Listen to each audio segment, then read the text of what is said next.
take place. We need all sides to pull back from this escalating violence. It is incredibly dangerous, where we are seeing the scale of the atrocities that are now at risk of taking place. But the most immediate urgent thing is to get a safe way out of the city for civilians. Jacob Collier. Two, Mr. Speaker. Foreign Secretary. Mr. Speaker, the ceasefire agreement in Gaza as a result of President Trump's peace initiative is a profound moment of peace and hope, but it needs to hold and it needs to become a lasting peace after 2 years of the most horrendous suffering.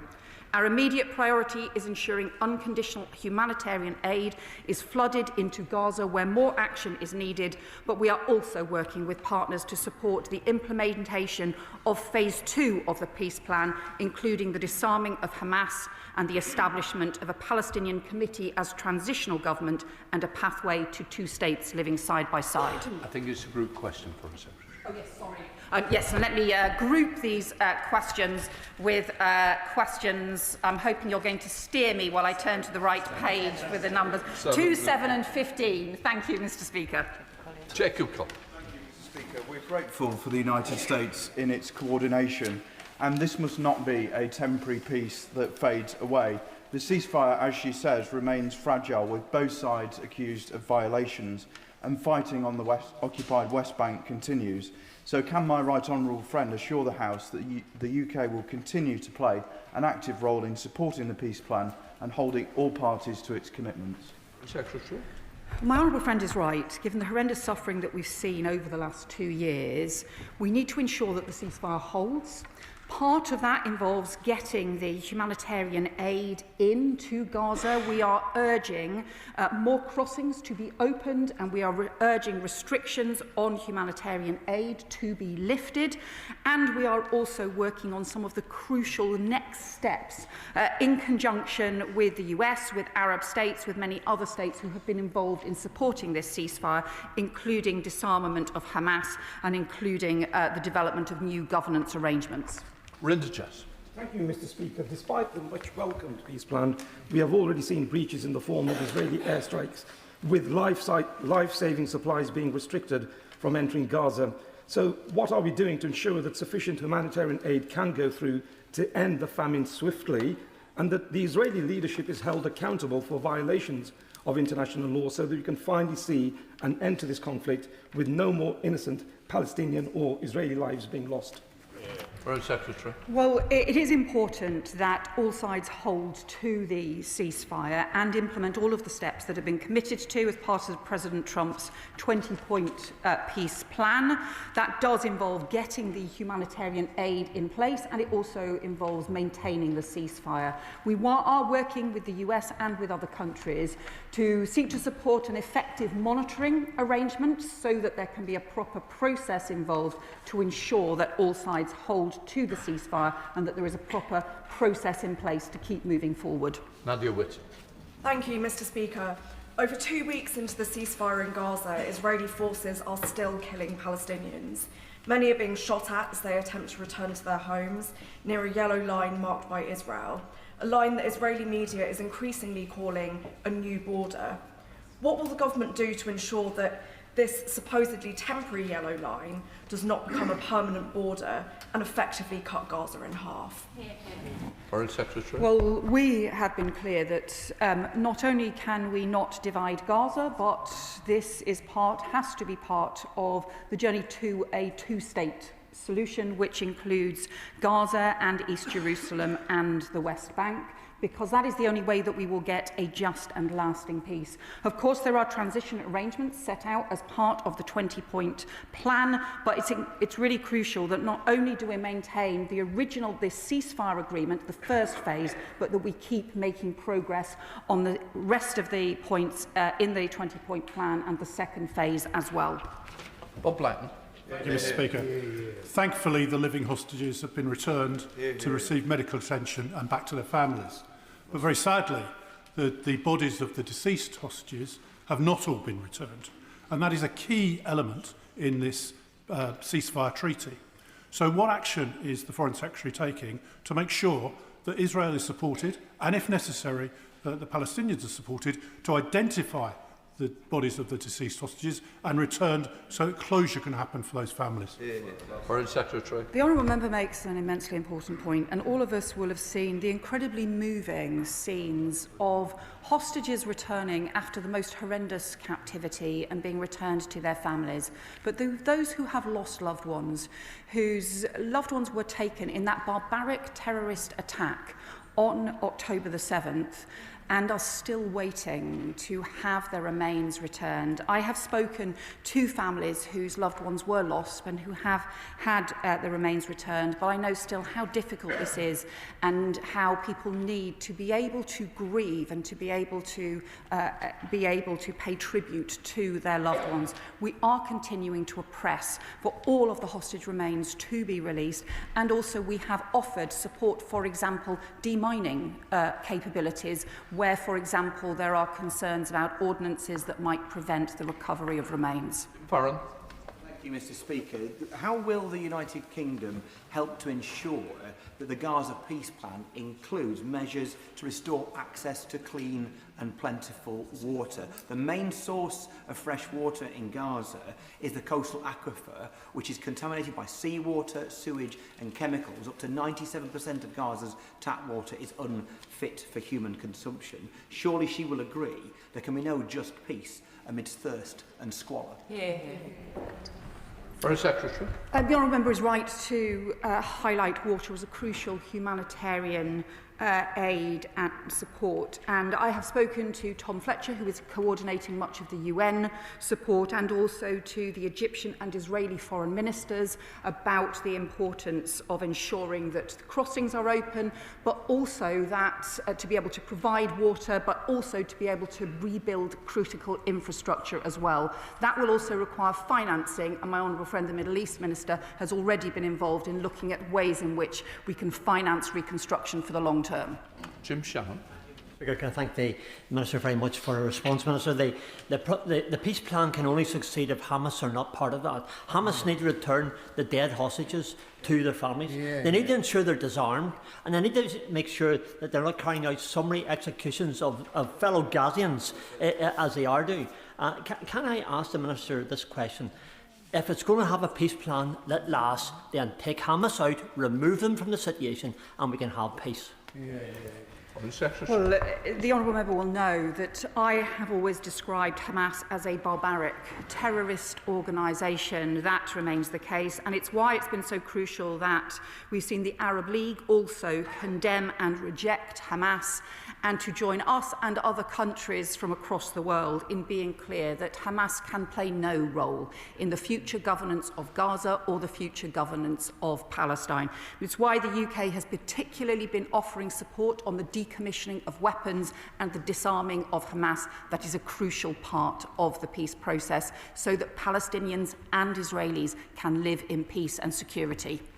The Foreign Secretary, Deb Patel. The Foreign Secretary will know that we continue to see Hamas terrorise the people of Gaza, carrying out summary executions and depriving people of aid. Terrorist tunnels and their infrastructure still remains in place. So what role is she playing in terms of negotiations and dialogue around the elimination of Hamas? What is the government's view on how the International Stabilisation Force will operate? And will the UK be playing a role in the Board of Peace alongside her former leader and friend, Tony Blair? So the Shadow Foreign Secretary is right to highlight the importance of the disarmament, the decommissioning of Hamas, needing to involve tunnels as well as weapons and the entire infrastructure of terror that was built up over many years. That is why the UK has been proposing different ways in which we can help in the process of decommissioning and disarming Hamas, using expertise that the UK has built up over very many years. That will be a central part of maintaining this peace process for a just and lasting peace. She will know too that there are further discussions underway about what the governance processes need to be for the Palestinian Committee and also for the Board of Peace that were identified as part of President Trump's 20-point plan. Those further details are still being negotiated, but we are clear, whatever the arrangements, we will continue to play a crucial role in supporting this peace process. Helen Miller, Liberal Democrat spokesperson. Thank you, Mr. Speaker. And may I echo the Foreign Secretary's words about Hurricane Melissa and our shared concern for the people of that island and British citizens on it.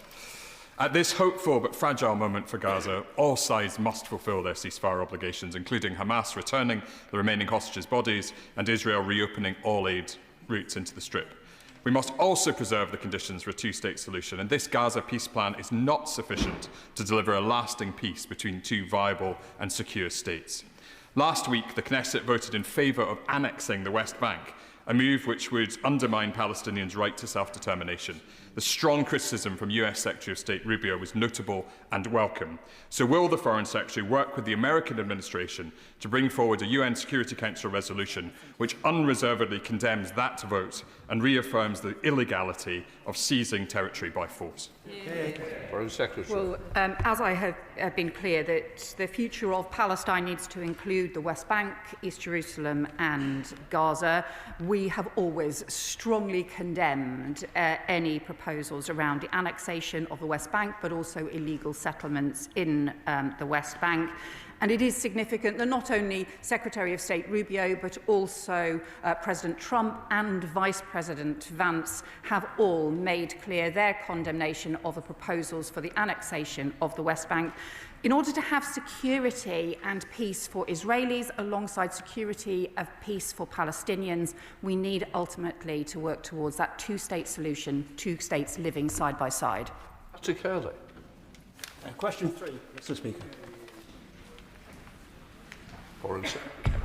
Thank you, Mr. Speaker. On Friday, I welcomed President Zelensky and the coalition of the willing to the Foreign Office to a meeting chaired by the Prime Minister to demonstrate our continued support for Ukraine in the face of Russian aggression.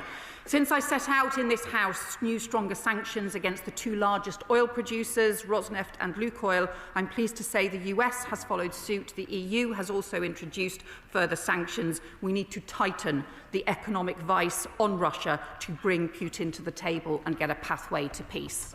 Ellie. Thank you, Mr. Speaker. Can I welcome the UK's leadership on the issue of Russian sovereign assets? What further conversations is the Foreign Secretary having with her counterparts internationally to accelerate this work and to ensure that Russia pays for its illegal war? Foreign Secretary. The issue of Russian sovereign assets is an extremely important one. Both I and the Chancellor have had many discussions with our counterparts, particularly in Europe, but also through the G7 as well. We want to be able to mobilise those sovereign assets in order to be able to support Ukraine. The EU has set out proposals for reparation loans, which we think are the sensible way forward, because fundamentally Russia needs to pay for the damage it is doing to Ukraine. Thank you, Mr. Speaker. Can I welcome the Foreign Secretary's comments about Russian frozen assets? Now, she'll possibly agree with me that the US is an increasingly unreliable partner for Ukraine. Can she tell me what discussions she's had with European counterparts about securing Ukrainians' long-range missiles with European partners so they can better defend themselves? Foreign Secretary. Well, this was an issue that was discussed as part of the coalition of the willing, and where NATO was present, as well as many countries, both from Europe and across the world, as part of those discussions, which was about the continued military support for Ukraine, but also about this crucial economic pressure as well. And I would say to him that I think the US package of sanctions that has now been announced, that very much is very similar to the package that we announced on Rosneft and Lukoil, is an extremely important one, because we need to choke off Russian oil and gas's access to the market. Select Committee Dame Emily Thornbury. Thank you very much, Mr. Speaker. I'm really pleased to see the Foreign Secretary writing in the Times yesterday about now is the time for international action to use Russian frozen assets to support Ukraine. The trouble is that over the last 3 years, 8 months, 4 days, there has been a lot of talk about using these assets, and nothing has happened. I know that the Foreign Secretary knows the last thing that Ukraine needs is warm words. We need to have action, particularly against a background of the Russians renewing their bombing campaign against civilians in the cities. So the question is, if there is going to be a plan, when is it going to happen? When will this considerable sum of money be able to be used to rearm and rebuild Ukraine? Secretary. Well, can I also echo my right honourable friend's comments about the civilian attacks that we have seen, including the most horrendous attack on a kindergarten in Ukraine as well. But she is right that we need to ensure that these assets are mobilised. Obviously, a lot of this needs to be done in conjunction with the EU, where many of the assets are currently held. The EU has had a series of discussions and has made significant progress with the work done by the EU Commission, but also many of the other individual nations that are pressing now to go further. We are working closely with them to do so. We need to get this investment mobilised to support Ukraine. Thank you, Mr. Speaker. The US President was willing to meet with the Russian President in Budapest, in spite of the fact that we gave assurances in Budapest in that 1994 memorandum, and they have since been ignored. While that meeting won't now go ahead, could the Foreign Secretary share the latest thinking in government about future security guarantees for Ukraine?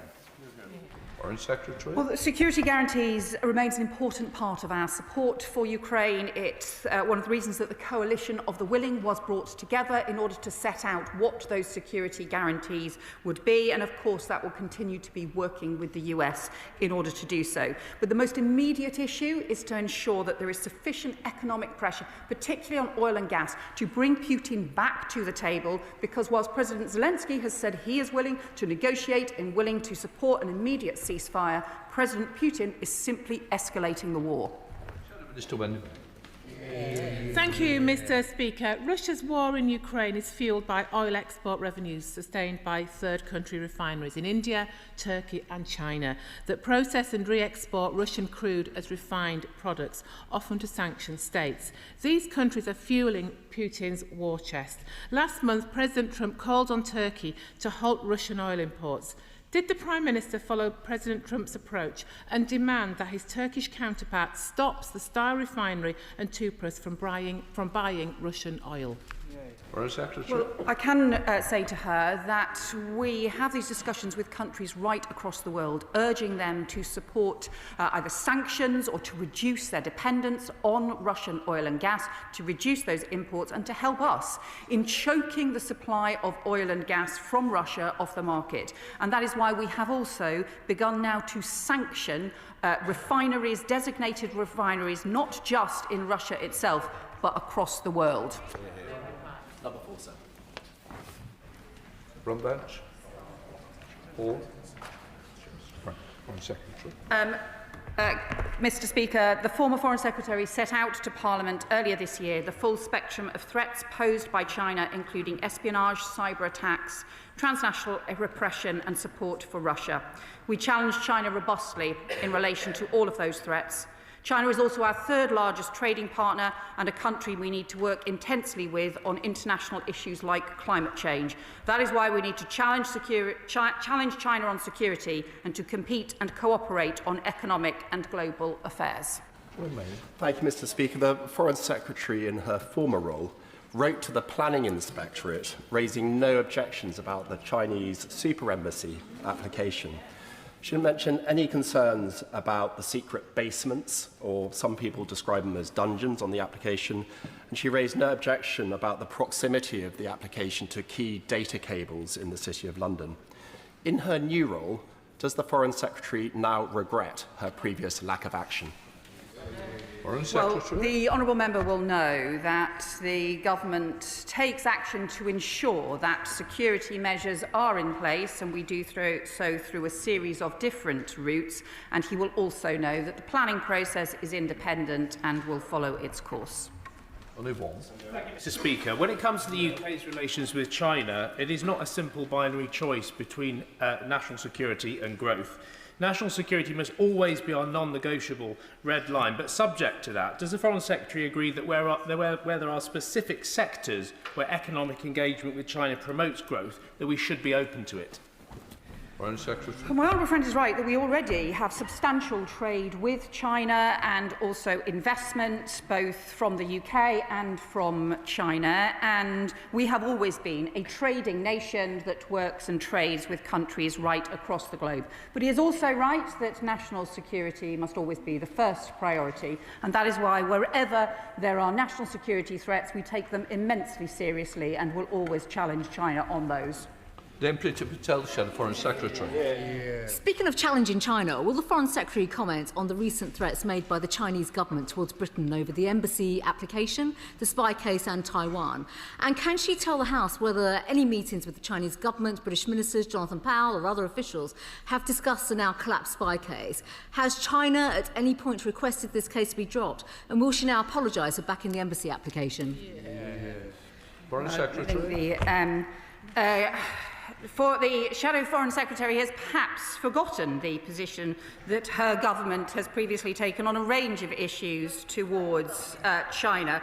But let's be clear, we have made clear that the planning process in the UK is independent. It has to go through the normal planning processes as is appropriate. We also ensure that security measures are always taken immensely seriously, and we have a range of different ways to do so.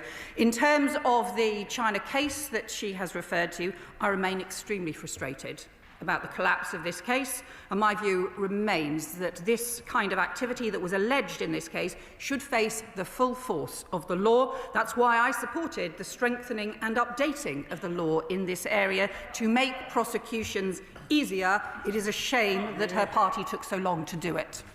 Dr. Al Pinkerton. All right, Mr. Speaker. Minister. Well, thank you, Mr. Speaker. And it was fantastic to visit Gibraltar recently for National Day and also to have met recently with EU and Spanish counterparts. The agreement reached between the UK and the EU in June was very welcome. It's very significant, and it will mean jobs, investment, stability, not just for Gibraltar, but indeed across the whole region. And all parties have agreed to work together to finalise the treaty text and ratify the agreement as quickly as possible. And I'll update the House in due course. Dr. Al Pinkerton. Thank you, Mr. Speaker. Like the Minister, I had the pleasure of being in Gibraltar earlier this summer at the invitation of the Government, and I draw the House to my register of interest. And I saw for myself the vital necessity in this deal to secure the economy and the social fabric of Gibraltar, and in particular the movement of 15,000 people across the Spain-Gibraltar frontier every day. Can the Minister commit to bring this treaty to the House at the first possible opportunity so that this House can have the fullest possible scrutiny of the details? Minister. Well, I absolutely can do so, and he mentions the challenges that have existed at the border. I've been stuck in those queues as well, Mr. Speaker. You may have been as well, and this deal is going to mean an end to that and a new positive relationship, and very much is going to be positive for the economy and all the people of Gibraltar. We will bring the treaty as soon as possible, as soon as it's finalised. It will go through its normal processes, and Parliament, of course, be able to debate the terms of the treaty if it wishes. Amanda Martin. Thank you, Mr. Speaker, and I draw the House's attention to my register of interest. Mr. Speaker, it was an honour to welcome Gibraltar's First Minister to last week's Gibraltar All-Party Parliamentary Group AGM, and as a cross-party we wholeheartedly welcome the treaty. But can the Minister assure me that the treaty will ensure economic benefits for Gibraltarians and an increase in the prospect for tourism? Well, I indeed absolutely can assure her, and I want to thank her for her work and indeed the work of the whole APPG and indeed the cross-party work that goes on in support of Gibraltar. And I know, of course, this is a deal that is firmly backed by the Chief Minister of Gibraltar and his government, and is going to bring important benefits for the economy, for jobs, for the people of Gibraltar, and as she mentions, in tourism. We might be able to see now more flights coming into the Gibraltar airport from elsewhere in Europe. That's going to be very positive, I think, for Gibraltar and for the region. Andrew George. Mr. Speaker. The UK's commitment to a two-state solution remains steadfast.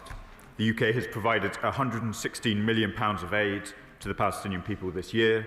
I was proud that on the 21st of September, the Prime Minister announced the UK recognition of the State of Palestine. That was to protect the viability of the two-state solution and support a path towards lasting peace. Meanwhile, the UK government is continuing to provide technical and financial support to the Palestinian Authority as it builds a viable and effective state of Palestine. In July, we announced £7 million in technical support to strengthen governance, accountability and civic space in Palestine, and both I and the Foreign Secretary remain in touch with our Palestinian counterparts.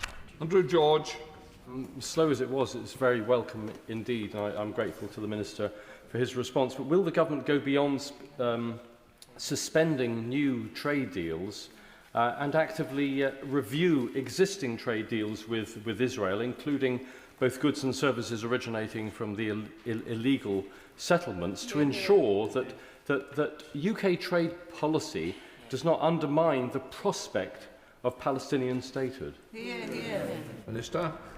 Mr. Speaker, the Foreign Secretary has already been clear about the importance of a single, effective Palestinian state, which of course includes the West Bank. And the Honourable Member has heard from me on a number of occasions about the different trading standards that exist, both for Israel itself and for the occupied territories. Of course, we keep these questions under close review, but I think the whole House will appreciate that our focus for now needs to be very much on making sure that the ceasefire holds, we move into the 20-point plan and to the two-state solution that we all want to see. Come around. Thank you, Mr. Speaker. We all welcome a ceasefire and we welcome the recognition of a Palestinian state, but we must now support the Palestinian people. The head of the United Nations Humanitarian Affairs team has said that driving through Gaza City is like going through the ruins of Hiroshima. Mr. Speaker, for the people of Gaza who've endured this hellish war and survived, they now face a humanitarian disaster. They urgently need aid, and the UK, along with many other countries, stands ready to provide it.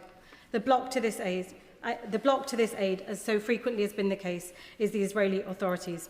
What steps is the government taking to ensure that Israel stops blocking this urgently needed aid and humanitarian supplies, and to get to people that are desperately in need?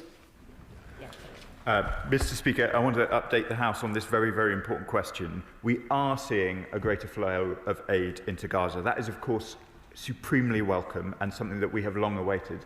But it is not yet at the level we would wish to see. There are still restrictions on that aid going in, and vital crossings, as the Foreign Secretary has been clear, remain unopened. We continue to engage with all of our partners on this, and both I and the Foreign Secretary will be travelling to the region this weekend to pursue that work.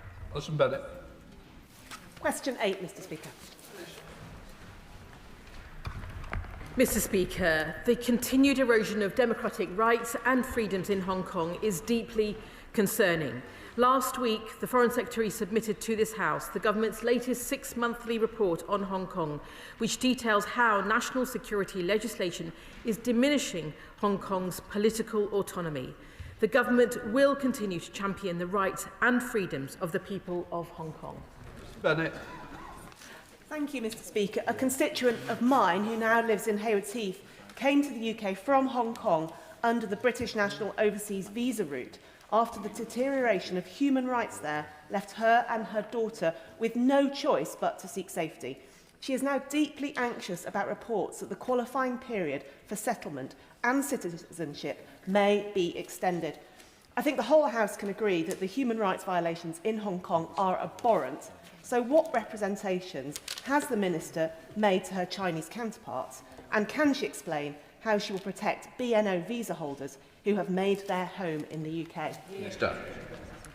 I thank the Honourable Lady for her question, and indeed we will also agree that any attempts by foreign governments to coerce, intimidate, harass or harm their critics or others abroad, especially in the UK, we will not tolerate them. And the government is also strengthening efforts to tackle transnational repression, including the introduction of dedicated police training and online guidance to support victims.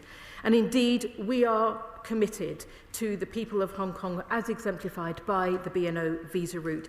It is our historic and moral commitment, and she will be aware in relation to the immigration white paper and those changes that the government will bring forth more details about the consultation and work in due course. Okay. Thank you, Mr. Speaker. 2 pro-democracy parties in Hong Kong have disbanded recently. Activist Joshua Wong was rearrested and faces further charges under the national security law, and Jimmy Lai remains in prison. Does the Minister agree with me that the national security law continues to be used to erode the rights and freedoms of Hong Kongers, and can she confirm that the UK continues to strongly oppose it? Minister. I thank my honourable friend for his comments. I can confirm absolutely that we continue to oppose the national security law, and as was outlined in the report that the Foreign Secretary presented to Parliament last week, the Hong Kong authorities continue to apply national security legislation to diminish the city's political autonomy and political pluralism, including freedom of association, freedom of assembly, freedom of information, and indeed Hong Kong now ranks 140th out of 180 in the 2025 World Press Freedom Index, entering the red zone for the first time. This is indeed a very serious situation. Daniel Francis. Hi, Mr. Speaker. Minister. Well, thank you, Mr. Speaker. And we know that, of course, people smuggling gangs work across borders to operate their vile trade, so we must work across borders to disrupt their supply chains, dismantle their networks and undermine their business model. And that's why we're strengthening cooperation with other countries, including through our illegal migration sanctions regime, the first of its kind in the world, and we're targeting the leaders of people smuggling gangs wherever they are based. Daniel Francis. Can I thank the Minister for his answer, which I know is an issue of great concern to my constituents across Bexhill and Crayford. And could he provide an update following last week's West Balkan Summit on measures that are being taken to reduce the number of illegal migrants being brought to the UK via the Western Balkans? Minister. Well, thank him for his very important question, and he's absolutely right that tackling illegal migration is vital in our strategic relationship with the Western Balkans. And last week we announced new sanctions against gang leaders, passport forgers and illicit financiers, many with ties to that region. And we're enhancing collaboration between our countries, for example, through the Border Police Chiefs Forum, the expansion of the Joint Migration Task Force and the deployment of UK border security officers to the Western Balkans. A lock-up. Mr. Speaker, does the Minister agree that foreign nationals convicted of serious drug offences in Northern Ireland should be deported without delay? And will he ensure that his department work with international partners prioritise swift removal agreements to stop those involved in organised immigration and drug crime from reoffending on our streets? Mr. Speaker, I absolutely agree with the sentiment with her question, and she will know that in our first year in government we deported over 5,000 foreign national offenders, a 14% increase on the previous 12 months, and we are speeding up the early removal scheme so that most foreign prisoners can be deported after serving 30% of their custodial sentence rather than the previous 50%. Julian Smith. Question number 10, Mr. Speaker. Minister. Thank you, Mr. Speaker. The BBC World Service remains the world's most trusted international news source and supports our national security, growth and development objectives. That is why we provided a 31% increase in government funding for the World Service this year, and funding allocations for the next 3 years will be announced in due course. There's been an excellent report by the Institute for Global Prosperity and Creative Power about the sheer impact of the World Service, reaching 320 million people globally, trusted by 75%, and in a key market for the government, India, 75 million people listening or watching the BBC. Could he confirm the structures within government to how it's going to maximise the opportunity of the World Service, one of our best soft power assets, and the best way we can have conversations with the rest of the world? Minister. Thank you, Mr. Speaker. I thank the right honourable gentleman for his question. The government agree with him wholeheartedly that the BBC World Service is one of our strongest areas of soft power. He will be aware that the Charter Review starts next year, and we think that's one of the best ways in which we can work towards the funding streams. We are now working with the BBC World Service on ways in which they can innovate to ensure that they are reaching even further into being the most trusted news network around the globe. David Hamilton. Thank you, Mr. Speaker. I recently met with senior journalists who are exiled from Russia following Putin's clampdown on any form of free, trustworthy media. Despite these huge challenges, they're still providing vital and accurate reporting for all those in the region who need it most. Will the Minister commit to sustainable funding guarantees for our soft power and continue to support these courageous journalists who are forced to move countries and are often threatened by rogue states? Minister. I agree with my honourable friend in terms of the work of the BBC World Service, and we are actually working with the BBC. I'm due to visit shortly Broadcasting House to see the work they're doing firsthand, particularly on the innovative work they're doing to deliver and develop on their funding programmes, and that will form part of the Charter Review, in particular in response to Russian interference around the world's media. And I echo his support for the journalists who work in the World Service who do so much to expose what is happening globally, particularly around conflict. All Levis. Question number 11, Mr. Speaker. Start. With permission, Mr. Speaker, I'll answer questions 11 and 16 together. Alongside our international partners, the UK is working to get aid into Gaza at the scale that is needed to ease the desperate humanitarian crisis that is taking place. In recent days, the Foreign Secretary has spoken with Tom Fletcher of the United Nations, Egyptian Foreign Minister Abdelati, and Israeli Foreign Minister Saar about the importance of opening more crossings and removing all restrictions on aid. We are ready to play our full part in providing that aid. We've announced £74 million of humanitarian funding already this year, including £20 million announced at the Peace Summit in Egypt. Levis. Thank you, Mr. Speaker. I fully support the Minister in welcoming the US brokered ceasefire, which has enabled the delivery of much-needed humanitarian aid into Gaza. As the Minister is aware, the UN and its partners have significantly scaled up their operations, providing essential supplies such as food, water, medical aid and fuel. However, given the border closures and ongoing political tensions continue to obstruct the flow of assistance, may I ask the Minister what steps is the government taking to ensure unimpeded humanitarian access and to prevent aid from being used as a tool of political leverage? Mr. Speaker, my honourable friend is absolutely right. Following the US-led ceasefire agreement and the UN's work, more trucks are starting to cross the border, but it needs to be much more rapidly scaled up, and indeed we need to see the Rafah crossing in particular fully opened. Alongside other aid routes, we need international NGOs in and able to operate in Gaza unimpeded. Civilians in Gaza can't wait. Thank you, Mr. Speaker. The Norwegian Refugee Council says that between the 10th and 21st of October, 99 requests by international NGOs to deliver aid into Gaza were rejected by Israel on the grounds that these organisations are not authorised to deliver humanitarian aid into Gaza. Yet these are trusted agencies which have operated there for decades. So can the Minister tell the people of Gaza, who are living in makeshift shelters, hungry and thirsty, what the UK government is actually doing to compel the Israeli authorities to immediately allow aid deliveries into Gaza?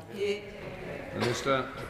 Mr. Speaker, we need to see the agreement implemented in full. The Foreign Secretary has raised this particular case with the Foreign Minister of Israel. We will continue to press for the full flow of aid that needs to go in.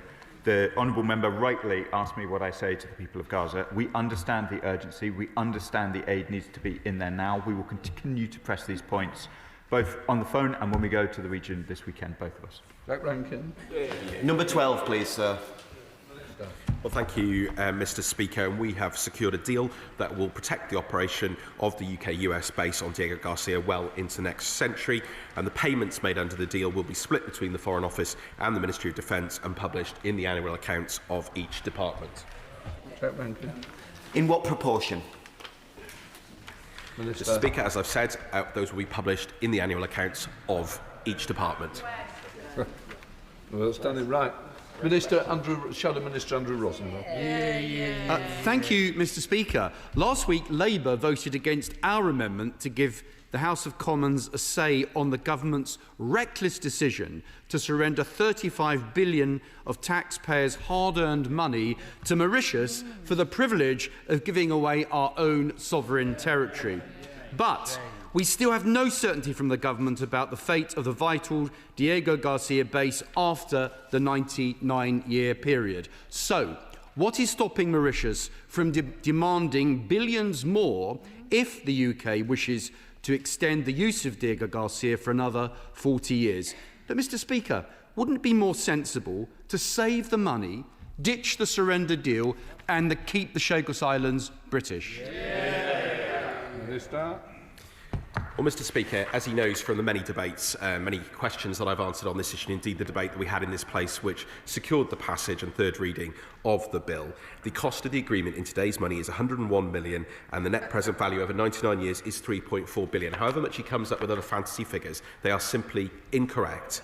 And these are verified by the Government Actuary Department. And if you want to talk about spending and value, I will not apologise for spending on our national security and keeping this country and our allies safe. And for comparison, Mr. Speaker, he might like to reflect on the fact that the annual payment is 20% less than the cost of the festival of Brexit. Right, let us now go to topicals. James Nish. Mr. Speaker, Hurricane Melissa is expected to make landfall in Jamaica shortly, potentially the most severe storm ever to hit the country. Sadly, 7 people have already reportedly lost their lives across the region, and thousands are in shelters now as they wait the storm's arrivals. Many people will be thinking of family and friends in Jamaica and in the region. I spoke with the Jamaican Foreign Minister yesterday to offer the UK's full support and solidarity, and we are prepared to mobilise resources at their request. And the FCDO stands ready to help British nationals 24/7. We have set up the Crisis Centre in the Foreign Office, including with support from the MOD. And we are also positioning specialist rapid deployment teams to provide consular assistance to British nationals in the region. Any British nationals who are there should follow our travel advice and the advice of the Jamaican authorities. We're closely monitoring the hurricane's path. Melissa is forecast to impact Cuba next, and potentially the Turks and Caicos Islands and the Bahamas. Ministers have spoken with the governors of the overseas territories in the region, and we hope that these islands are spared significant damage.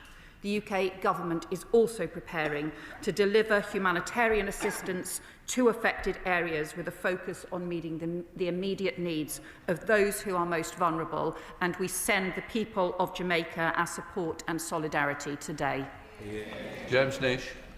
Thank you, Mr. Speaker, and I thank the Foreign Secretary for that update on Jamaica and the diligence of the FCDO in preparing for events there. Tomorrow I'm hosting Hong Kong Watch in Parliament as it releases its latest report on the erosion of Hong Kong's autonomy. The report highlights how Beijing has increasingly sought to dismantle Hong Kong's autonomy while also exploiting the privileges of its special status.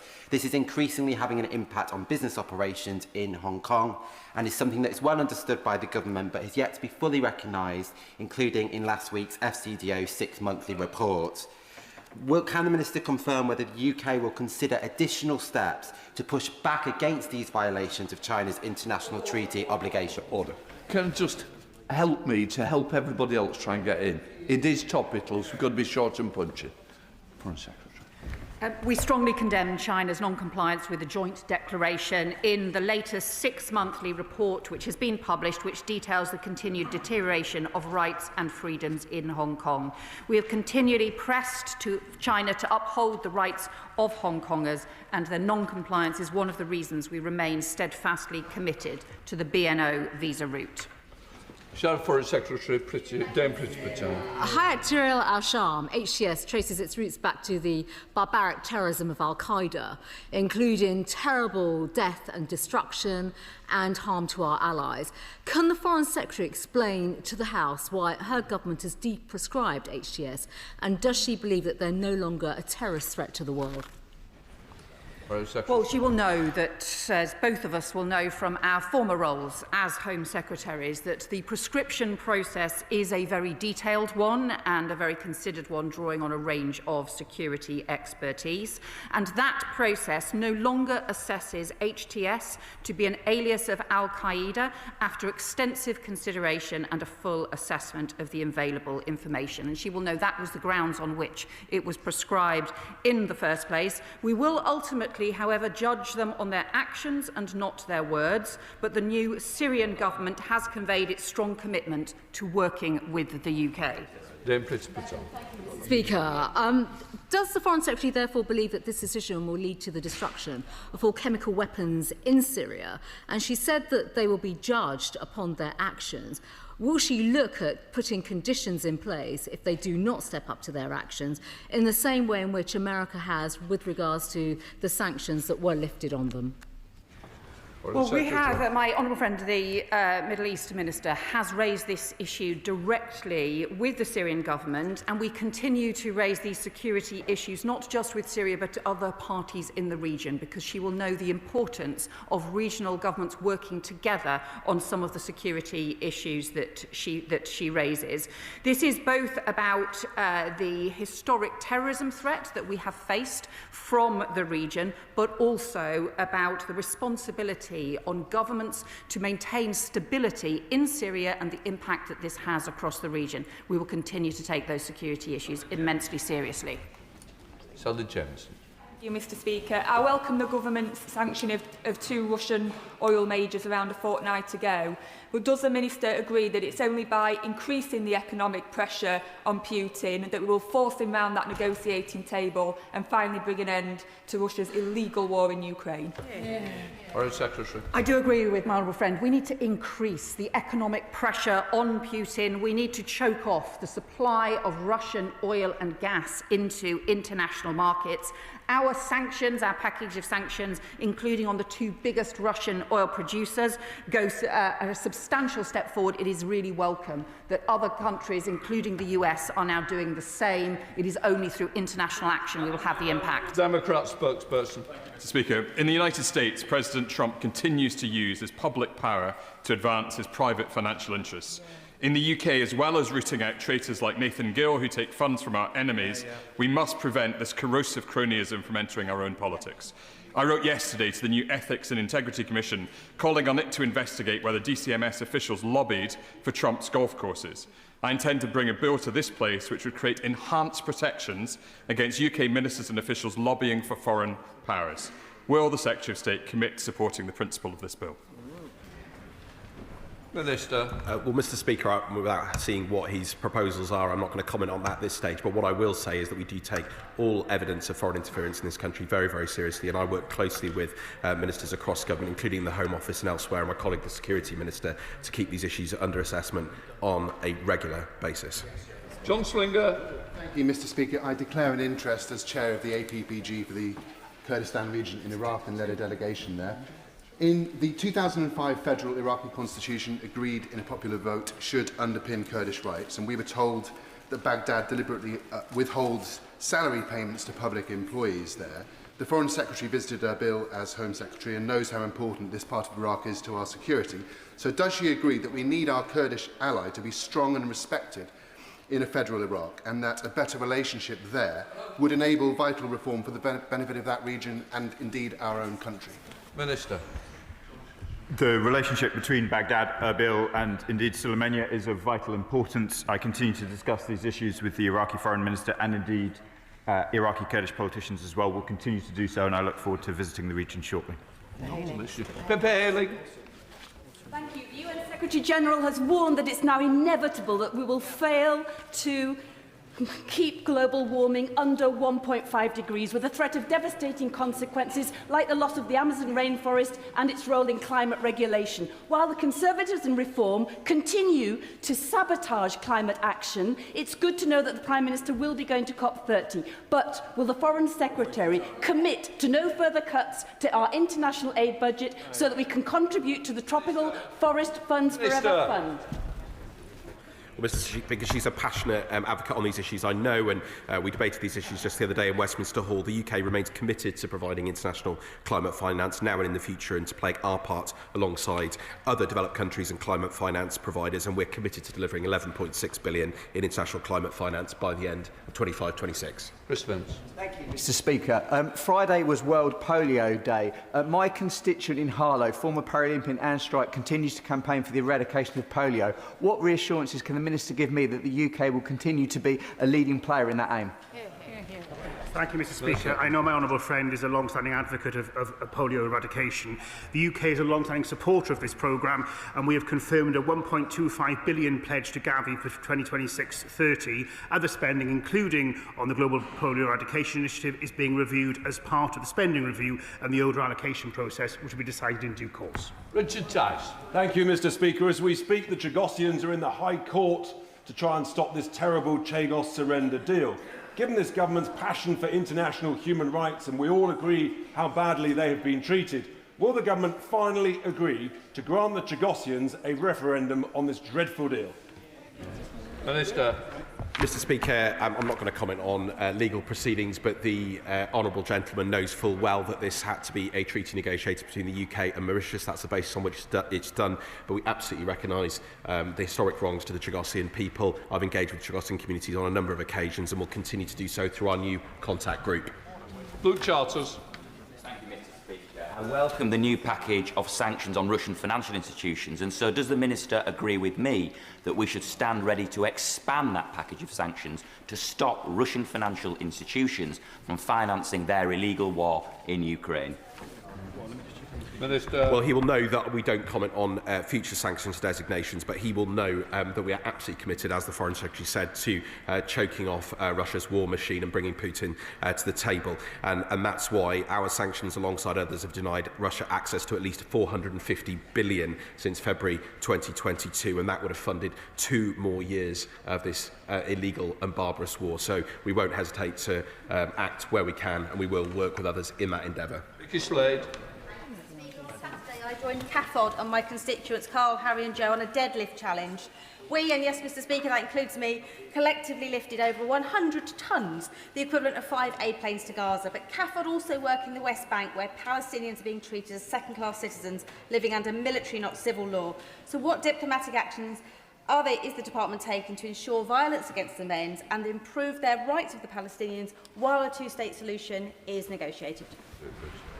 Minister. Mr Speaker, the initiative that the honourable member took with CAFOD rightly highlights the importance of rubble movement in Gaza. It is an enormous logistical challenge. That was one of the reasons why I convened the Gaza Reconstruction Conference in Wilton Park, and she rightly raises the very important questions of rights in the West Bank. We have contributed and will continue to contribute to efforts locally to ensure that those residents in the resident in the West Bank can exercise their rights, and we will continue to raise the wider issues around annexation in the way. Diane Abbott. The Foreign Secretary will be aware that Hurricane Melissa is of huge concern internationally to those who have friends and family on holiday in Jamaica and to those of us of Jamaican heritage here in Britain. Can she give an assurance in what will be the horrific aftermath of Melissa that we will give every possible help and support to the people of Jamaica? I agree with my right honourable friend and the Mother of the House on this. There are 50,000 dual nationals who live in Jamaica, up to 8,000 British citizens who may be travelling there or on holiday there. And we have very strong links between our communities, between the people of Jamaica and the people of Britain. That is why I spoke to the Jamaican Foreign Minister yesterday to offer our solidarity and support. I can tell her that we have not just rapid deployment of consular staff, we also have humanitarian support being pre-positioned in the Caribbean, and we have discussed this in the crisis centre this morning as to what we might be able to deploy on request from the Jamaican government, but we do stand ready to help and respond. Campbell.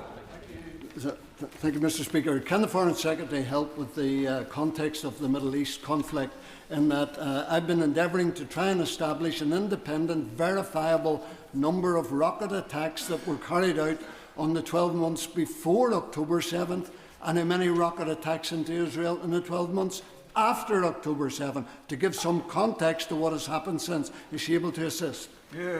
Minister. Mr Speaker, it's an important question. We have condemned rocket attacks into Israel throughout, both before and after October the 7th. The nature of the rockets from Hamas and PIJ are harder to have a clear and indisputable number, but let me try and assist the honourable member on some of the other rockets. I believe that the Iranian attacks from since October the 7th included 600 rockets, killing 29 Israelis. Houthi attacks, which have targeted Israeli civilians, include 100 ballistic missiles and drones. Thank you, Mr Speaker. I recently met the family of Devinder Singh Tandy, who died in suspicious circumstances in India. And this has obviously been a distressing time for my constituents. And unfortunately, they have struggled to get timely advice and support from the Foreign Office, although I thank the Minister for her recent letter. But will she agree to meet with me to discuss their case and how the department can develop a victims' code to better support families like Mr Tandy's? Minister. I thank my honourable friend for her letter and also for her contribution today, and I'm very happy to meet with her. Seamus Logan. Mr Speaker, last week the Chancellor accepted that Brexit has caused huge damage to the economy. This week, so as to suggest the Prime Minister is being advised to go further in his realignment with the European Union, as the OBR are reportedly forecasting a new black hole of around 20 billion. Again, the impact of Brexit on growth. And so I ask, Mr Speaker, is the Foreign Secretary ready to admit that no matter how you try to spin it, Brexit has been an all-out disaster for Scotland and indeed for these islands? Absolutely. Yes. Well, Mr Speaker, we've made no hesitation in exposing the impacts of the botched Brexit deal that the previous government did, and that's exactly why we have reset our relationships with the EU, why we've achieved important agreements at that May summit that we had, and why my colleague, the Minister for the Cabinet Office, myself and others are working to deliver on that deal to ensure benefits for our businesses and consumers and people across this country. Joe, the Select Committee, Sarah Champion. Thank you, Mr Speaker. Mr Speaker, members might not be aware, but FCDO have given notice to the Insolvency Service that 1,885 jobs are at risk due to the 25% reduction in workforce that follows along the ODA cuts. This is a massive drop in staff numbers and is bound to have a real impact, particularly on smaller departments like conflict prevention. So will the Foreign Minister please comment, being new in post, how this will impact on her ability to shape the department as she wants, and also the forward plan for the department is still not finalised, so how can she operate without the staff to do so? Well, I thank my honourable friend, the Select Committee Chair, for her question, and she will know that the government has taken a difficult decision to reduce the aid budget in order to fund the defence resources that we need at a time when there are significant security pressures. She will also know that we are working to ensure that we can find different ways, including working with private finance and new investment ways, in order to be able to maintain not just the multilateral investment that's so important, but also crucial aid programmes in areas such as Sudan and Gaza. I am happy to meet with my honourable friend to discuss these details further, and of course... I refer to my... Just say, I need the Foreign Secretary to help me. These members have been desperate to get in, and the only way I can get them is by speeding up, because obviously we've got to get on with the opposition day at some point. Rachel Gilman. Thank you, Mr Speaker. I refer you to my recent register of interest. When I was in Ukraine last month, I met with senior Ukrainian figures, all of whom told me the same thing. They need more support from Europe to win this war. With that in mind, will the Foreign Secretary finally commit to seizing the 25 billion worth of frozen Russian assets held in the UK and deploy them to Ukraine in their hour of need? Minister. Well, I absolutely agree. We need to get Ukraine every support that they need, and our support is ironclad. That's why we hosted the Coalition of the Willing just on Friday. You'll have heard the Foreign Secretary say that we're working closely with partners to ensure that Russia pays for the damage that it's caused, and we'll find the lawful and most effective ways to do that. Dame Meg Kelly. Thank you, Mr Speaker. Mr Speaker, Karim Anara is an internationally recognised human rights activist who's been subject to a travel ban by Egypt and has been stuck there since 2020. What is the Foreign Office doing, or can it do, to ensure that he is able to come to the UK to join his wife in my constituency? Mr Speaker, I'm familiar with the case. I've met the man in question and indeed her constituent. I'm very happy to meet with her to discuss it further. I'm travelling to Egypt this weekend and will continue to be in these sorts of discussions. Wendy Chamberlain. Spending in Afghanistan inevitably impact women and children disproportionately. They are more likely to be employed by NGOs, forced to make cuts, and also more likely to need assistance. Does the Minister agree we need to ring-fence and protect funding to Afghanistan? Minister. Mr Speaker, we have to be absolutely clear about who is driving the oppression of Afghan women and girls. The Taliban have put further restrictions onto women and girls. They have taken further steps, including restricting the internet, which undermines the viability of Afghanistan's economy at a fundamental level. But I can assure the House that we continue to allocate significant funding, £151 million this year. That is a small decrease from last year, but I want to assure the member who I know, the honourable member, who I know remains very committed to these issues, that we remain very much focused on them, and it is the Taliban who need to bear the significant Thank you, Mr Speaker. The British public are under no illusion of how much resources are going to take to have the humanitarian aid in Gaza and the rebuild of Gaza, and they want to play their part. Has the government considered using aid match so that we match the public contribution, £1 versus £1 of government money, to increase the proportion of British aid and rebuilding that can happen in Gaza? Well, I can tell my honourable friend we are looking at different ways to ensure that we can get sufficient resources into Gaza. This will require not just the immediate humanitarian assistance, but also long-term reconstruction aid, and we're continuing to work with our allies and here in the UK on doing so. Leila Moran. Last week I met Nada, an Oxford plastic surgeon, who told me of the horrific stories of children that she's been treating in Gaza. I believe the Secretary of State's met her too. The thing that's most concerning is if these wounds don't have care, they will lead to life-changing disabilities. The medics are calling for a humanitarian corridor between Gaza and the West Bank so that those Palestinian children can stay in Palestine. What discussions has she had on this matter? I have met the doctor that the honourable member refers to. Her work is inspiring, as well as just the most terrible stories of suffering. We do agree that we need to be able to get the humanitarian corridors in place, that we need to be able to treat children, especially in the region, but also she will know we are medevacing children to the UK for treatment as well. Anna Baxter. Thank you, Mr. Speaker. Last month, ahead of the UN General Assembly, I had the honour of welcoming Vlad, Valeria and Roman, 3 young children who were injured and abducted by Russia during Putin's illegal invasion into Ukraine. I want to thank you, Mr. Speaker, and my honourable friend, the Minister, for taking time out of your busy days to meet with those children, to hear firsthand the horrors they have been through, but also their inspiring stories. Can the Secretary of State update the House on what discussions were held at the UN General Assembly on the unlawful deportation of Ukrainian children, and what further support is being provided to Ukraine to aid their recovery? Minister. Well, it genuinely was an honour to meet the 3 young people she mentioned, Mr. Speaker. And as she says, their stories are not only shocking, but they're also inspiring in their courage. I can absolutely assure her that we continue to use every forum, including the United Nations, and also in all of our discussions with partners and allies, and particularly commend the First Lady's initiatives on this issue. And we absolutely want to see those young people returned. It's one of the most heinous aspects of Russia's illegal and barbarous war in Ukraine. Rigon. Thank you, Mr. Speaker. The British Council is in dire financial straits. If they disappear, so will the invaluable soft power that they wield. Will the Foreign Secretary commit to meeting with the Chief Executive of the British Council to discuss this as soon as possible? Thank you, Mr. Speaker. I thank Honourable Lady for her question. The British Council plays a crucial role in supporting UK interests around the world, including helping people to learn English, promote the arts and culture. The Foreign Office is providing £160 million in grant aid to the Council this year, which underlines our support. I've already met with the Vice Chair and the Deputy Chief Executive, and I'll be meeting the Chief Executive and the Chair in due course. Dr. Peter Prinsley. Thank you, Mr. Speaker. Mr. Yaxley Lennon, a.k.a. T. Robinson, has been feted in Israel at the invitation of a government minister, whilst the member for Bury St Edmunds and Stowmarket, a.k.a. Dr. Peter Prinsley, has been banned. As a British Jew, a member of the Board of Deputies and a vocal supporter of the Israeli people in Parliament, what does the Secretary of State think can be usefully done to rectify this? Minister. My honourable friend is an incredibly thoughtful, long-standing commentator on these issues.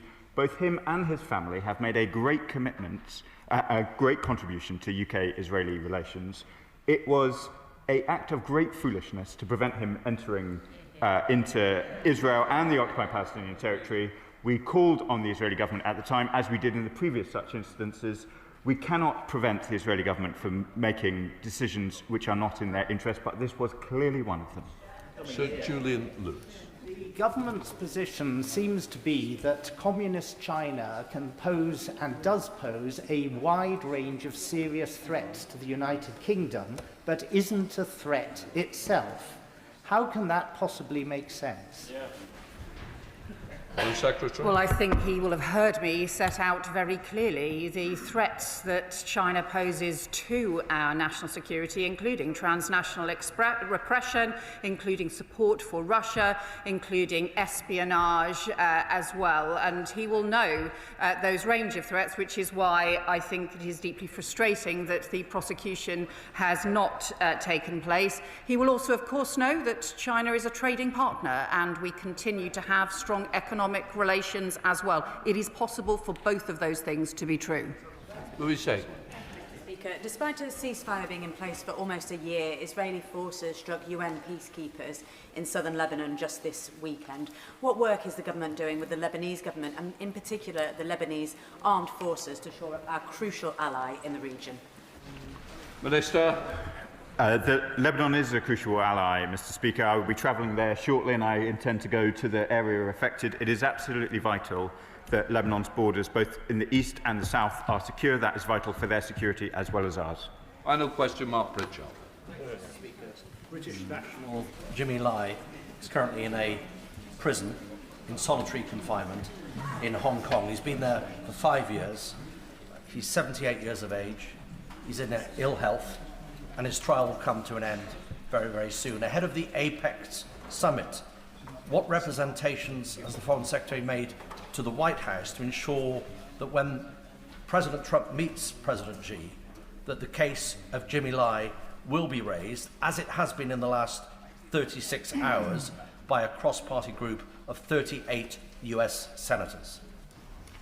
Foreign Secretary. I can tell him we continue to be deeply distressed by this case, continue to make representations and also to discuss this case with the US as well, and continue to stay in contact with Jimmy Lai's family.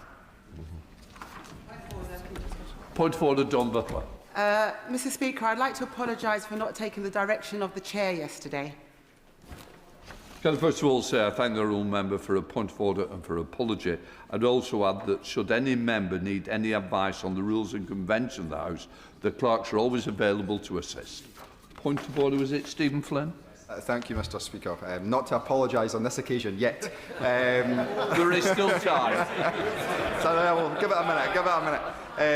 At business questions last week, Mr. Speaker, I put to the leader of the House that he affords time for my early day motion in respect of Prince Andrew to be heard. He intimated to me that options are always available to members to pursue. That's why, in due course, I wrote to the Prime Minister seeking clarity that we would get that opportunity. Since then, there's been further revelations with regards to Prince Andrew hosting not just Harvey Weinstein, but indeed the notorious paedophile Jeffrey Epstein at the Royal Lodge in Windsor. There's been suggestions that this House and this Parliament can take action in relation to his succession in line of the throne, and indeed that we may well end up compensating Prince Andrew too should he move out of the Royal Lodge. Can I get guidance from you as to how I solicit an early response from the Prime Minister to my correspondence? We nearly did have an apology. Look, can I first of all say thank you to the honourable member for giving notice of his points of order. As the honourable member be aware, and I know he's aware, I made a statement on Thursday last week at the start of business, providing some clarification on ways in which this House can properly consider the matter. In raising this point of order, the honourable member has placed on record his letter to the Prime Minister and the early day motion tabled in his name. The scheduling of time for debates is not a matter for the Chair. I know the honourable member will continue to seek ways to pursue this issue, and he's already reminded the Treasury bench of what he wishes. I will now leave it there. Let the front bench change over.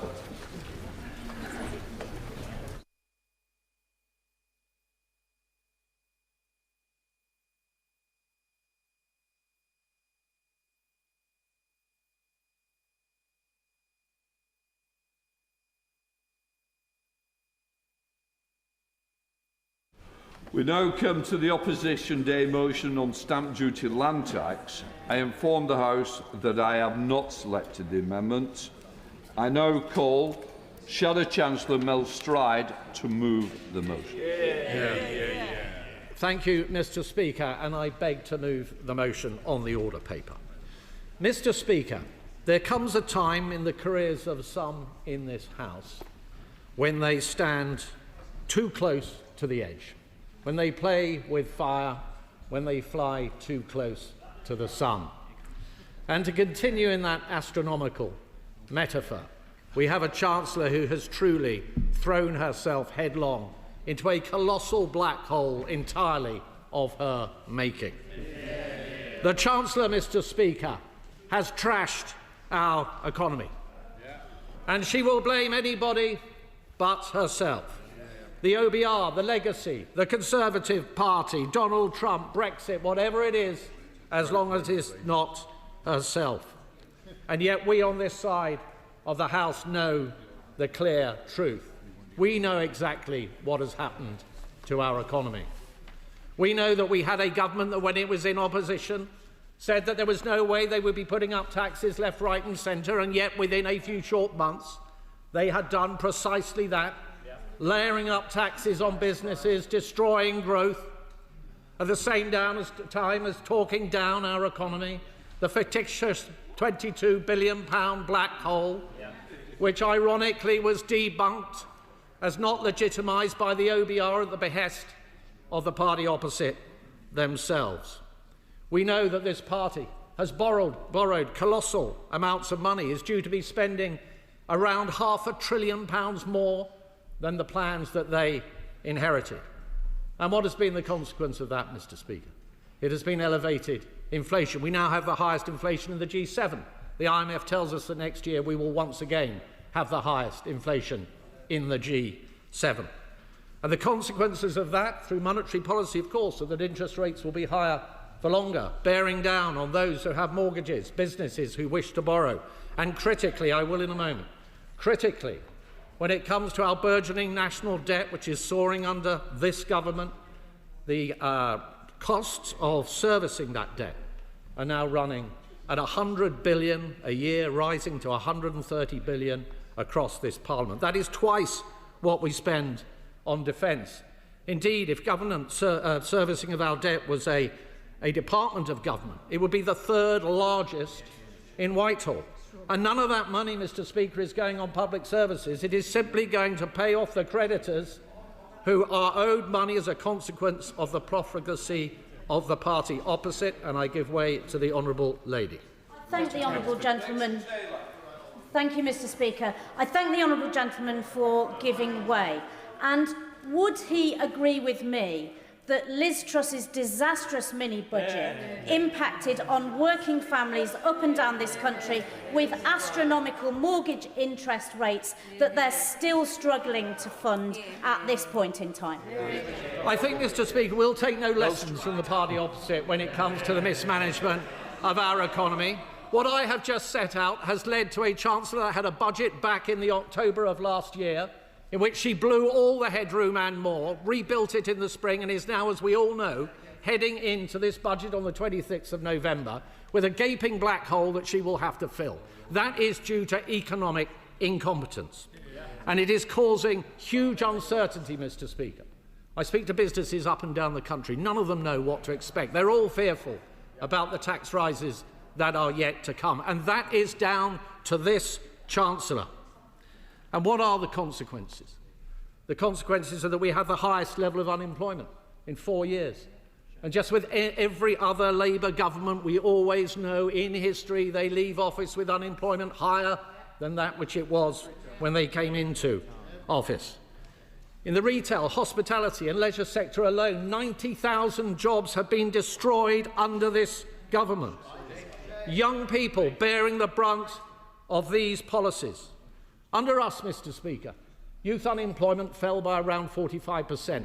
Under the last Labour government, it rose by around the same amount. And this government is on course to do that. And young people are particularly, I will in a moment, young people are particularly affected, of course, because the national insurance changes are not just an increase in the rate, they're a reduction in the threshold. And that affects young people desperate to get their first job, that foot on the career ladder, the most. And I give way to my right honourable friend. Thank you. I'm really grateful to my right honourable friend for giving way. And does he agree with me that in such a short period of time, what the opposite benches are showing out, that it's they that cannot be trusted with the economy and the future of this country, and it's time they woke up to the reality? My right honourable friend is absolutely right, Mr. Speaker. We see it in inflation. Inflation running at twice the Bank of England's target or thereabouts, twice or thereabouts that they inherited under us on the day of the general election. And within that, food inflation rocketing up at over 4%, damaging and impoverishing the very people that party opposite claims to want to stand up for. And could I will give way to the... Very grateful to my right honourable friend. Does he agree with me that we also see it in hypocrisy? For example, cabinet ministers who say build, baby, build, whilst at the same time writing letters to the Mayor of London trying to block homes in their own constituency. Yeah, very good point. The right honourable gentleman makes, as usual, a characteristically poignant point. There is another act of damage that this government has created, and that is that some of the most successful high net worth wealth creators in our country have simply gone. They've left. It's estimated 16,000 have gone over the time that this government has been in office. Socialists will say, who cares, good riddance. But they should dwell on this. The tax paid by that 16,000 is probably equivalent to between 1/3 and 500,000 people on average earnings. Hard-working people up and down our country paying the price of Labour's policies. And Mr. Speaker, there are choices here. It does not have to be like this. We can actually reduce taxes if we get on top and control government spending. At my party conference, we set out £47 billion of savings across government, including £23 billion in savings across the welfare budget. What did the government do when they came to try to tackle the welfare budget? They showed us that this is a dad's army of a government with a Captain Mannering of a Chancellor. No match even for the rabble behind them. We know that we need to have responsible tax cuts, Mr. Speaker.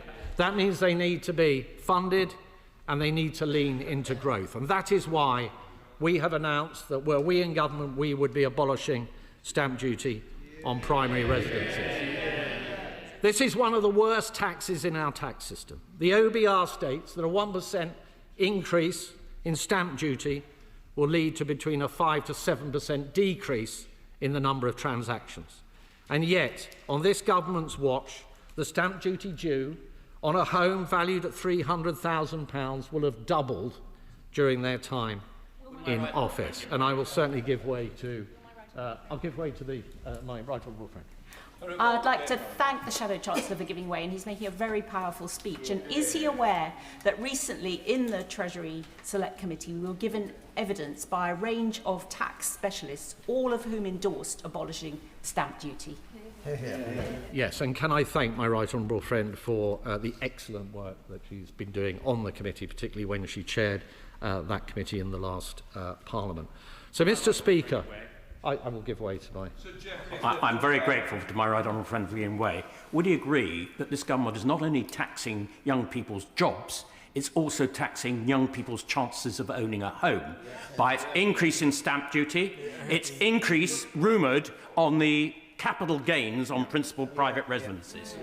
My right honourable friend is absolutely right. The reason why we need to abolish this tax, Mr. Speaker, includes the fact that it stands in the way of younger people getting onto the housing ladder. It gums up, to use the words of Paul Johnson, the entire system of house purchasing in our country. In fact, he said, and I quote, "Stamp duty may look like a taxation on wealthy people who move house, but it also acts to reduce effective supply for everyone, and that includes first-time buyers." I give way to my honourable friend. I thank my honourable friend for giving way. He's making an excellent speech. Does he agree with me that it also gums up mobility so that people are not able to move? As they lose their job under this Labour government, it makes it more expensive for them to move house to find another. My honourable friend makes exactly the right point. It does exactly that. It stops people moving to where the work is to get better jobs, to further themselves. Who wants to move to one place, pay stamp duty, then move to another to pay more stamp duty, to move to another to pay more stamp duty? It does not add up, and I will give way to my honourable friend. I'm grateful to the Shadow Chancellor for his point. Is he aware of the study done by Jackson Stocks, who looked at people who are 55 and over to see how much abolishing stamp duty would help move the market along, and that in its estimate within the first year that would be 500,000 people, second year 1.4 million people, so significantly allowing people who want to downsize to provide more homes for their families while freeing them up. This is a real blocker. Does he agree with me that that study is really useful to show the power of this policy would have? My honourable friend is absolutely right. Look, this is a blocker, Mr. Speaker, on the aspirations of families who are growing their families, who simply want to find a home with more bedrooms within it. And they can't find those homes often because empty nesters, those for whom the children have left home, are not prepared to face the huge, eye-watering stamp duty that is involved. And the other... I give way to the honourable gentleman. I thank him for giving way, but is it reality not that the reason why people can't find homes in England is because his government failed to build them when they were in power? Well, Mr. Speaker, we built 2.8 million homes since 2010 and 1 million in the last Parliament. It remains to be seen how many homes this government actually builds. But can I say, Mr. Speaker, another huge advantage of abolishing this tax is it will generate more transactions, which means more plumbers, electricians, more builders, designers, more estate agents, surveyors and conveyancers actually getting to benefit and local economies thriving. Above all, Mr. Speaker, abolishing this tax increases the effective supply of housing, and that means a fairer society and a stronger economy. And I give way to the honourable gentleman. Very grateful to the honourable gentleman giving way. He talks about the huge advantages. Is the Shadow Chancellor aware that if you own a home worth £2 million, under his proposals, you will be benefiting to the tune of £150,000? This is a tax cut for millionaires. Is that right? Is that what he wants? Well, I've already appraised the honourable gentleman of the fact that on his watch, 16,000 high net worth people have left this country to the huge detriment of our economy. And you cannot tax your way to growth.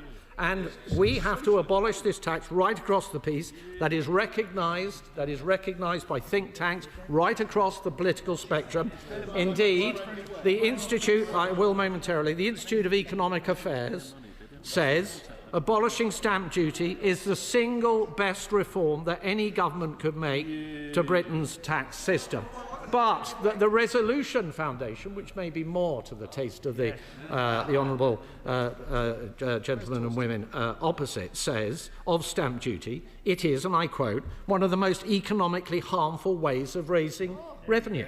That's a simple fact. And I give way to my honourable friend. Thank you. And I thank the Shadow Chancellor for giving way.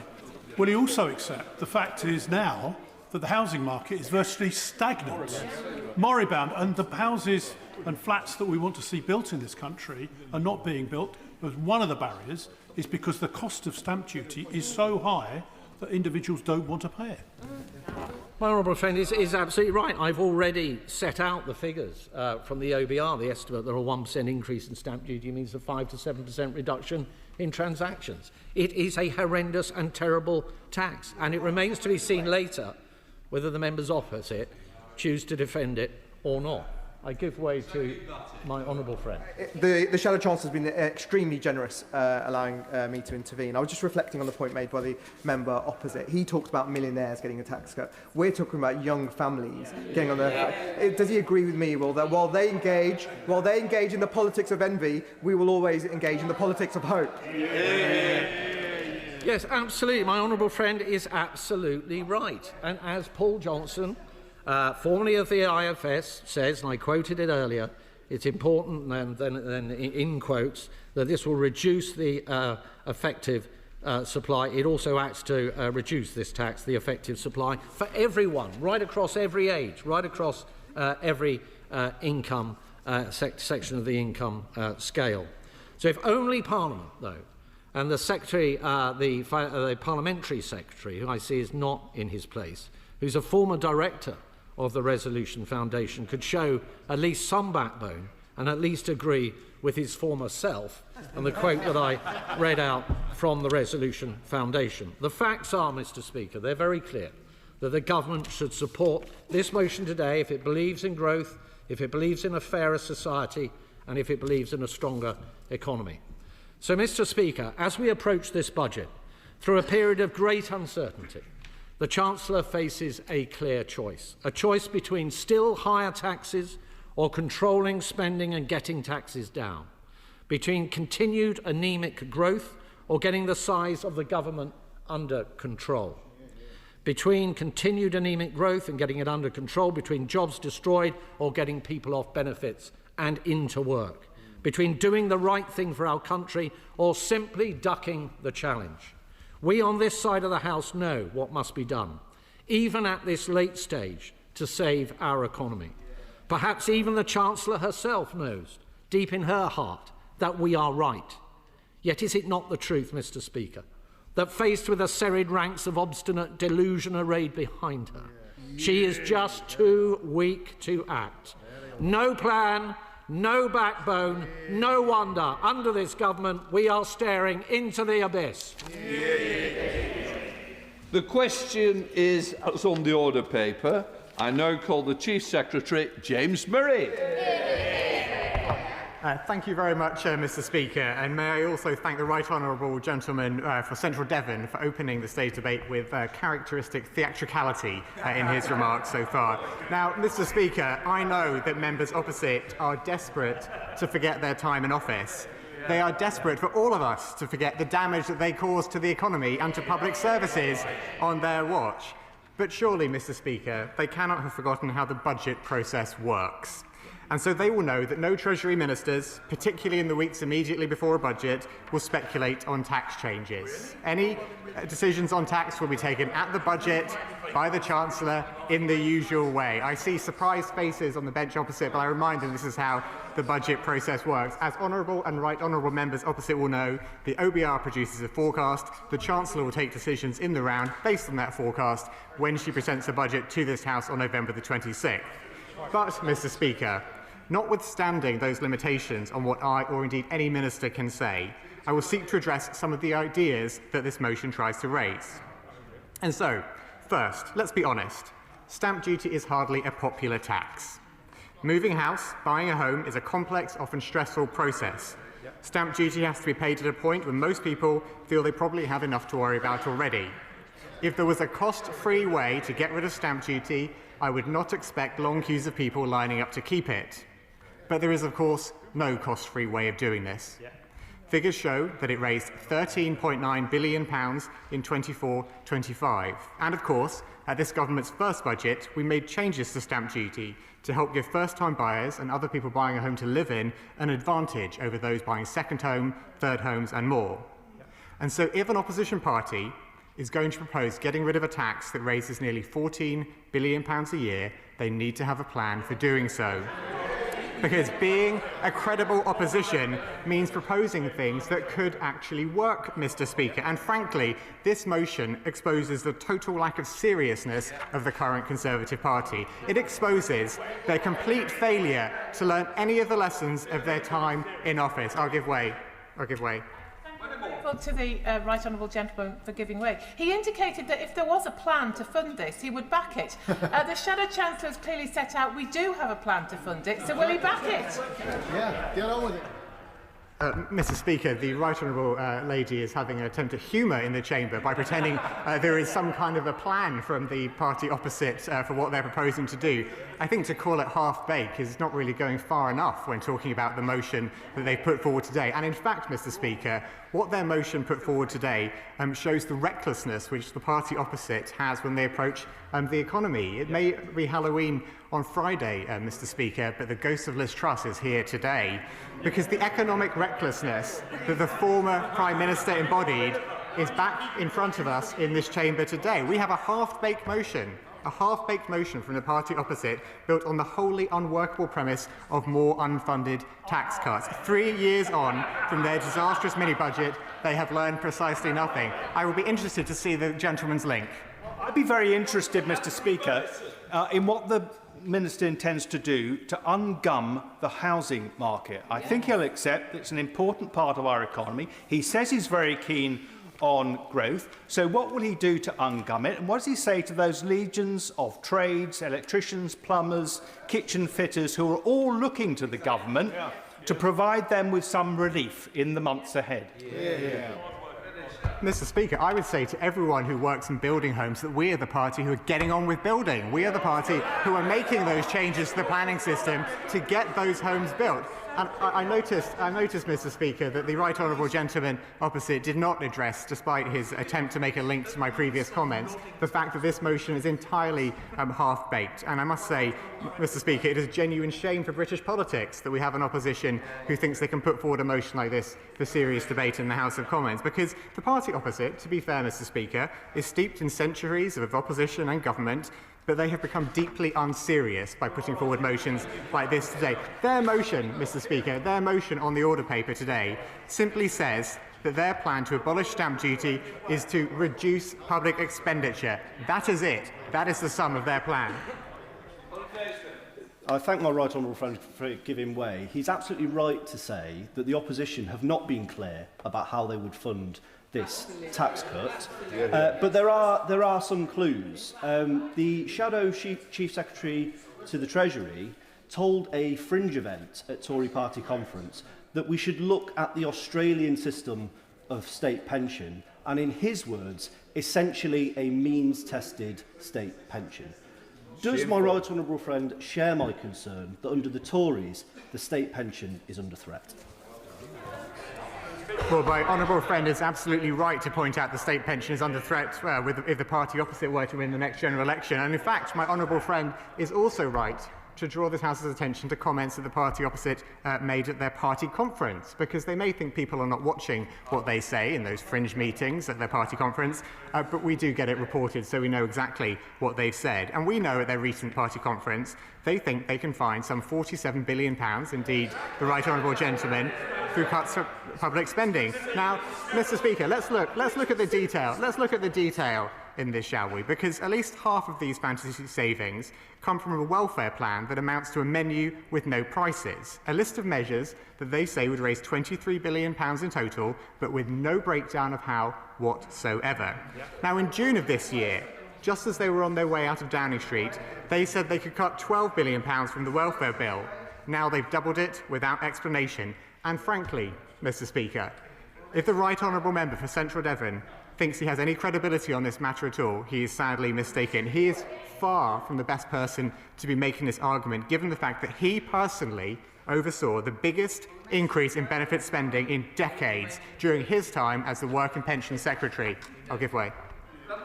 I thank the Minister for giving way, but I don't think he's in any position to lecture on reducing the size of the state, given that when Labour attempted to reduce the welfare bill, they marched all of their MPs up the hill to march them down again when they buckled under the pressure coming from his own backbenchers. Mr. Speaker, as members on all sides of this House will know, we're determined to get people back into work, because that is the way to bring the welfare bill down.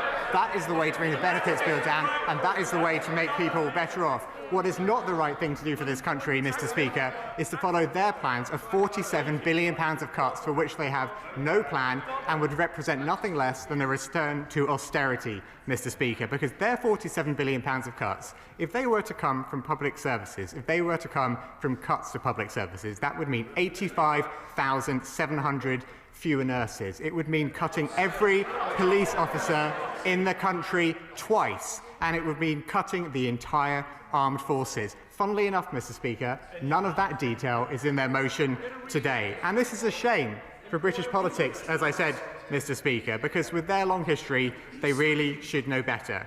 Were it to be the Greens or Plaid or Reform proposing policies with little regard for the consequences, I would not be surprised, because they've never had a chance to implement them. But frankly, to see the party who were in charge for 14 years acting just as recklessly as they are shows just how far they have fallen. On that note. Well, I'm grateful to the Minister, who's always generous and always has a smile, which is a welcome thing in this chamber. The government spending this year is approaching £1,300 billion, I think, and the party opposite couldn't save £5 because of the people sitting behind the Minister. Is it his complete failure to make even the smallest savings on that monumental budget that makes him find it impossible to believe others would have the will to do so?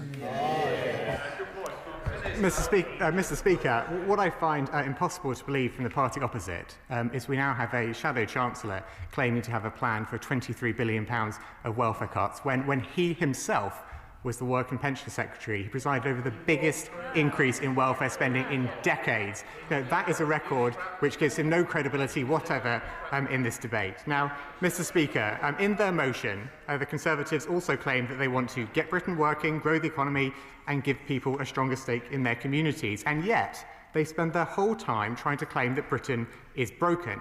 They have joined the ranks of those trying to co-opt our flag for their own ends by claiming it is in tatters. And I cannot believe that so many who claim to be proud of our country are so willing to talk it down. Mr. Speaker, our country is not broken. We are a great country filled with great people and great businesses willing to roll up our sleeves and work together for a greater future. But it is clear, Mr. Speaker, that many people across our country feel stuck. Under the last government, our economy stalled, our public services were starved, and opportunities dried up. I thank the Minister for giving way. He's always very generous with his time. And I'm always smiling in the chamber, as the member opposite will know. There seems to be collective amnesia from the benches opposite. Can he remind me whether the national debt went up or down under the last government? Well, my honourable friend is absolutely right to draw attention to the record of the party opposite. I think in 2010 the national debt was about 67% of GDP. It was about 100% by the time they left office. The two sideline conversations, I can't hear the Minister, and everybody wants to hear the Minister. Thank you, Mr. Speaker. I was confirming what I think everyone in this chamber knows of how bad the previous government's record in office was when it comes to the economy. And we know why that record was so bad, and it was because the previous ministers failed to invest when we know that investment is the fuel for our economic engine. And that is why we are taking a different approach. I'll give way. I thank the Minister for giving way. Just on helping ministers with amnesia, does he acknowledge that there was a pandemic and that required huge amounts of intervention? Or is his claim that he would have not supported so many people during that period? Speaking of amnesia, a lot of people on that side forget Liz Truss, and they're not very prepared to talk about the impact that she had. And we know. You want to go in? Okay. Sorry. Speaking of amnesia, Mr. Speaker, would the right honourable gentleman like to remind the House what the deficit was in 2010 when we first formed a government? Mr. Speaker, what's right? Were you born at that time? Mr. Speaker, I was definitely born at that time, Mr. Speaker. I was doing my maths there very rapidly, but I can be confident in saying that. I think I've quite lost my way now after that intervention from the Speaker, Mr. Speaker. But let me just return to the main thrust of the argument that I was making a few moments ago, which is to make the point that our approach as a government is a serious government who is a serious partner for the private sector, and that is why we're investing in things that will get our country moving again. Now, Mr. Speaker, it is early days, and the damage the Tories did will take time to unpick, and there will, of course, be more difficult decisions ahead. But since we came to power, this government has announced £250 billion of new investment commitments, creating tens of thousands of jobs. The Bank of England has cut interest rates 5 times, so that if you are on a tracker mortgage of just over £200,000, you are already around £100 a month better off. We have cut red tape and changed planning regulations so that we can deliver 1.5 million new homes over the course of this Parliament. We have acted to accelerate the construction of nearly 100,000 new homes, which were previously stuck. We were the fastest growing G7 economy in the first half of this year, and most telling of all, since the general election, real wages have risen by more than they did in the first 10 years of the Conservative government. Mr. Speaker, the answer to the nation's challenges from the Conservatives are always the same, and they are austerity. They want to cut spending, increase debt, and accept decline. And in contrast, we will never accept austerity, and we will never gamble with the public finances. I'm grateful to the Minister giving way. Another term for austerity is living within your means. That's what the British public understand. That's the point we're trying to make here. And when difficult decisions need to be made by the other side, they've fallen short. So could he explain why the government isn't living within its means? Hear, hear. Mr. Speaker, as the honourable gentleman will know, the Chancellor's fiscal rules say that day-to-day spending must be paid for through tax receipts. That is a definition of living within your means. And those fiscal rules were met at the first budget last year, at the spring statement this year, and they are an ironclad commitment that we will continue to meet those fiscal rules at the autumn budget coming up next month. Mr. Speaker, those fiscal rules underpin our approach to the economy and our approach to stronger public finances, because we know that fiscal responsibility, which the previous government abandoned, underpin a stable economy. We need to secure our country's renewal through that public and private investment. We want to secure rising wages, support for businesses, more jobs, more homes and more opportunities in every corner of our country. Mr. Speaker, the motion brought before this House today simply is not serious. It is an admission from the members opposite that after years in power and countless opportunities to reflect and learn from their mistakes, all they can come up with is the same failed solution. More unfunded tax cuts, more cuts to public services, more failure to invest, more austerity and more pain for the British people. And that is what will keep them on the opposite benches for a very long time. On this side of the House, we reject their recklessness, we reject their lack of ambition for our country, and we reject this motion today. Daisy Cooper, the Liberal Democrat spokesperson. Thank you, Mr. Speaker. Our tax system is a mess. It's complicated and unfair. It's riddled with cliff edges that distort behaviours and create inequities, and there are exemptions that haven't been reviewed for years. Council tax is outdated and hated. Inheritance tax and capital gains allow the super wealthy to exploit loopholes whilst the squeezed middle picks up the tab. Business rates are a tax on bricks and mortar which penalises our high streets, whilst online giants corner more and more of the market. IR35 is a sledgehammer to crack a nut for contractors, and R&D tax credits are in such a muddle, it's triggering lots of disputes, even for legitimate claims. Madam Deputy Speaker, when any one of these is tweaked, it causes problems elsewhere. And what we see time and again is that when people want to do the right thing, they want to pay the right amount of tax and query a tax issue, they call HMRC only to have the call handler hang up, or contact the VOA and have to spend money on an expensive third party who specialises in disputes. Stamp duty too, Madam Deputy Speaker, has all the hallmarks of a bad tax. It is a transaction tax. It is an extra cost that stops people from moving. They might want to move to start a family, to take up a new job, or to take on caring responsibilities. It stops people from getting on the housing ladder, from upsizing and sometimes downsizing too. It gums up the housing market in a country where we simply cannot afford for that to happen. It does disincentivise people from moving, and it holds back a dynamic economy. You should give way on that point. I will. I'm very grateful to the Lib Dem spokesperson making some excellent points. Therefore, will she be supporting the motion today? No, for all the reasons I can come on to. So here's the rub. You were a fraction too early. It raises a lot of money. And that, Madam Deputy Speaker, that is presumably why the Conservatives didn't seek to scrap it at any point during all their years in power. Now, Madam Deputy Speaker, for primary residences, stamp duty from primary residences in England and Northern Ireland raises around £4 billion in 2023-24. And it suggests that there will be a cost of £9 billion. It will raise £9 billion in 2029 to 30. The IFS estimates that the cost in 2029-30 is around £11 billion, with the additional costs in Scotland and Wales taken into account. That means, Madam Deputy Speaker, that abolishing stamp duty on primary residences would cost in the region of 36 to 44 billion in total over the next 5 years.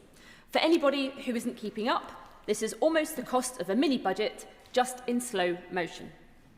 Madam Deputy Speaker, the Conservative Party says that they want all of those cuts to come from public expenditure. But in this motion, they do not say where it would come from.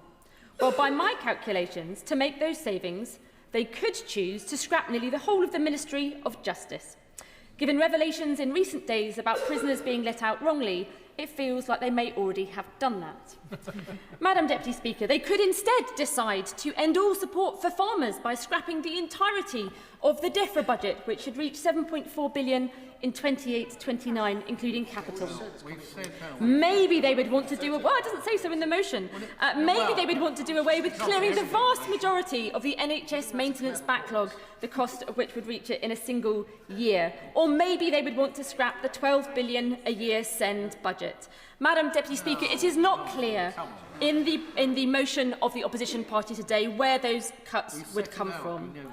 Madam Deputy Speaker, there is a strong case for looking at reforming or scrapping stamp duty altogether alongside other property tax reforms and moving to a land value tax. Indeed, some commentators suggest that scrapping stamp duty and council tax together and phasing in land value over time could be one way to move ahead. Will the Honourable Lady give way? I would give way. The average price of a property in St Albans is £642,000 a year.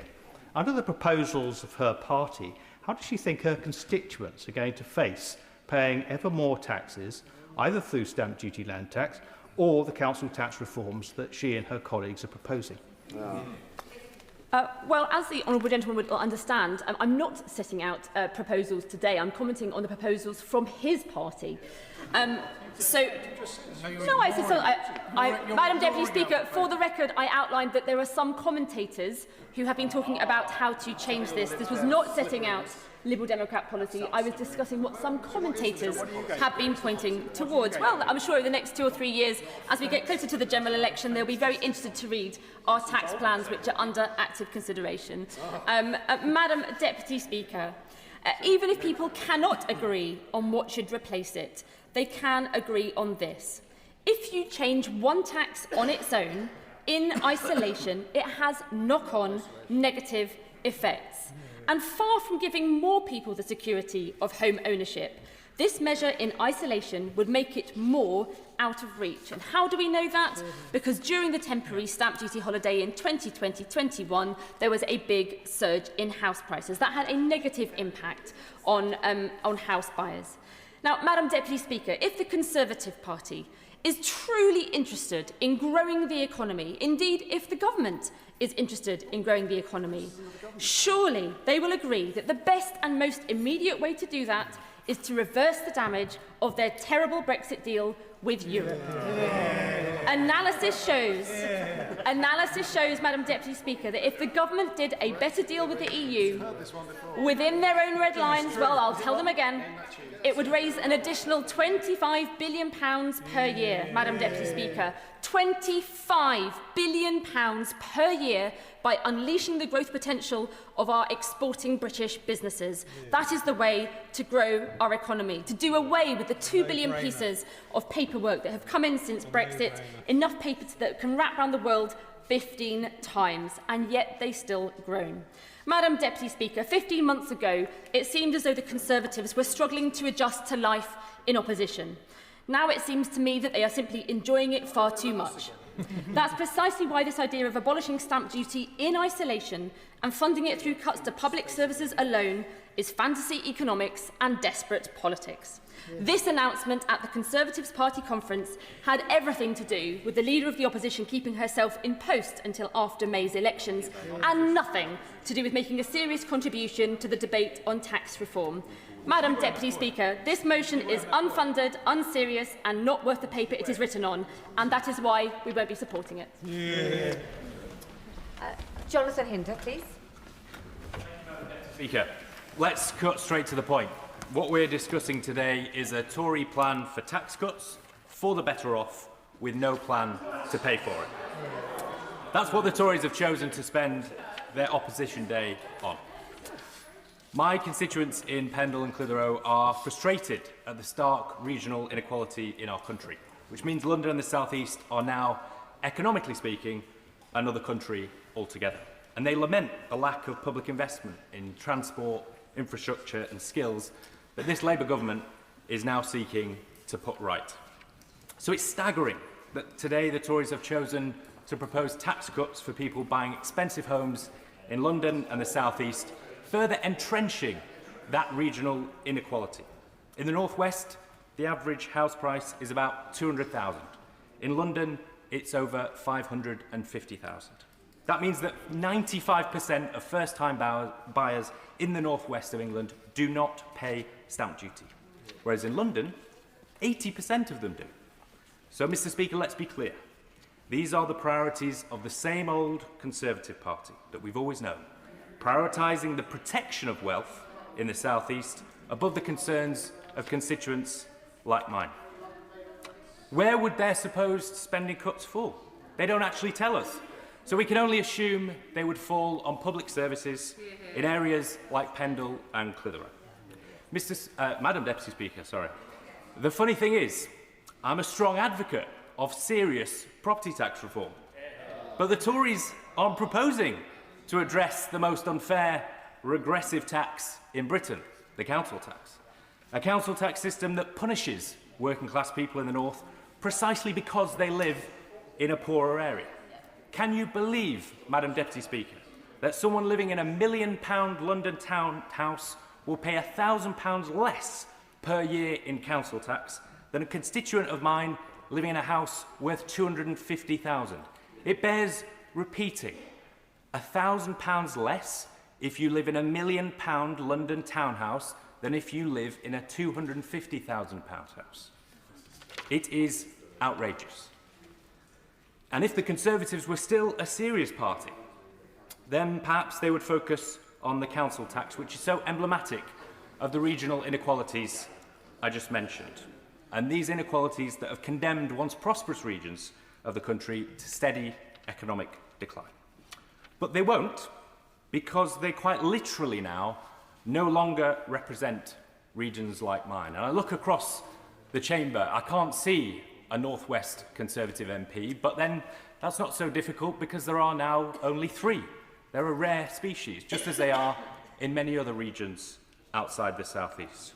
So the Conservative Party's answer remains the same as it has always been, that growth in the South East will lift up constituencies like mine, make those with wealth wealthier, and everyone else will benefit, they say.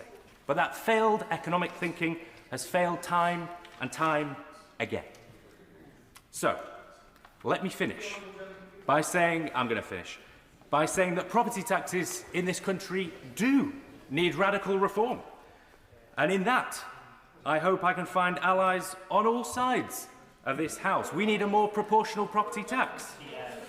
But the Tories' harebrained idea to scrap stamp duty, a big tax cut for the better off in the South East, with no plan to pay for it, while leaving the aggressive council tax untouched, is just not serious.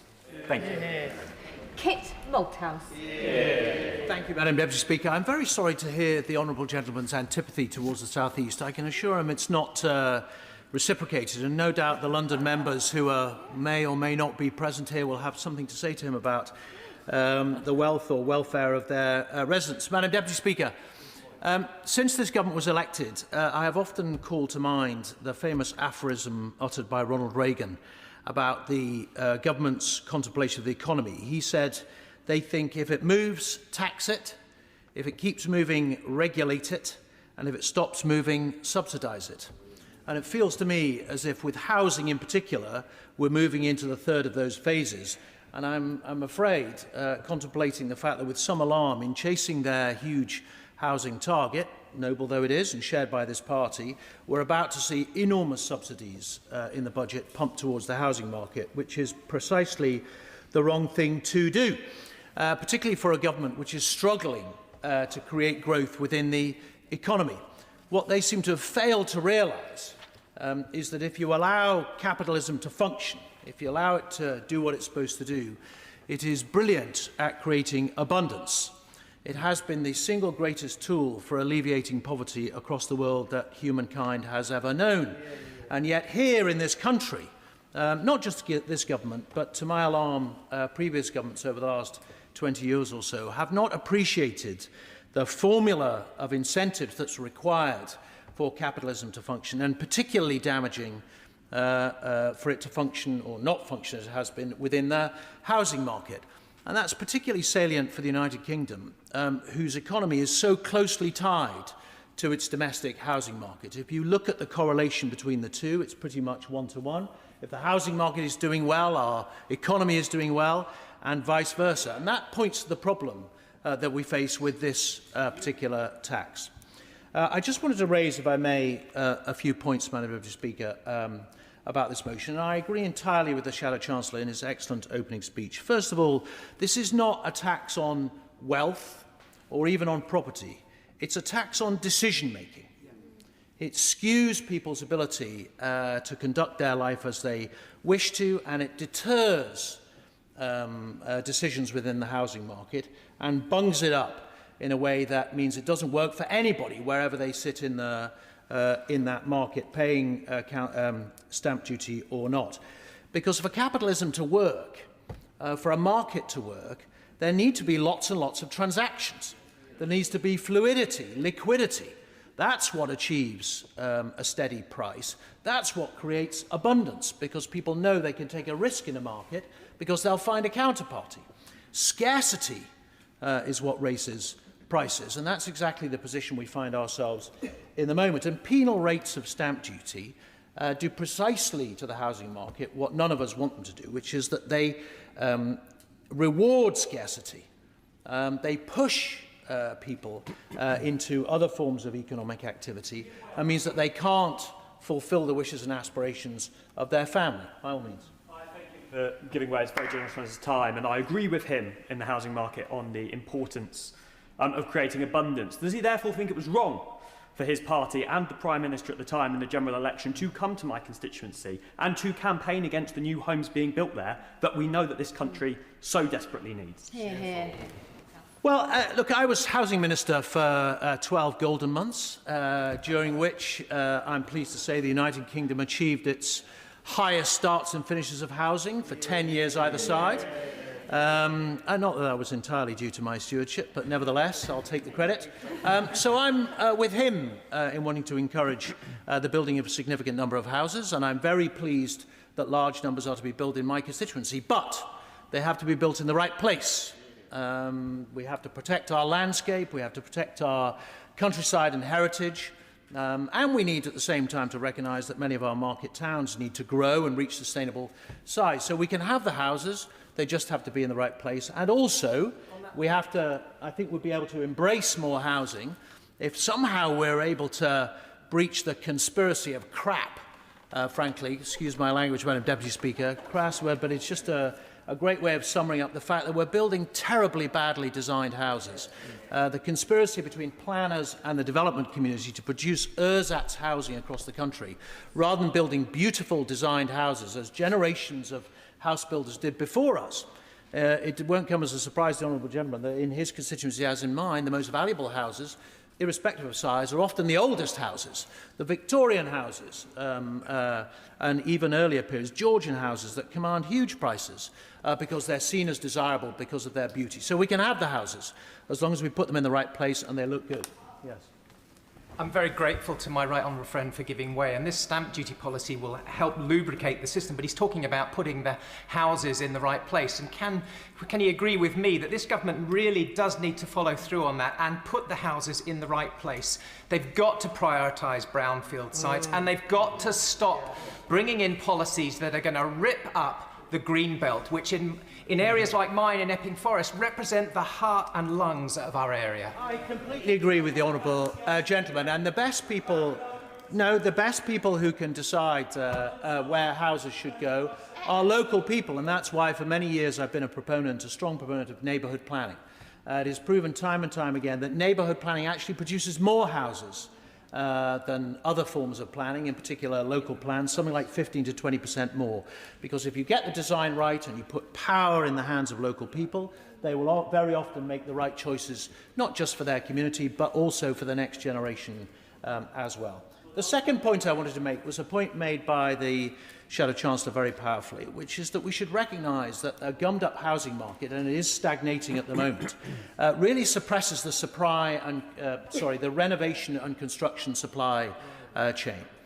When people move house, they invest in redecoration, they invest in extensions, they put a new roof on the house, they build on the side, they do all sorts of things to it that are good and valuable productive economic activity, which we're missing out on at the moment. Yes.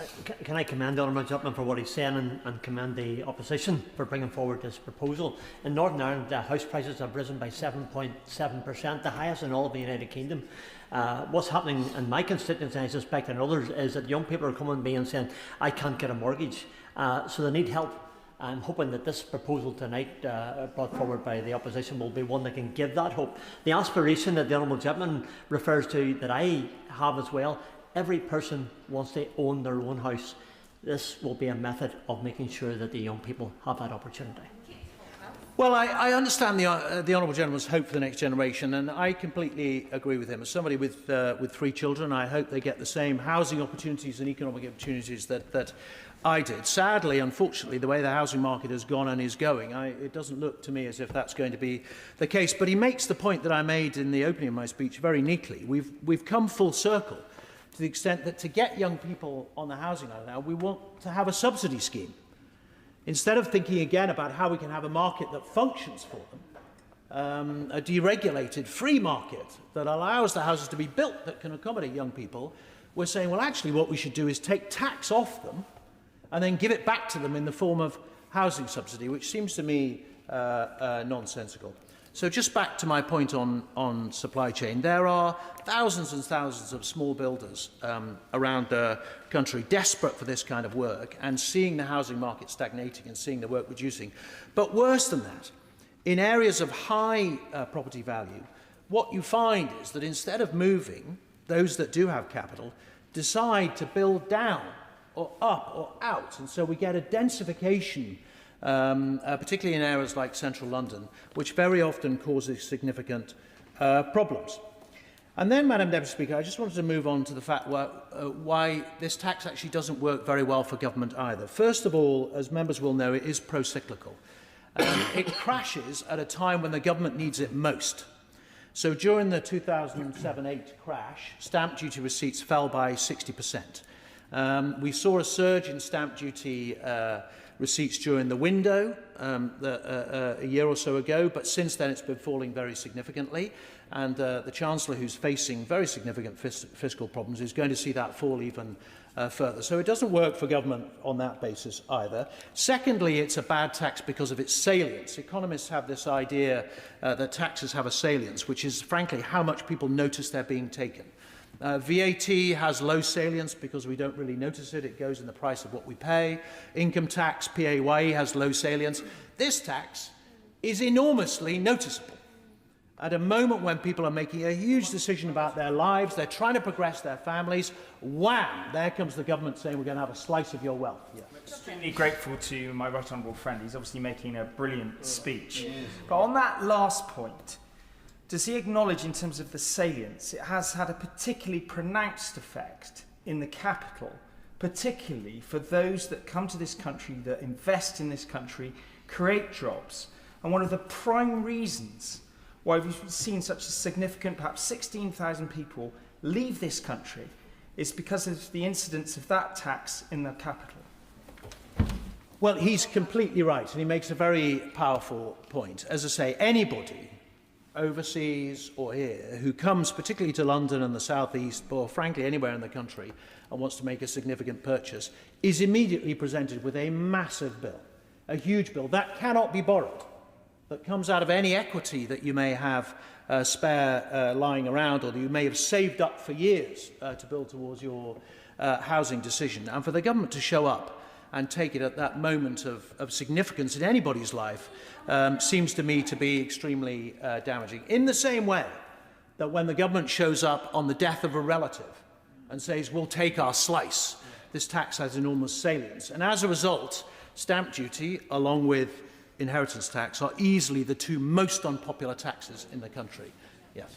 I thank the honourable gentleman for being so generous with his time and the interesting points that he's putting forward. It just surprises me that nobody on the benches opposite brought these points forward in the last 14 years. Stamp duty land tax is not a new tax. It's a tax that went up over the last government, and yet there have been no proposals brought forward until this unfunded announcement made at the party conference a few weeks ago. Well, Madam Deputy Speaker, she shouldn't assume that from the outward utterances there wasn't an internal conversation going in within the party about what our tax strategy should be. And those in the chamber who will have shared the cabinet table with me will know that that was often a very vigorous conversation. So I'll leave it at that. And then the third point, I will in a minute. The third point I wanted to make, I guess it's possibly might be the one that appeals most to the opposite benches, which is that actually this is a very generationally unfair tax. Younger people move house more often. They are more exposed to this tax. The younger you are, the more likely you are to be building a family, require more space, be moving up the ladder. Older people tend to sit still. They sit pretty on their capital. They sit pretty often on their unmortgaged houses. And because of the lack of a market, generally under-occupy the houses which they own. And so when looking at stamp duty, you have to look at it in terms of generational fairness as well.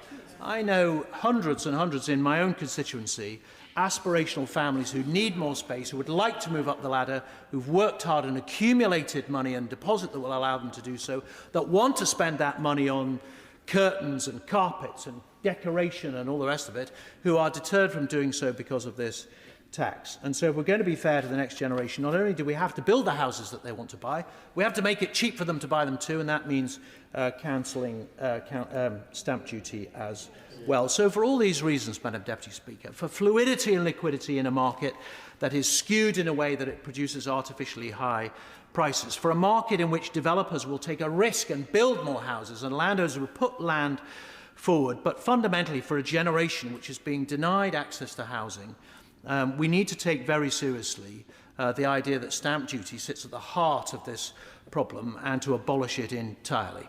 And for those who say, like the Liberal Democrats, that this will raise prices, well, of course it will raise prices if you tell people there's a window, because you get a frantic activity by those who are desperate to buy. If it becomes a permanent abolition, then you get a liquid market that achieves a real price, notwithstanding this initial bump. And for those who say the savings can't be found, as the Honourable Gentleman said, on the budget of that size, if you can't find this amount of money, I had a look this morning, I could find 50% of it out of the Department of Transport, no problem. And if we add that to the half of welfare reforms, the other half could come from the welfare reforms that the Labour Party bottled on, we could easily find the money and do the whole country and the economy an enormous favour.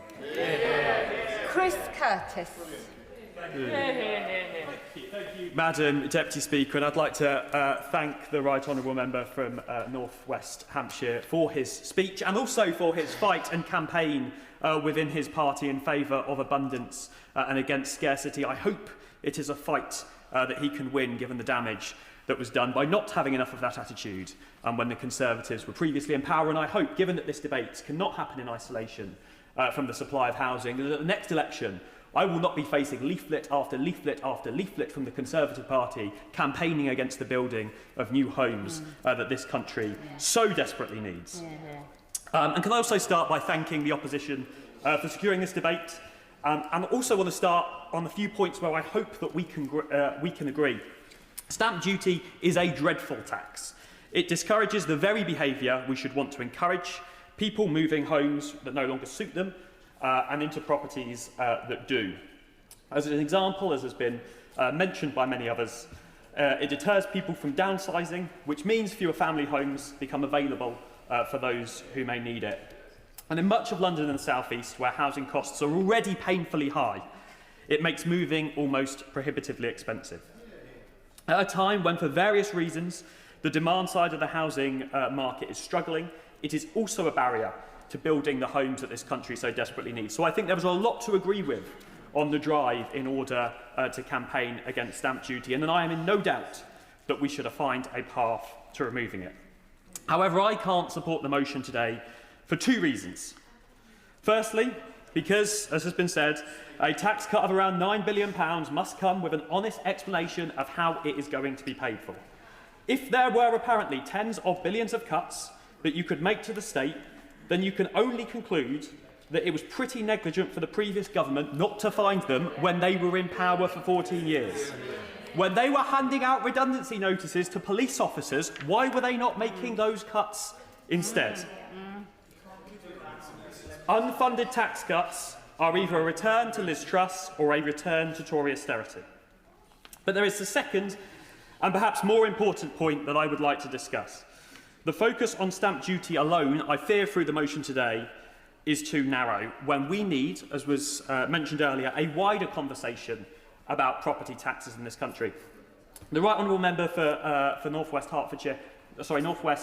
Hampshire, my apologies, I think was actually wrong in one of the remarks that he made. I used to work in market research, so stamp duty is not actually, and inheritance tax are not actually the most unpopular tax in this country. Council tax is consistently the most unpopular tax in this country. Of course, I'll give way. Does he regret that his government has not honoured its pre-election promise to reduce council tax? I'm going to come on to some comments about the unfairness of the council tax system in the moment. But the point about this, we can have a conversation about tax and spend in this country, and there's a much wider conversation to have. But this debate today is focusing on a very specific tax cut to a very specific part of property taxation. And I think there is a problem, as I'll mention, with having that conversation in isolation and rather having the bigger, bolder, more politically brave conversation that I would like the opposition to start about wider reforms to our property tax market. Of course, I'll give way. I must say, Madam Deputy Speaker, I'm really encouraged by the Honourable Gentleman's speech. For once, he's not purely dealing in the sort of 14 years of failure rhetoric from the party opposite. He recognises that stamp duty is a bad tax, and he says that we need a proper, joined up and deeply thought through approach to getting rid of it. Is he pledging to lead such an operation within the Labour Party? Because for the next 4 years, there are 400 plus Labour MPs. It's the debate within his party that's more important than the one within our own. Thank you, Madam Deputy Speaker. I'm glad he asked me to comment on the 14 years of Tory failure, which failed to grow the British economy and created many of the problems that this country now faces. And I do think that while there were many good remarks made in the opening speech from the Shadow Chancellor, there was a little bit of amnesia about just the state that was left to this government. But we do need to have an honest conversation about tax reform, including to property taxes. Council tax does... We've spoken a little bit about the IFS and what they've said, and they're right. The UK essentially relies on two big but fairly broken property taxes. Council tax does not create the distortions that stamp duty does, but it's regressive. Stamp duty creates these distortions, but at least it's progressive and mitigates against some of those regressive elements of council tax. If you only look at one half of the equation and simply cut stamp duty, we will tilt that system further in favour of the wealthiest households, many of them in London and the South East, while telling lower and middle income families elsewhere that there is nothing in the system for them. And we should consider just how unfair council tax has become. Given the top band is capped so lightly, a modest family home in the North or Midlands can face a similar bill to a multi-billion-pound townhouse in London. We've quoted Paul Johnson, so I'm going to quote a tweet from Paul Johnson, formerly of the IFS, if that's okay. Buckingham Palace, valued at around £1 billion, sits as a Band H property and is charged £1,828 by Westminster City Council, less than the average three-bedroom semi in Blackpool. 46% of households in England will receive a bigger council tax bill than Buckingham Palace. That is clearly a broken tax system. And if we ignore that and just focus on stamp duty, then we're only going to make that broken system worse. And of course, because successive governments have not had the bravery to revalue those tax bands, they're still based on 1991 values. In 1991, Tim Berners-Lee had just released the World Wide Web. Nirvana had released Nevermind. Will Smith was filming the first series of The Fresh Prince of Bel-Air, and I was not born. A lot has changed since then. And yet we still have not reformed the way we do council tax valuations. So yes, I will agree that we should set a path to reduce and ultimately reform the way we do stamp duty.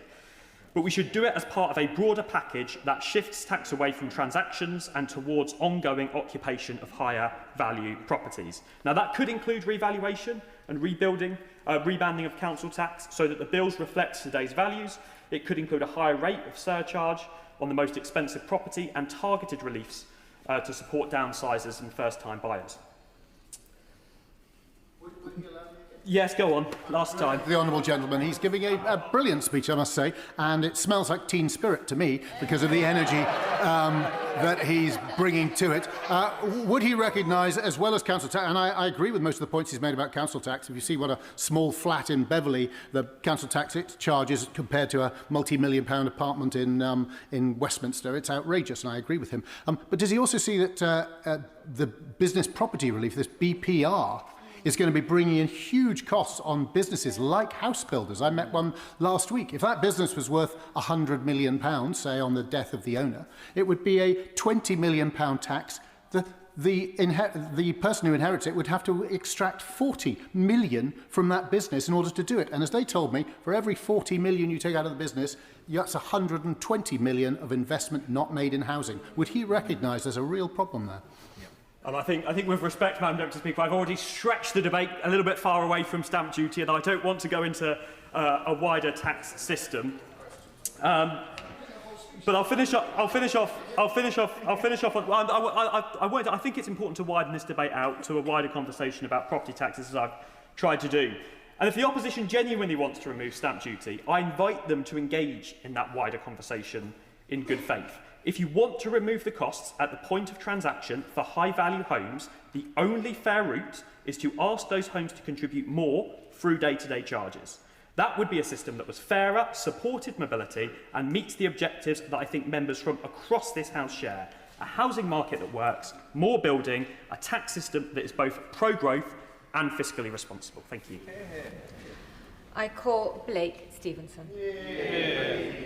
Madam Deputy Speaker, stamp duty is the worst kind of tax, and it feels like there's cross-party consensus on that point in this House today. It's a tax that stands in the way of the aspiring young couple who want to buy their first home or when they want to move on and bring up a family. It's a tax that punishes the older couple who want to downsize to a more suitable home once their family has flown the nest. It's a tax that stifles growth and it restricts mobility.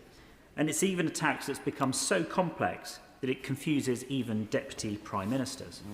So I think it's in all of our interests to simplify this taxation, and we do that by abolishing it, so that we can also get the housing market moving once again. I know members from across the House have spoken about how the housing market is bunged up. It absolutely is bunged up. There are so many properties on the market for many, many, many months not selling, at all levels within the housing chain, not just multi-million-pound houses.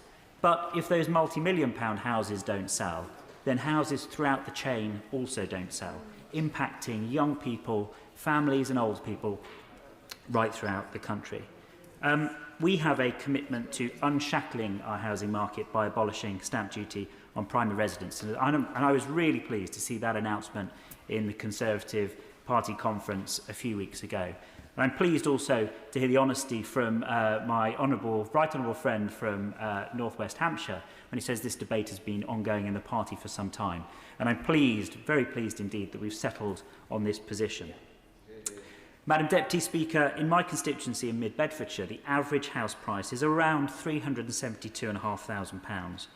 Purchasing that property would require stamp duty outlay, if the online stamp duty calculators are accurate, of £8,625.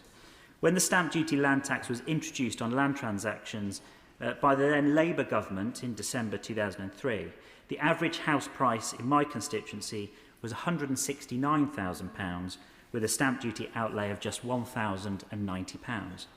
Taken together with increasing house prices, that's a 224% increase in the cost of buying a home. By comparison, average earnings have risen by 190% in that same period. Now, abolishing stamp duty won't fix that overnight. We still need to do more to build warm, dry homes in the places people want to live. And I'm pleased that in this debate today, that this debate has been broadened out slightly to discuss house building. I think parties from across this House want to build good quality homes in the right places for young people to get on the housing ladder. I think we are not at odds with that at all. They do need to be in the right places, and I agree with my honourable friend again from North West Hampshire, in that the quality of those homes is incredibly important. If we improve the quality of new build homes, I think that our communities would be much more open to accepting house building in our communities, which would increase supply and improve opportunities for young people. I think that's critical to all members across this House. But places like London, Madam Deputy Speaker, where this government and their Labour Mayor have utterly failed to tackle a severe housing crisis with lower targets and reduced aspiration, not ambition. Building more houses will help to arrest the charging growth in house prices, but we know that just building is unlikely to bring prices down. 20% fewer 25 to 34-year-olds are homeowners today than in the year 2000. Average first-time buyers are almost a decade older today than they were in the 1980s. Our property market is failing our young people. So in this place, we must do more to make it more affordable for people to make that next move. The Chancellor, despite desperate to raise more money following her economic vandalism, wants to drag more people into paying stamp duty or a higher rate of stamp duty by freezing thresholds. Yes, absolutely. Reform, reportedly about to scrap their half-baked stamp duty plans, are looking to concrete over our greenbelt as they lack any credible plans to deliver homes at all. The Conservatives are the only party with a sensible plan to unlock our housing market, to give young people a stake in society and roots in their community. By abolishing stamp duty on primary residence, we can make it over 2% cheaper for families to buy the average house in my constituency overnight. We can save prospective first-time buyers in London an average of £18,000, and I'm sure members, or I think at least one member on the other side representing a London seat, may wish to comment on the savings that she could deliver to her constituents by supporting this motion and pushing this policy through within her party.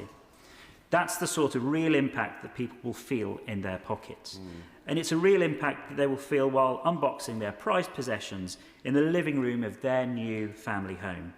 Enabling a new generation of young people to achieve the dream of home ownership, enabling young people to move up the housing ladder into more suitable family homes, unlocking our housing market and knocking down a barrier to social mobility, stimulating our economy and abolishing the drag on growth.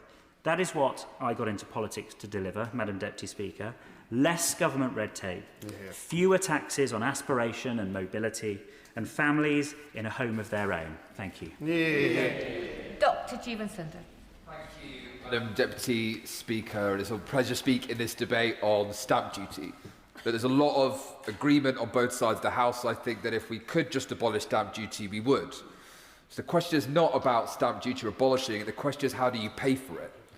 And what we've seen from the benches opposite in their so-called costing is £23 billion of cuts to social security. Now, these are £23 billion they couldn't deliver while they were in office.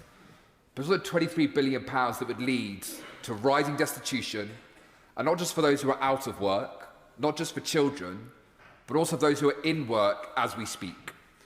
It's worth thinking, Madam Deputy Speaker, about how the social security system has changed over time, what's happened in our economy and indeed high-income nations across the world.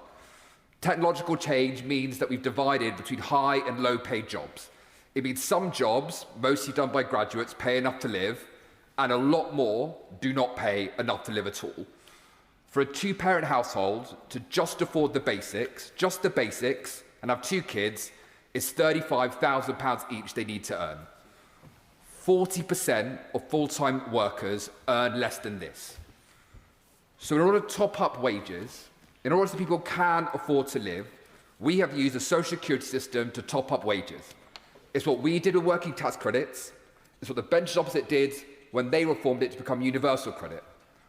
But of course, what did they build into that system? A huge amount of cuts. And what did those cuts mean? It meant food banks in our nation that we'd never known previously. It made kids going hungry. It made parents not being able to afford the basics. It meant that people across this country who worked hard, did the right thing, could not afford a decent living. And today we're sitting here, and the party opposite is once again suggesting £23 billion of cuts to social security. That's £23 billion out of the pockets of families and working families as well. It is shocking. It should mean something to them. It should mean something to all of us. Our nation does better when every single one of us can afford a decent life. It absolutely should be the case that people who work hard should also be able to have a decent life. And yet these cuts will mean the opposite. I'll give way. Thank you. I thank the honourable member for giving way. He's making a very powerful argument. But I just wonder whether he reflects on the size of the welfare budget now. Is he making the argument that welfare spending should not come down at all? Not at all the argument I'm making.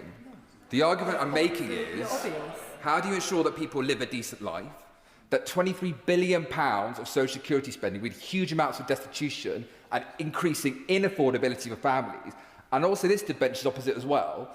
I worked at Treasury under George Osborne. Even he wouldn't come up with something like this. And when he tried to do it, he did not get it past his house. I'll give way. Reflect on the fact that 1 in 6 people in this country on universal credit are not British citizens, and how would he justify that to his constituents? People in this country who have the right to remain and the right to work, and people who have earned social security contributions can claim so. He'll also know that many people in this country have no recourse to public funds at all, which meant, for example, during the pandemic, despite paying into the system, they couldn't claim back out. It's a shame to see where the party opposite has got to on this stuff, to be honest with you. There was a time when the party opposite condemned Enoch Powell. There was a time when the party opposite joined us across this house in believing that every single person, regardless of the colour of their skin, if they're given the legal status to remain, have rights and responsibilities as a British citizen. It's such a shame to see where the party opposite has gotten to.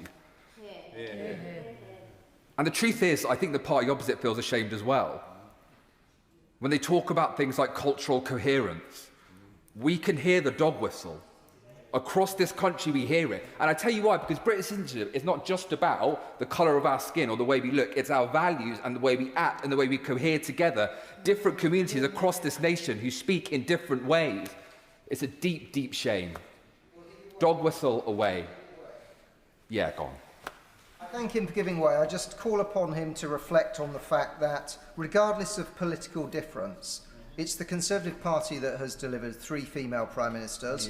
One Prime Minister, the first one from an ethnic minority background, whilst his party has not managed to present a leader other than a white man. Sunda response. Let's try and keep this debate in scope. Dr. Jivan Sunda. And look how much the party opposite has changed since last July. That's where we are. I will come back, Madam Deputy Speaker, to the issue at hand. 4.5 million children in poverty. 1 in 6 children in households have food insecurity. They're struggling to make ends meet. £23 billion of welfare cuts. That does mean that families can't afford and children can't afford to eat. It does mean those who are most destitute becoming poorer. And it also means, of course, that working families, 40% of them on universal credit, who are working families, will see cuts as well. That is the outcome here, making our nation poorer. That's not what we should want. It's not what we want. And the bench is opposite. I'd hope it's not what they want either. Thank you, Madam Deputy. It's an absolute joy to see the wonderful Chelsea pensioners in their glorious red uniforms observing proceedings on behalf of Mr. Speaker. No doubt it will elevate the debate. To do so, Graham Stewart. Thank you, Madam Deputy Speaker. It's a pleasure to take part in this debate, and I think the quality of contributions from all sides has been excellent today, and that's not always the case over recent months. Madam Deputy Speaker, no one in Beverley and Holderness likes paying stamp duty, not first-time buyers in Beverley, not grandparents seeking to downsize in Heddon, and of course, as we know, it's not very popular even with the Right Honourable Member for Ashton underlined. Stamp duty was first introduced in 1694 to fund our war against the French, and while we may have our differences with our friends across the Channel, when I checked this morning, Madam Deputy Speaker, I was pleased to find that we're not currently at war with France. And what began as a temporary wartime measure, raising £91,206, 10 shillings and 4pence in 1702, has become a permanent tax. But it's more than just a tax. It's a barrier to opportunity for young couples in Sprockley, my constituency, an impediment on aspiration in Aldborough. and a block on families in Withensea trying to climb the property ladder. And we, the Conservative Party, have always been the party of opportunity, of home ownership, of family aspiration, and that's why at the next election we will abolish this 3-century-old tax, why we welcome signs I didn't expect to hear today from colleagues opposite who too often just slavishly repeat their speaking points. Today we've heard thoughtful speeches and recognition that this is a harmful tax. They question our way of implementing it, but they recognise that. So we will abolish this 3-century-old tax, unlock the housing market in Beverley and Holderness and beyond, and I encourage the current Chancellor and the colleagues behind her to follow our lead. Andrew Lewin. Deputy Speaker, let me start by saying that I welcome a debate on how we incentivise home ownership. I'm a Labour MP who wants more of my constituents in Welwyn Hatfield to have a secure home of their own, to build a life in our community, and also for the ability to buy a home not to be so dependent on your access to the bank of mum and dad. The proposition we are discussing today from the benches opposite is that the abolition of stamp duty is the answer. Before we assess that claim, let's look at how we got here today. Home ownership went backwards under 14 years of the last Conservative government. There are 600,000 fewer homeowners in the UK than there would have been if home ownership rates had remained at the levels they were at in 2010. That's more than the population of Liverpool. 20 years ago, 50% of people aged 25 to 34 owned their own home. By 2022, this had fallen to fewer than 4 in 10. Madam Deputy Speaker, members across the House will recognise that that is a record of failure. I think they will also agree that there is no panacea for increasing the levels of home ownership and that it requires a range of policy solutions. That being said, there is one fundamental truth that we need to recognise. If you don't build more homes, you won't have more homeowners. The last government dropped mandatory housing targets, and I've lost count of how many MPs on that side of the House have used departmental questions, statements, and even today's debate to say, oh, I like the idea of homes in the right places, but it doesn't happen to be in my constituency. And I have to say the Liberal Democrats have been just as guilty as the Conservative Party on that. So where the Conservatives have failed, the Labour government is acting. The return of housing targets for every local authority, ambitious planning reform, and a record £39 billion for the Affordable Homes Programme. Do we have further to go? Yes, absolutely. But new housing starts in the first quarter of 2025 were up by 17% on the same period in 2024 when the Conservatives were still in power. So let's look more closely at the proposition that abolishing stamp duty is the answer. First of all, who benefits most? If your home is worth £1.5 million, you will save £93,750 under this proposal. As I intervened earlier, I said, if your home's worth £2 million, you'll save to the tune of £150,000, and it was cheered by the party opposite. And I think that's telling, Madam Deputy Speaker. Whereas if you buy a home that's worth under £300,000, then this proposal will save you no money at all. That's the threshold, by the way, that stamp duty cuts in at the moment, and 40% of first-time buyers buy homes that are worth less than £300,000. So the Conservative choice, the Conservative proposition, is to ask ordinary taxpayers to either accept, as my honourable friend said, deep cuts in social security, or to pay more taxes to subsidise a tax cut for millionaires. That's the proposition today. Liz Truss would be proud. We have no Reform colleagues in the chamber today, but I suspect they would be pleased as well, as, of course, their leader famously said at the time of the mini-budget that it was the best one since 1986. Madam Deputy Speaker, if we seriously want more homeowners, the real answer lies in building more homes of all tenures, in offering mortgage guarantees to help those who earn enough but can't raise the deposit to get on the ladder, in continuing to support low-cost home ownership models like shared ownership, in planning reform, and by embracing a new generation of new towns. In the first 14 months of being in office, this government has done more to make progress on identifying sites for the next generation of new towns than the Conservative Party did in 14 years. If your objective is to give millionaires a tax cut, abolishing stamp duty in one sweep is a good way to do this policy. But if you're more serious about helping people onto the housing ladder, We should reject the Conservative motion today, reject their failed approach over the last 14 years, and support a package of reforms to get Britain building again. Sakib Atti. Madam Deputy Speaker, and it was very interesting to follow the last speaker, because obviously I did an intervention earlier related to him. He knows I fundamentally disagree with him. This is a tax cut for everybody, irrespective of the value of their house. And fundamentally, what we know is that the housing market is gummed up. I have serious questions about whether the Labour government will be able to meet its housing targets. I'm not sure what those housing numbers are currently. Maybe he'll be able to enlighten me. But fundamentally, this is a tax cut that will apply to everybody. But my reflections, my honourable friend earlier said about the speeches coming from opposite, they've been very interesting, but they are slightly siloed. They slightly miss out the context of what we're talking about currently in an economy that is stalling. With the jobs tax, which has meant that there's unemployment has gone up. That means hard-working families, more of them are now unemployed. More young people are now out of work as a result of this Labour government, and they can absolutely talk down this motion, as I'm sure they will, because the whips have told them to do so, and all the other things. But the reality is, we are putting something on the table that is credible, that is funded, and that will ungum the housing market, but it will also contribute £1.2 billion worth of economic growth. And at a time when the Chancellor is scrambling to fill her own black hole, we put credible ideas on the table, and they should take it more seriously. I will take the intervention.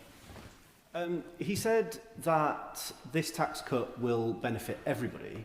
I wonder if you could tell me, how will it benefit the people who don't currently pay it because their property isn't worth enough? Two ways. First of all, increase mobility in the housing market, and also, as my right honourable friend for North West Hampshire stated in an incredibly eloquent speech, it will also mean that the construction industry and all the peripheral jobs will start to mobilise. It will create economic growth, and I suspect actually the 1.2 billion is probably a bit understated actually, and it will probably create more. We're talking about creating jobs and making people wealthier, being aspirational for the aspirational, and instead of what they're talking about, which is talking down a credible policy that will put money on the table for some of our poorest people. Ultimately, it means that more and more people will be able to get onto the housing ladder, because let's face it, I posed the question earlier, the government is not going to meet its housing targets. It's quite obvious already. They're massively way behind. It's not possible to do so. They're killing off aspiration and confidence in the economy, and housing builders are not going to want to meet those unless, of course, they're met with huge subsidies. And so the question really I have for the government benches is, how much representation have they made on the back of the current economic situation to their Chancellor about putting growth principles on there and cutting taxes so people have more money in their pockets? And the answer will be no, none, because that's not happening. The member for Loughborough talked about, he said he wasn't making an argument for not cutting welfare. He didn't put a figure on the table. How much welfare we know the welfare bill is ballooning. It started ballooning post-COVID. It was happening, right? We did interventions during the pandemic. It had to happen. We saved the £2 trillion economy. We saved businesses. We saved jobs. We did all of those things, sometimes with the support of the opposition benches and sometimes not, sad to say. But we did all that to save the economy. But of course, all of that comes with a cost. It is now right that we look forward and look forward to make sure that we are putting proposals on the table that help grow the economy. And by the way, help the Chancellor get out of this mess, because actually I want her to do better, because right now I've got constituents who are struggling, who are anxious, who are worried. Her policies, backed by the benches opposite, have contributed, bless you Madam Deputy Speaker, have contributed to higher inflation and higher cost of living. These are all consequences that they've backed and they've walked through the voting lobbies. There is a budget coming, and while they may be talking in silo, the government is already briefing out to papers about all the taxes they're going to rise, and they're not talking seriously about, they talk about serious government, they're not talking about seriously about the cuts that they're going to have to put on the table, because the Chancellor knows the moment she does that, it's going to be her backbenchers that stab her in the back. And that's the fundamental conundrum she's got, because she's also now going to placate the bond market, where we've got the highest bond yield. I see shaking heads. That's the reality of what the backbenchers are dealing with. We are putting proposals on the table where people can, and by the way, good proposals, which mean that young families who want to get on the housing ladder. I'm happy for the PPS to take it. I'll take an intervention from PPS if he wants to. It's okay. Well, I was offering an opportunity, Madam Deputy Speaker. I was getting distracted by chuntering. But the reality is, most serious economists Dan Needle, the IFS, have said that this is a bad tax. In fact, the Member of Parliament for Swansea West, who I hear is very instrumental in this budget, has talked about stamp duty being a bad tax. We all agree on that. So we put a policy on the table with cuts, with funding, which the Chancellor is going to need. Surely this is something we should all be taking seriously, because the government is going to need those answers, and I suspect we will come back to that. We've also, I know lots has been made about the fiscal rules of the Chancellor. I think they were named, I think the Chief Secretary of Treasury said they were ironclad. I suspect they are until the next ones. We've got a golden rule. We in the spirit of rules, we put a golden rule. The Leader of the Opposition put a golden rule, and that said for every pound saved, half will go in cutting our national debt. Surely that is something we can all get behind. That when the interest on our debt is something like £100 billion a year, surely that is something we can get behind. When the Chancellor, month after month, is borrowing more to meet everyday spending, that is obviously happening, and that is there. The other point I just wanted to make was there was an argument about the cliff edge, and we had the window. I think my right honourable friend spoke about this, the window through COVID, and I was one of those who was on the receiving end of not being able to buy a house at that time. I was looking at the time for my new family, and houses were going quickly because people were trying to beat the cliff edge at the end of the stamp duty. This is not the same thing, right? This gets rid of that window, and it means that more and more people will be able to do so. So I do question that. Oh, absolutely. Yeah. I'm grateful to him. I'm perplexed by the argument that the Liberal Democrats advanced earlier that that abolishing stamp duty will raise taxes. Presumably, the quid pro quo is if you raised it, that would lower taxes, that would lower prices. So why aren't they proposing that policy? Well, I'm sure the Liberal Democrat spokesman, it's a good point he's making, and the Lib Dem spokesman will address that in there, but it speaks to their economic incoherence in what they've presented already. But fundamentally, we believe in property rights. We believe in the ownership of property and the rights that derive from there, the freedom, the fundamental freedoms in this country. And it is a moment of great pride when you take the first keys for your first house, and I'm sure there are for others. Cutting stamp duty is the right thing to do, and if we win the next election, that's exactly what we will be doing. Rachel Taylor. Thank you, Madam Deputy Speaker. The Shadow Chancellor would have us believe that the party opposite have changed, that the days of Liz Truss and her disastrous mini-budget are behind them. But we can all see that nothing's changed. Once again, we see the same reckless attitude towards the public finances, cutting public expenditure to fund tax breaks for the wealthiest, without actually being honest with the British public about who pays the price. Shadow Chancellor tells us he can fund this Liz Truss-style tax-cutting bonanza by making £47 billion in spending cuts. Well, I'd simply ask him this. If these fantasy savings are so easy to find, why didn't the Conservatives make them in the 14 years that they were in government? No, not at this point. We've been here before with the Tories. They tell the public they can slash the state without any downsides. But the next thing you know, your local library's being shut down, your local swimming pool goes with it, and our vital services like the NHS and schools end up in crisis. My constituents in North Warwickshire and Bedworth have suffered 14 years of austerity once, and they don't want to suffer it a second time. Yeah. Let's look at some of the real facts about stamp duty. The Tories... Yeah, I'll give way. Most generous. Does she think stamp duty is a bad tax? I'm not saying whether stamp duty is a good or a bad tax. What I am saying is to simply abolish it without any thought as to the impact that that is going to have on the poorest people in our society is not something that I will be supporting. Yep. The Tories have dressed up this fantasy tax cut as standing up for first-time buyers, but as a former property solicitor, I can tell you for a fact that that argument is completely false. In my constituency of North Warwickshire and Bedworth, a first-time buyer purchasing an average price property pays no stamp duty.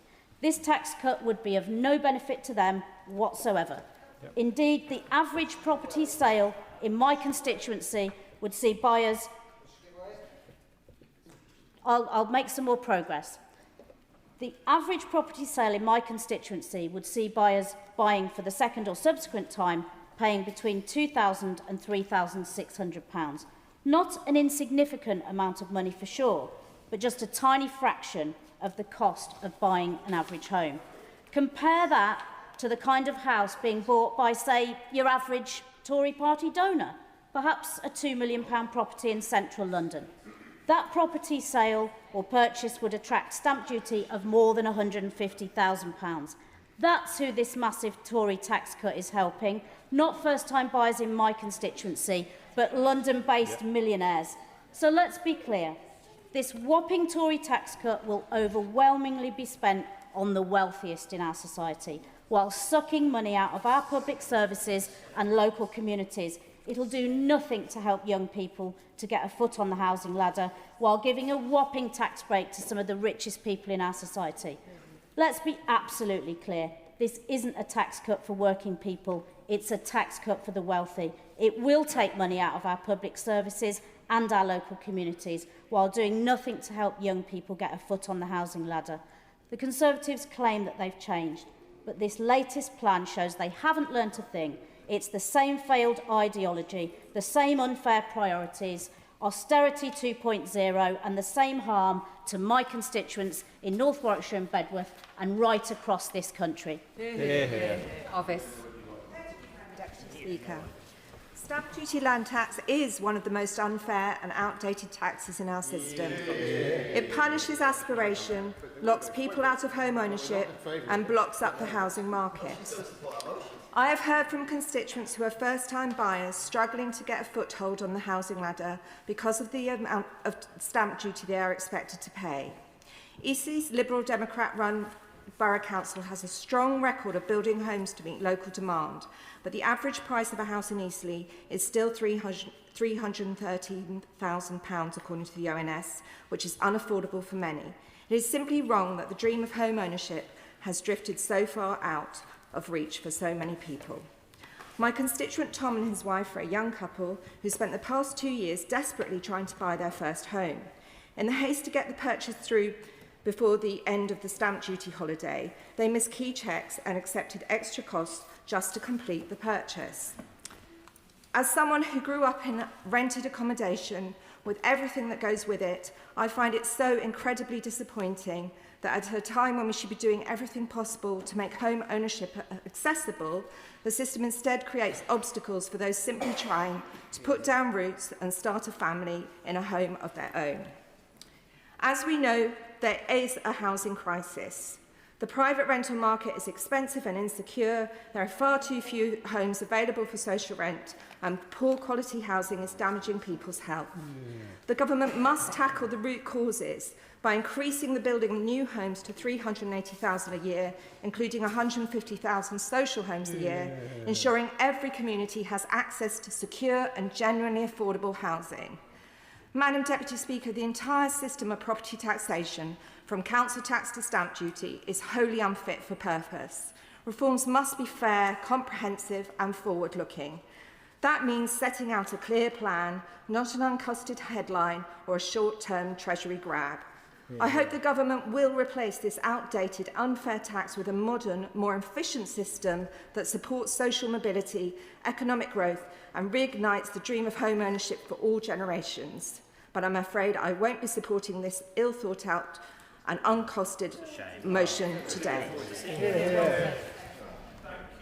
Deputy Speaker, and like many in this House and many of my constituents in Dartford, I have had the dubious pleasure of paying stamp duty, and in doing so, when buying a home, I can testify to the fact that it isn't a pleasant experience, and that is one small reason why, as others have said, I'm sympathetic to the case for reform of property taxation in this country when properly thought through. But this proposal from the party that brought us the former member for South West Norfolk as Prime Minister is simply not a serious proposal. In Manchester, at the Conservative Party conference, the leader of the opposition, who previously was going to spend 3 years thinking through what the new policy platform of her party should be, no doubt looking at all the alternatives and thinking through what the effects might be, just produces, like a rabbit out of a hat, a proposal to abolish stamp duty on the purchase of main homes. And that is a decision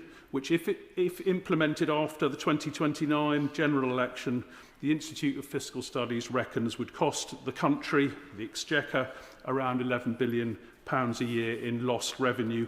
And surprisingly, or perhaps unsurprisingly, given the fiscal situation left by the party opposite in July last year, there is no serious proposal to replace this revenue. Instead, we have a promise that this would be paid for by taking the axe once more to spending on public services, with the promise of £47 billion in savings, a proposal to return this country to austerity that was so roundly rejected by our constituents a little more than a year ago.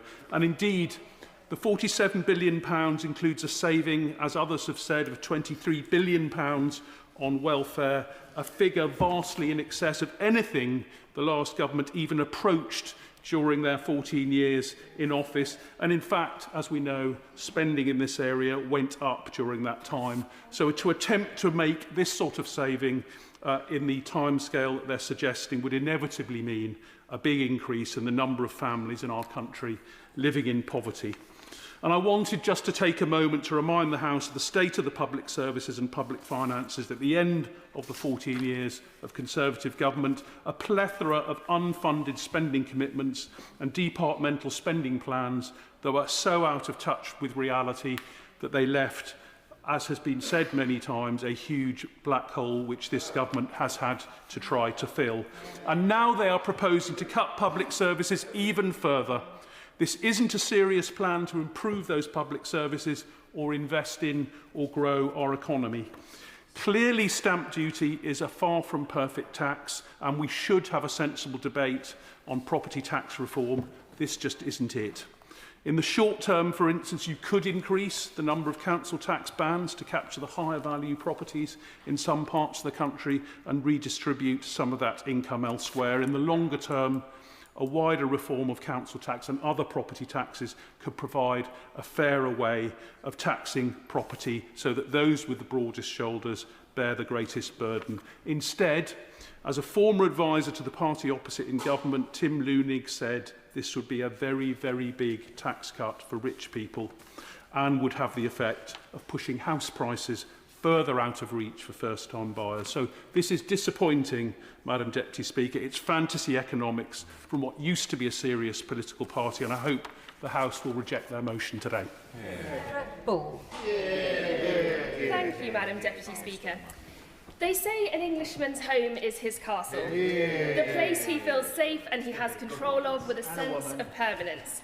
But in today's world, though, we have younger people effectively stuck at the gatehouse in renting, unable to break through into property ownership, and we have older generations locked inside the castle towers, unable to easily downsize and get out, and last winter being cold with the sudden changes in the winter fuel allowance.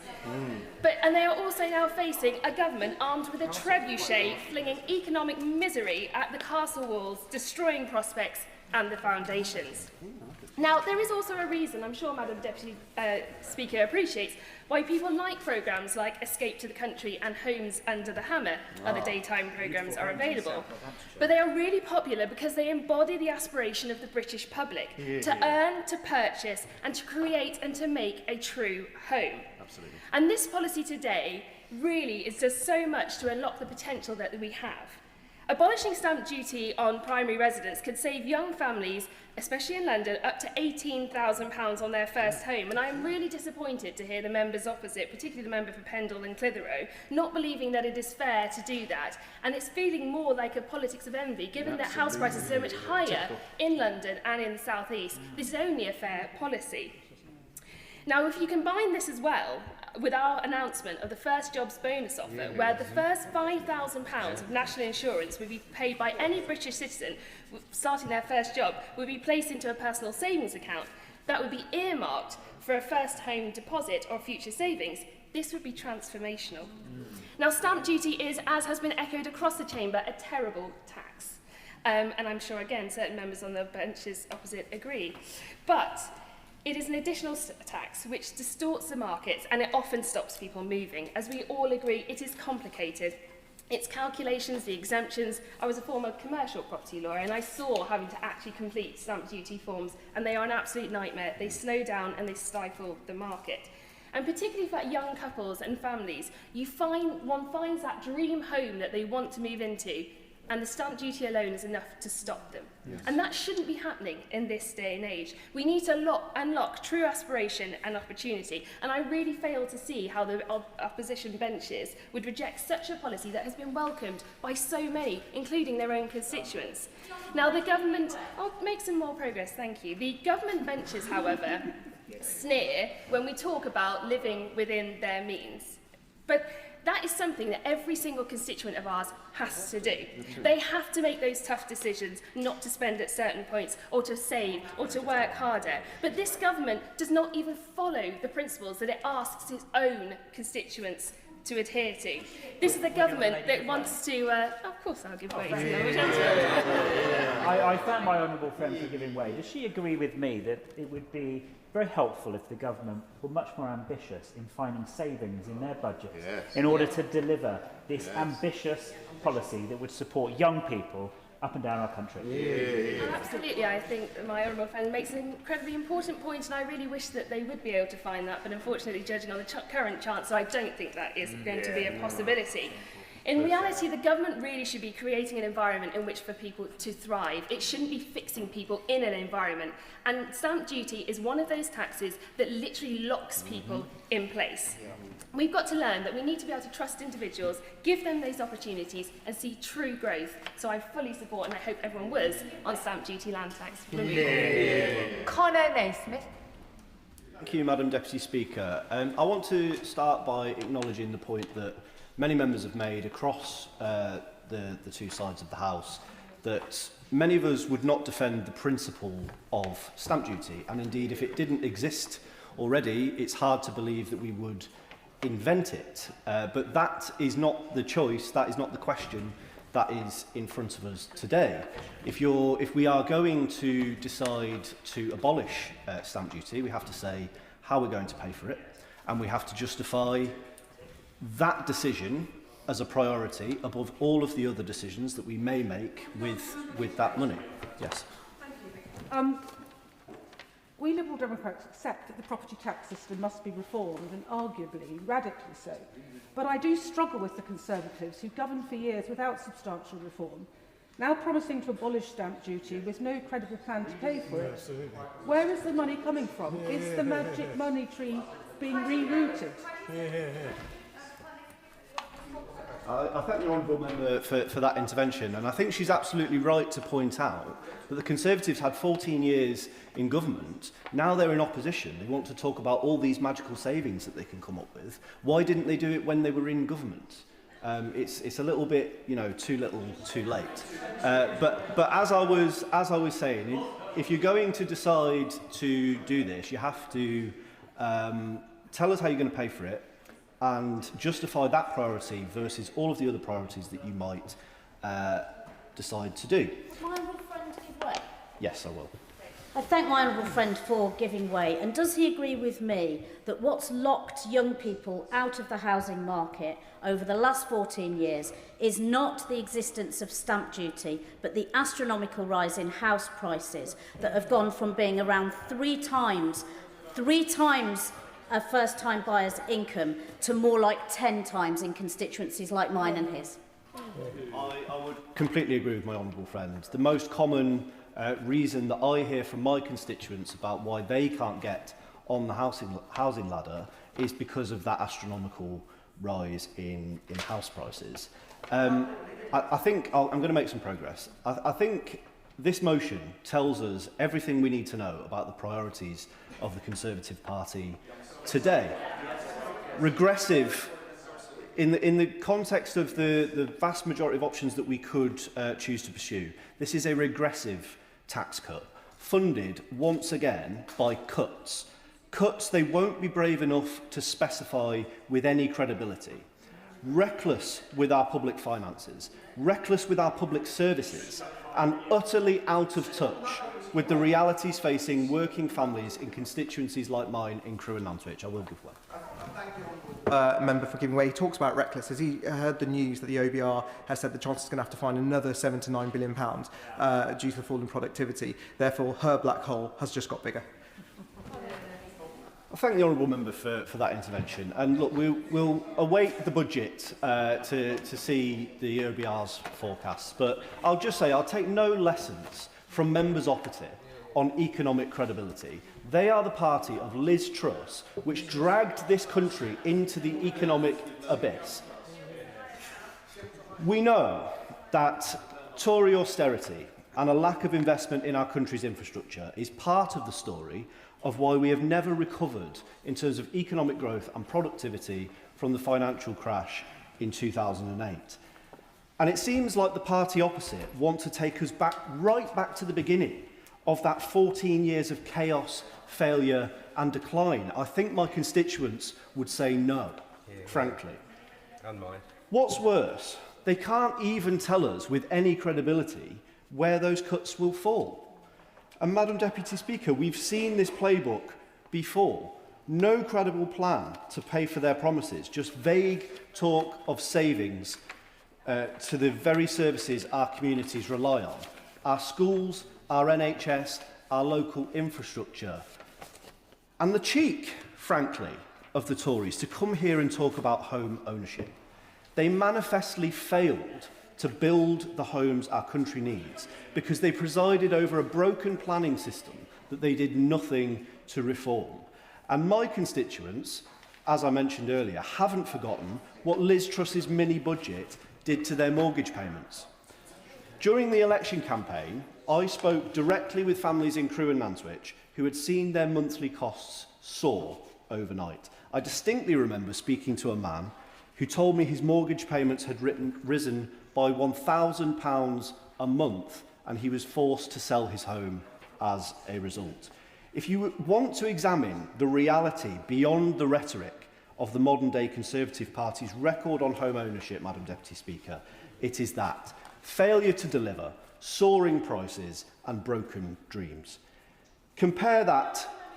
Yes, hello.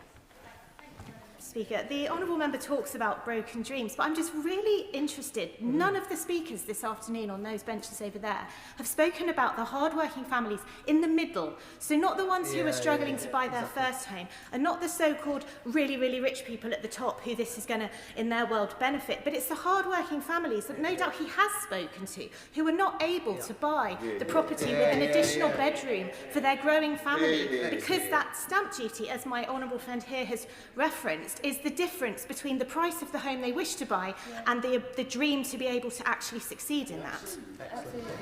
Honourable member for that intervention. It was those families in the middle who suffered most at the hands of Liz Truss's mini-budget. So I would expect the benches opposite to apologise to those families in my constituency for their record of the management of the economy over the past 14 years. Now, compare all of that to what Labour is delivering in government. We are getting Britain building not just the homes, not just the homes that we need, but in Crewe and Nantwich, a new hospital at Leighton, the new youth zone in Crewe Town Centre, a new history centre, and many, many more things that our community will benefit from. The choice ahead at the budget is clear. Stick with Labour's plan for national renewal, or return to the chaos and cuts of the past, whatever shade of blue that comes in. Labour chooses a fairer economy, one that works for working people and rewards them. That's what we're building in Crewe and Nantwich, and that's what we're building across Britain. The people of Crewe and Nantwich deserve better than unfunded tax cuts and economic instability. They deserve a government that invests in the future, protects their services and builds a Britain for all. Gregory Stafford. Thank you very much, Madam Deputy Speaker. Today, the state of our economy is laid bare. Growth has flatlined, just 0.1% in August. Inflation remains almost twice the Bank of England's target, and long-term borrowing costs are at their highest since 1998. Now, when we left office back in July 2024, unemployment was at we had the fastest growing economy in the G7. A year later, unemployment is up, debt is at its highest since the 1960s, and the UK is sliding backwards.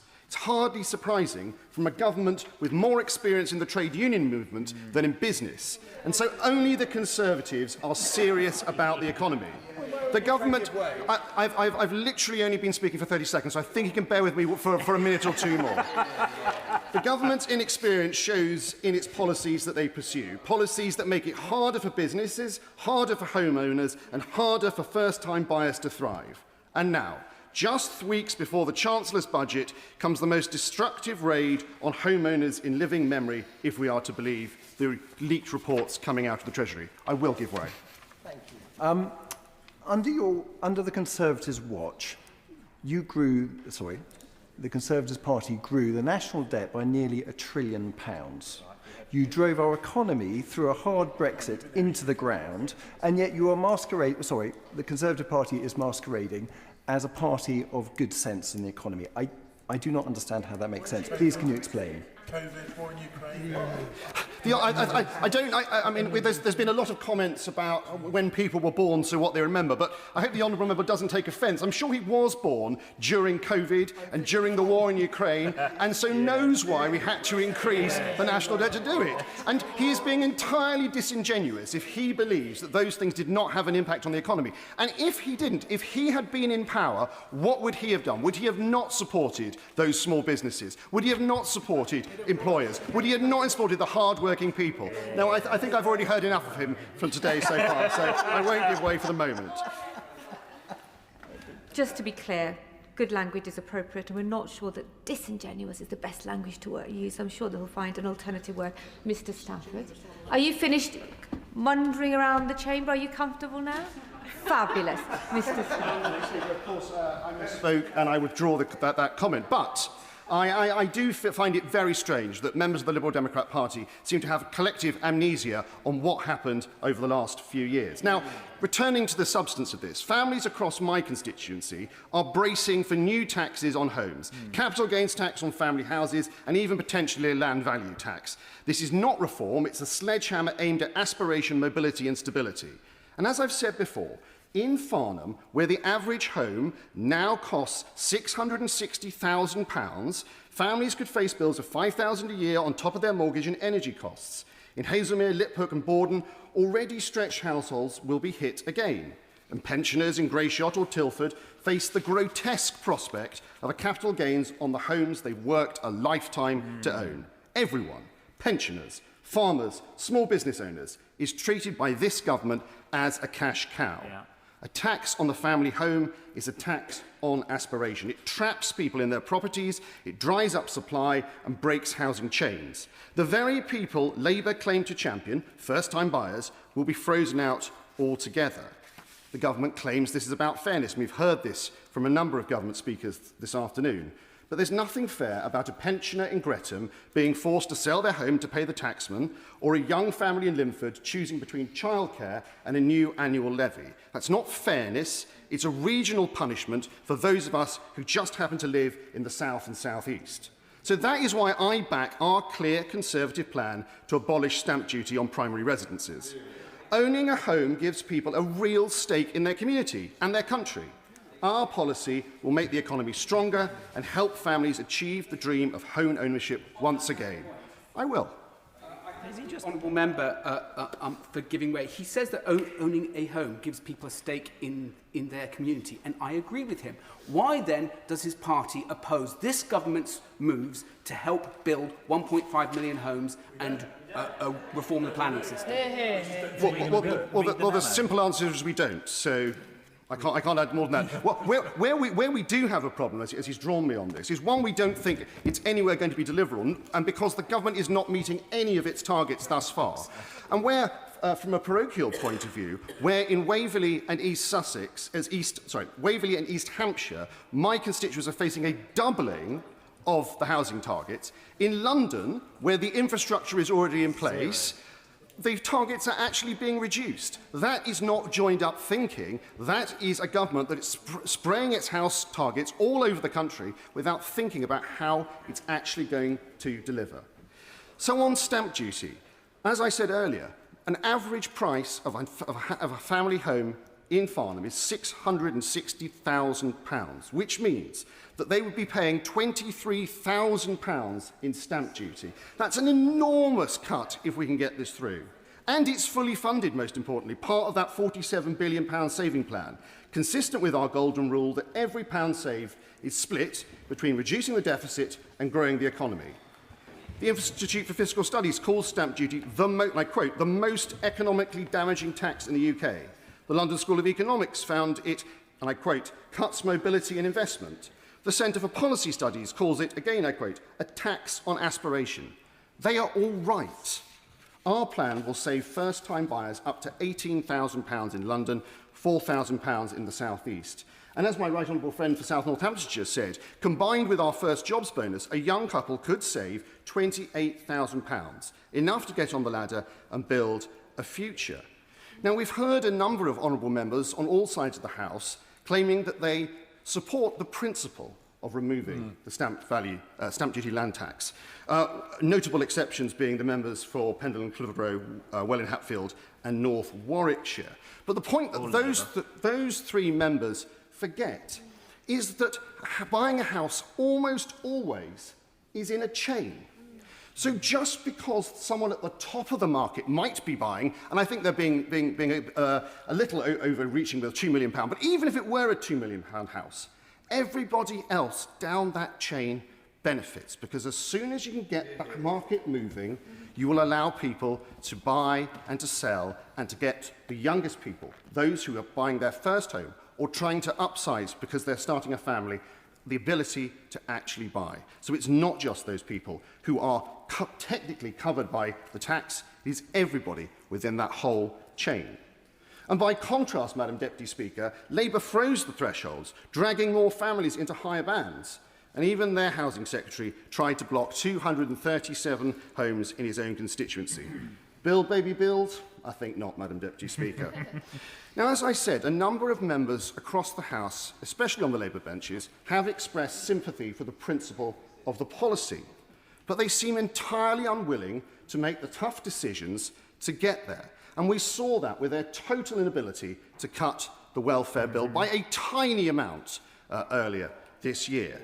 But even if they were not willing to take those decisions, as every single member of this House knows, this motion is not binding on the government. So they could happily support it to show that in principle they would like to see this tax cut. But I suspect that when their principles will be overridden by the decisions of the Whip's office. And the Liberal Democrats were characteristically fence-sitting. I mean, so much so that I think the honourable members from St Albans must have left to remove the splinters. The reality is, the Conservative Party, this opposition, is the only one with the serious thinking about how we can get the housing market moving again. Our alternative, Madam Deputy Speaker, is clear. We will abolish stamp duty on main homes, scrap business rates for hospitality, leisure and retail, and give high streets the breathing space to grow again. That is the difference. We listen to people who build, who hire, who own, and who aspire. So, Madam Deputy Speaker, the choice before the House is stark. A Labour Party that punishes aspiration, or a Conservative Party that rewards it. A government that traps people where they are, or one that sets them free to move, work and grow. Only the Conservatives have a serious plan to get Britain working, grow the economy and give every person a real stake in their community through the security of home ownership. Thank you, Madam Deputy Speaker. And here we go again. Always the promise of tax cuts to come, never the proper plan to make sure it is affordable. This motion tells you everything you need to know about the modern Conservative Party. Once again, their first recourse is to reach for the austerity button, instead of making a serious plan to invest, to grow the economy and to strengthen our public services. Reckless with the public finances, reckless with our public services, they are not a serious party. Now, I was going to make this point specifically for the member for Beverley and Holderness, but I see he's not in his pace, so everyone else can enjoy it instead.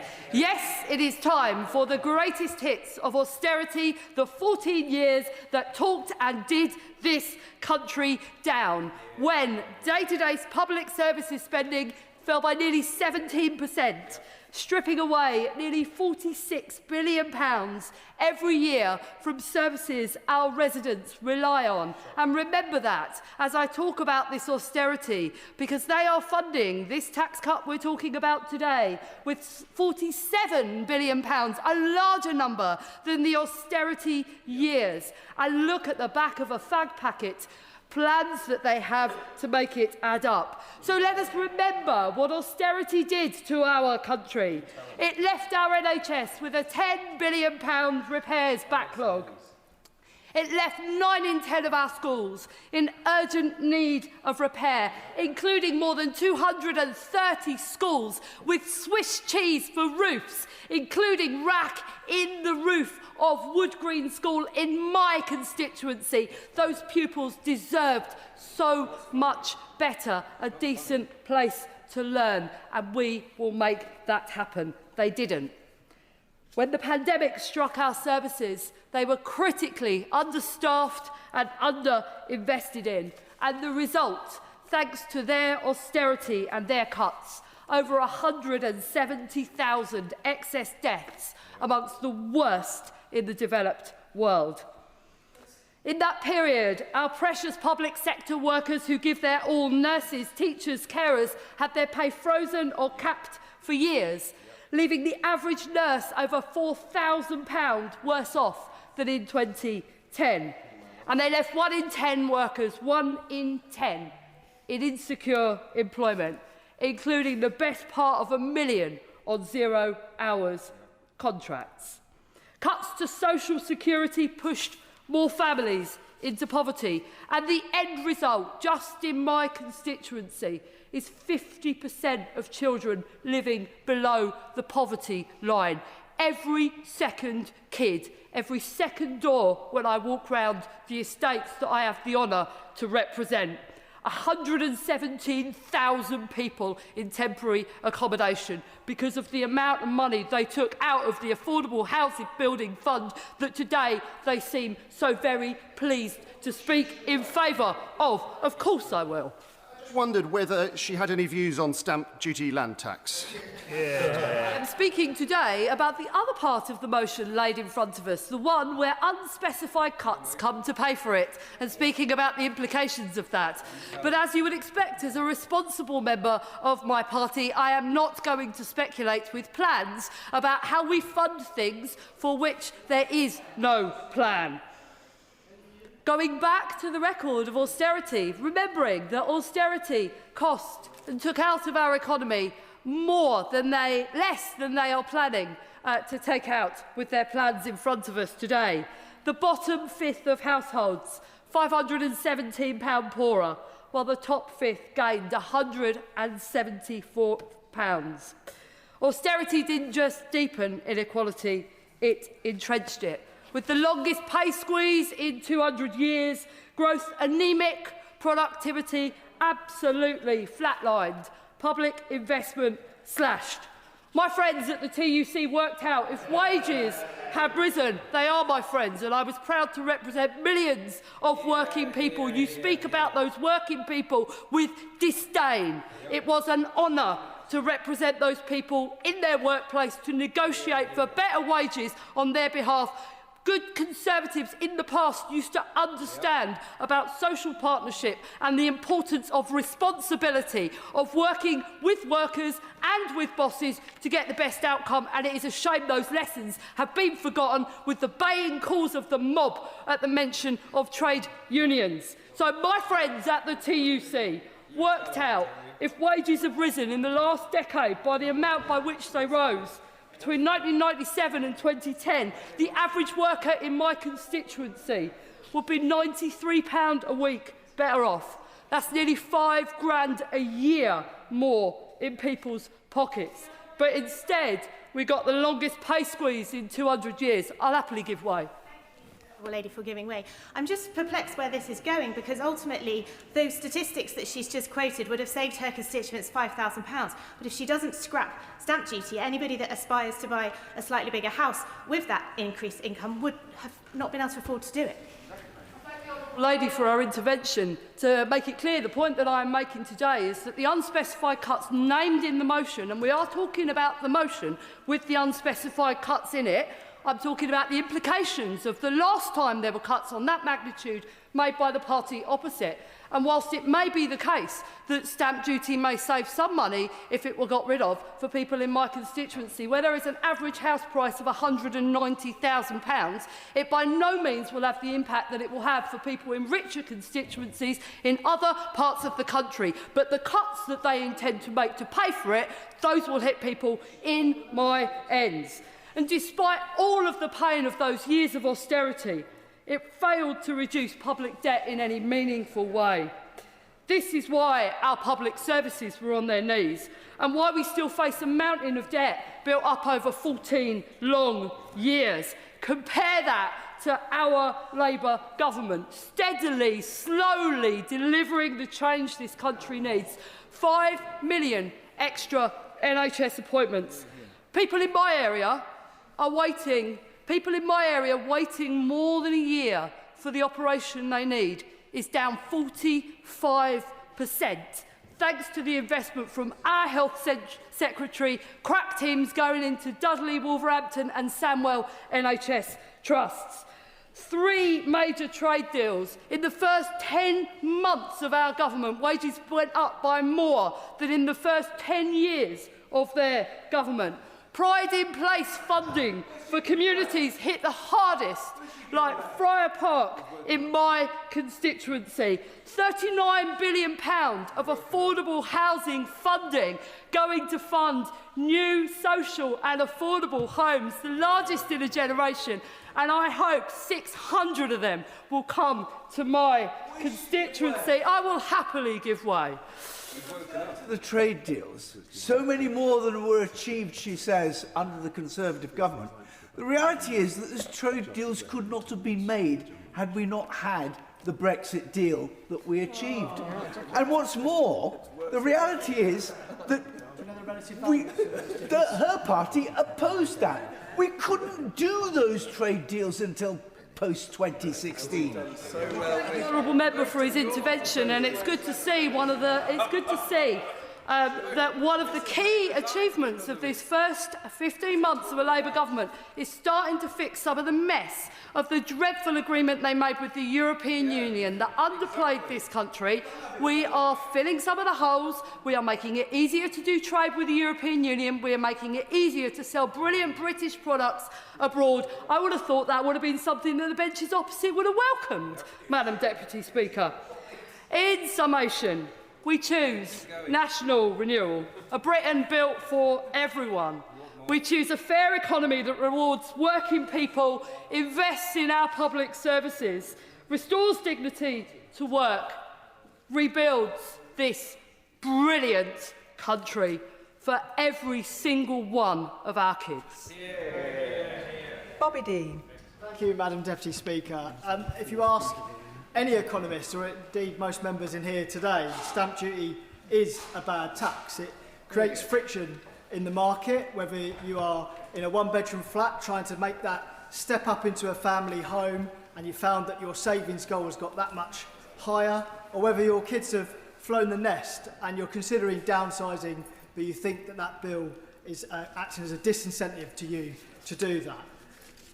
I think it's important that we don't overstate what abolishing stamp duty would do. There's been lots of claims about how it's going to help millions of young people onto the ladder, and for most people this would not be the case. There is an exemption for first-time buyers up to £300,000 and a further discount all the way up to £500,000. So it's important that we recognise that that isn't going to make the difference for huge numbers of young people. And I appreciate the points that have been made by other members about the fluidity of the market as well. But these won't actually be the critical points. The central problem in the housing market is the disparity between people's wages and house prices. And I have heard people say to me in the past that You know, I had to save hard to get my home, and you should have seen the interest rates back in the day. And I have no doubt at all that it's always been hard and a struggle to save up and buy your property. But the extent to which it has become out of reach today, I don't think is properly understood. Around about the time that I was born, 1990, if any members are interested, the difference between the average wage and the average house price was about 3 times somebody's income. Okay, today in 2025, that average difference is 8 times your income. And if you come to London, and I represent a London constituency, that difference is 15 times the average income. That means that the top 10% of earners in the capital can't afford its average home. That is an absolute disgrace. We've allowed ourselves to get into this system here. And when you consider the fact... Of course. The honourable gentleman is making a powerful point in support of our motion. Is he intending to support it this afternoon? No. Guess what? Surprise, surprise, I won't, but I will come on to the reasons why. Given that mortgages will lend you around about 4 times your income, you can see how big of a problem this is. If you're in a couple, maybe you stand a chance of getting a mortgage. If you're on your own, no chance. The other problem with the house prices accelerating away from wages so much is that 10% deposit that you often need to raise is completely out of reach. And to put it back into context again, in 1990, the average wage was around £8,000 a year, and you might need to save about £2,000 for a deposit. Well, today, you'd have to be trying to save £28,000 on your average wage of £33,000. You simply cannot do it unless you have the support of your mum or dad or other people in your family. Madam Deputy Speaker, this is the death of meritocracy in our country. We now live in a society where your family's wealth, not your work or your talent, that defines your financial security in the future. We're back to Victorian-era levels of social mobility. This is absolutely abhorrent, and there is no amount of tinkering around the edges that will be sufficient to fix it. And so scrapping stamp duty alone will not be a silver bullet. In fact, on its own, it might just represent a bit of a giveaway to those that are already faring better than most of society. If we're really serious about fixing the housing crisis of the country, we need a generational level of house building, and we need a holistic approach to redesigning the property tax system. I will give way. I agree with him wholeheartedly, and I think he's making an excellent speech. But I would gently say lots of us in the Shires who face Liberal Democrats in our constituencies are often get leaflets from some of his colleagues which will oppose building almost anywhere ever. What would he comment to some of his colleagues, perhaps? I think you'll find across the country there'll be opposition politicians opposing developments, but where we're in control in Sutton Council, in my borough, we are outstripping all of London in house building. I'm very proud of that record. What we need to see in order to fix this housing crisis is sustained wage growth up against the increase in prices of homes. And I do not hear that on offer from the Conservative Party today. I'm sorry that we do have a Trussite proposal on the table. It is an unfunded tax cut that lacks real credibility, and I will give way. I'm grateful to the honourable gentleman for giving way. If he'd listened to the Shadow Chancellor, he would have heard him say that of the £47 billion worth of savings, half of that will come from reducing welfare spend. Another significant proportion will come from reducing the size of the civil service back to where it was in 2016. So they are fully funded, and he does himself no favours by just inventing other facts. Coming on to my next point early, because I do want to address this £47 billion proposal of public spending cuts. I think if you was to hand that over to the OBR in its current form, they would laugh you out the front door. They are not credible at all. Over half that figure is based on welfare cuts. A bill, by the way, that rose under the watch of the Conservative government, not least because of the defunding of the NHS that's caused people to be in ill health in the first place. You're also talking about, the Conservative Party are also talking about reducing the size of civil service. Why has the civil service grown since 2016? Can anybody hazard a guess? It's because we've in-housed a lot of bureaucracy that we used to outsource to Brussels. Part of the primary reason the civil service has grown is because of the number of services we have to deliver in this country.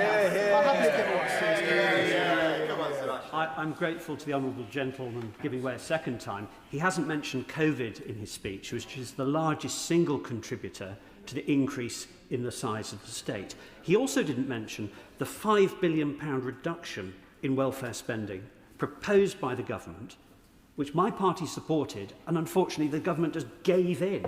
So there is plenty of money to be saved. When he refers to COVID, I think he's referring to the total debt levels that have increased. But we're talking specifically about why the size of civil service increased. A lot of that can be attributed to the new functions that the UK government has had to take on. On the welfare budget, yes, the government has struggled to get through its welfare reforms, as did the Conservative government previously. And this is why these proposals, that half of that £47 billion is going to come from welfare cuts, lacks credibility. Of course. He's making a fantastic speech, but it really does irk me that the Conservatives keep talking about the welfare bill going up when they blew a hole in public health budget. They eroded primary and community care. They did nothing to fix social care, and NHS dentistry has been hollowed out. Is it any wonder that when people can't get the care that they need when they need it, we end up firefighting and spending loads of money on welfare and the NHS further down the line? We should be investing to save. I wholeheartedly agree with my honourable friend, and this was a point I was making earlier on. The welfare bill went up on the watch of the Conservative government, and it's in no least down to the fact that they cut back the NHS funding.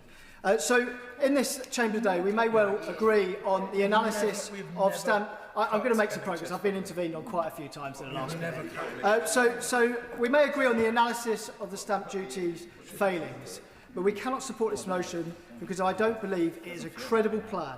And also, if stamp duty cut was to come in isolation, it may not deliver what people on these benches are saying it will. It may just gum up the housing market further for the next generation. So, Madam Deputy Speaker, it is high time that we had a serious debate about property tax reform in this country. I believe some of that has happened in this chamber today, but I don't believe that the motion reflects that serious debate, and so I will not support it today. Rachel Blake.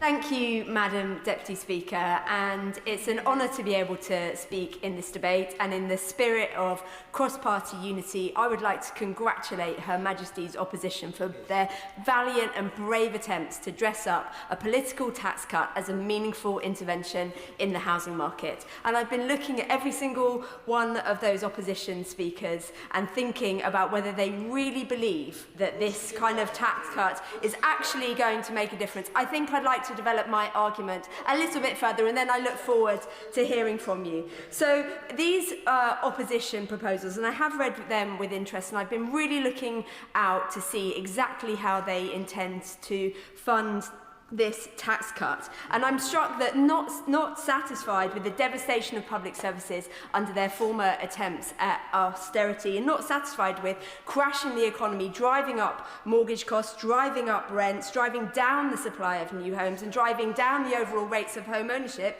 they actually want to bring forward even more proposals that are unfunded. Not satisfied with a botched Brexit deal that has wrecked the many chances of people to be able to buy their own homes because of the impact on the economy, they want to introduce yet more unthought through proposals on tax cuts. So in the likely events that their ill thought through proposals for how to fund this tax cut are undeliverable, I just wonder whether they would be cutting £14 billion from Labour's £39 billion investment in genuinely affordable homes?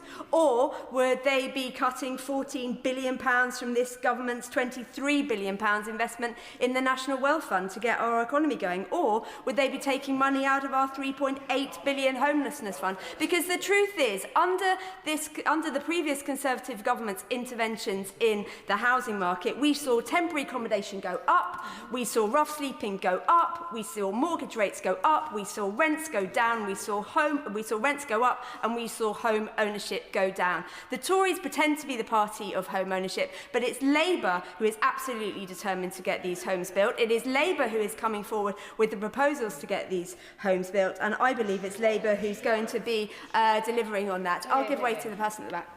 Does she accept that within the last 30 years, the 4 highest years' worth of delivery of new housing occurred since 2018 under Conservative governments? And she makes a point, she's trying to make the point that this is a tax cut dressed up as an intervention in the housing market. What on earth is wrong with giving a tax cut to aspirational people who work hard and want to move up the housing ladder?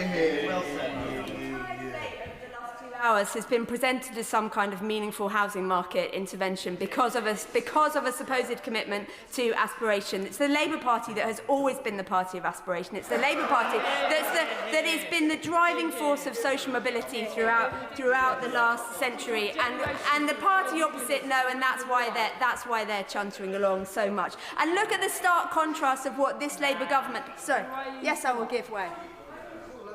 Thank you. I wanted to speak to social mobility earlier, and the Honourable Mayor's just remembered it.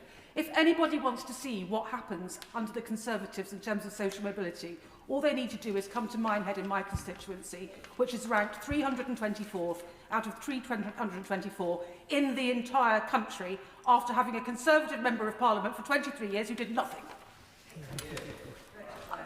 I thank my honourable member for her intervention, which I think speaks for itself. And look at the stark contrast of what this Labour government is doing as meaningful interventions in the housing market. We've got a renters' rights bill that's already had royal assent, which is stabilising life for renters, which is making sure that they no longer live in fear of no-fault evictions. We have defeated a judicial review against vested interests and freeholders so that we can move forward with our leasehold proposals, both significant interventions that the opposition failed to deliver after 14 years, five of which were spent even trying to deliver reform for renters and reform for leaseholders, which would have meaningfully stabilised the housing market. We don't hear anything about all the people who are stuck in their homes because of the complete failure of the last government to actually tackle the cladding crisis or tackle leasehold. No, we don't hear anything from the opposition about their failures there. Just a political dressing up of this unfunded tax cut. I will in a minute. But the other thing that this Labour government has done is made sure that we are stabilising this economy. And as my honourable friend from Carshalton and Wallington has told us, we know that if savers want to save up for them to join the housing market, they need a stable economy. We have seen interest rates come down 5 times, which is costing, we think, mortgage payers saving mortgage payers about £100 a month. They are better off because of the stability that our Chancellor, that this Labour government is absolutely beginning to deliver. I will give way. I thank the Honourable Lady for giving way. She is being generous with intervention, so I thank her for that. Just to bring her back to stamp duty land tax, the average house price in her constituency is over £1 million. Does she... I haven't quite finished my... It doesn't work like that. It doesn't work like that. The average house price in her constituency is over £1 million. Her constituents are the precise people who will be benefiting from this saving. Does she not think that her constituents would welcome the abolition of this tax? How much the honourable member on the other side knows about my constituents. He may also know that nearly half of them are private renters, and less than about 15% of anybody can afford to own their own home in my constituency because of the record failures of the previous government to actually do something about the cladding crisis, about the supply of new genuinely affordable homes, about the delivery of low-cost home ownership, which would really make a difference. And so it's this Westminster City Council under Labour leadership that's actually able to deliver more genuinely affordable homes, and it's this Labour government who takes the challenge seriously, not these ill-thought-through proposals. So today we have seen Her Majesty's opposition make a valiant attempt to dress up a politically motivated tax cut as a meaningful housing intervention, but serious thinking this is not. I'm pleased that I think this chamber will be voting against this ill-thought-through proposal and will be carrying on with delivering meaningful intervention within the housing market and making sure that our publicly funded services are stable into the future. Yeah. Rebecca Paul. Thank you, Madam Deputy Speaker, and thank you for the enthusiasm of my colleagues. It is a great pleasure to contribute to today's debate, which is a really important one. So many people, particularly young people, are desperate to get their foot onto the housing ladder, but feel that... I would just gently say I haven't really got into the flow of my speech either yet. Develop the argument. I will finish the first sentence before I take any interventions. Are desperate to get their foot onto the housing ladder, but feel that vital first rung is utterly out of their reach. Now, I remember when I first bought my first property, and it was the most amazing feeling in the world when I first walked through that door with those keys. And it was really hard to save the money, to earn enough in order to secure the mortgage I needed, to save up the money for the stamp duty and the deposit. But I managed to do it, but I would have been able to do it sooner without that stamp duty cost. Yep. This is why I am delighted that the Conservatives are coming forward with a clear, coherent and aspirational plan to abolish stamp duty, land tax on the purchase of primary residences and open up the dream of home ownership to the next generation. I will, of course, give way. I thank the Honourable Lady for giving way. I wonder if she can agree with me that when this policy was announced at our party conference in October, it was the first solid piece of political idea that has come forward from any political party since the last election that genuinely offers aspiration for hard-working families. Yeah. And we're not just talking about hard-working families who are needing to get onto the housing ladder for the first place. Those hard-working families in constituencies like hers and mine, where people are desperate to expand their family and to continue contributing to the society that we all live in. I thank my honourable friend for making that very pertinent point. And this is proper Conservative policy. This is the kind of thing everyone in this country is clamouring for. And this party is delivering that under our new leadership. For too long, stamp duty has been a dead weight on the housing market, a tax on aspiration, and a barrier to the kind of home ownership that gives people a genuine stake in their community. It is time we abolished it on primary residences.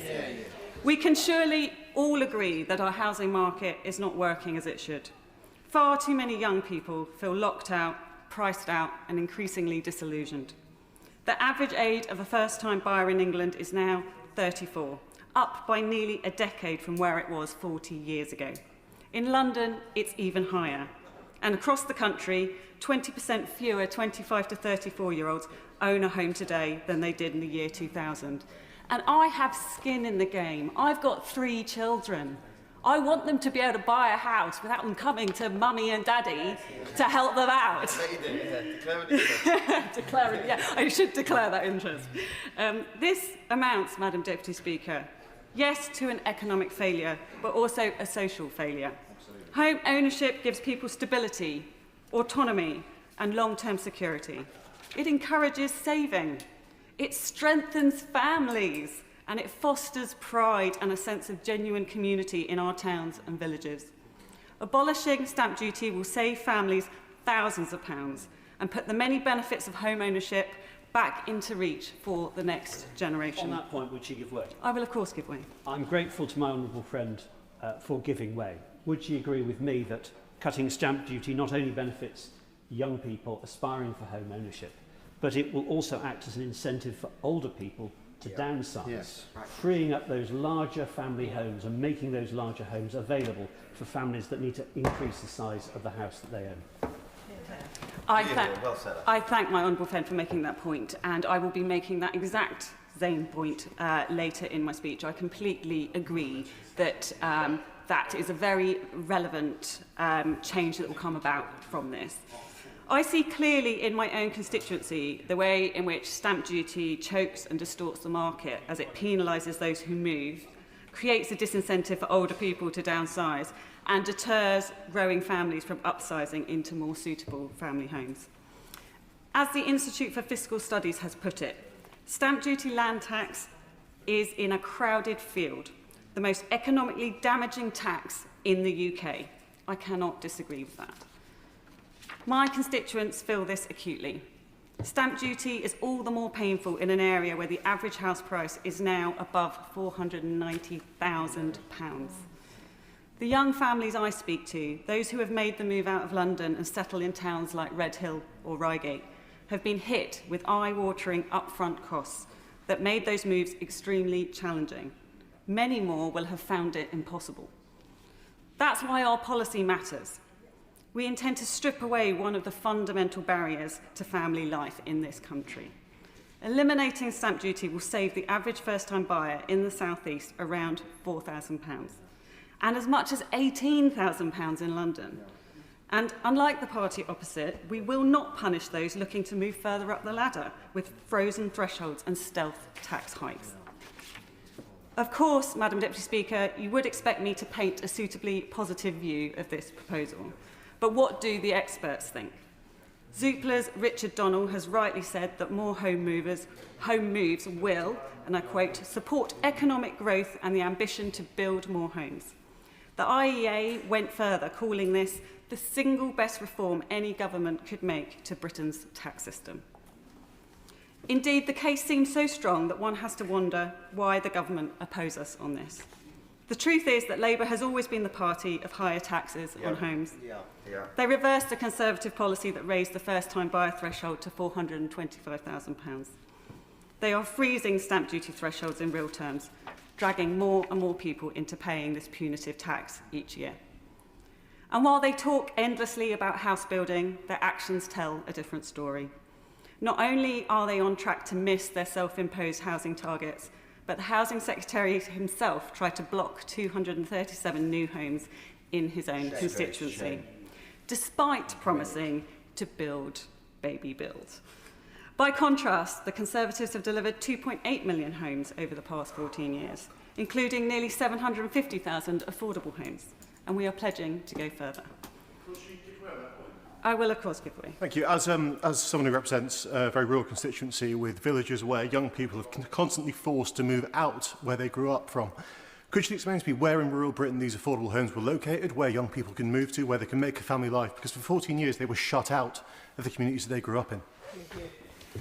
I thank the Honourable Member for raising that point, and he raises a really important point. So we do have this situation where a lot of young people are forced to go elsewhere, and indeed the area where I live is very expensive, and I am worried that my children will be forced potentially to look elsewhere. And that's why it's so important that we focus on the future now. We need... I will, of course, give way. And isn't that the fundamental point why the comments made earlier about downsizing is so important? This tax is stopping people downsize, which means that people are not moving out, not freeing up those houses that young people could and should be moving into. I thank my honourable friend for making that point. I think he makes the point very, very well. Going back to the honourable member, this is something that we do need to take really seriously, and we can look back the whole time, or we can look forward and think about what policies are right for the people of this country and deliver for the people of this country. I will, of course, give way. Thank you very much, my honourable friend, for giving way. Just on this point, and I think it shows the complexity of the issue, and this whole painting 14 years this, 14 years that doesn't represent what actually is happening. So, for example, in Filed, it is the villages and the small towns where we have seen the largest amount of house building, because developers know that they can get planning permission there and sell the houses for a lot more than they could 5-10 miles in a different direction. And therefore, actually, in some areas, there has been a significant amount of overdevelopment on the green belt, and we should not use individual examples as a reason to redefine vast chunks of the green belt as grey belt simply to concrete over our countryside.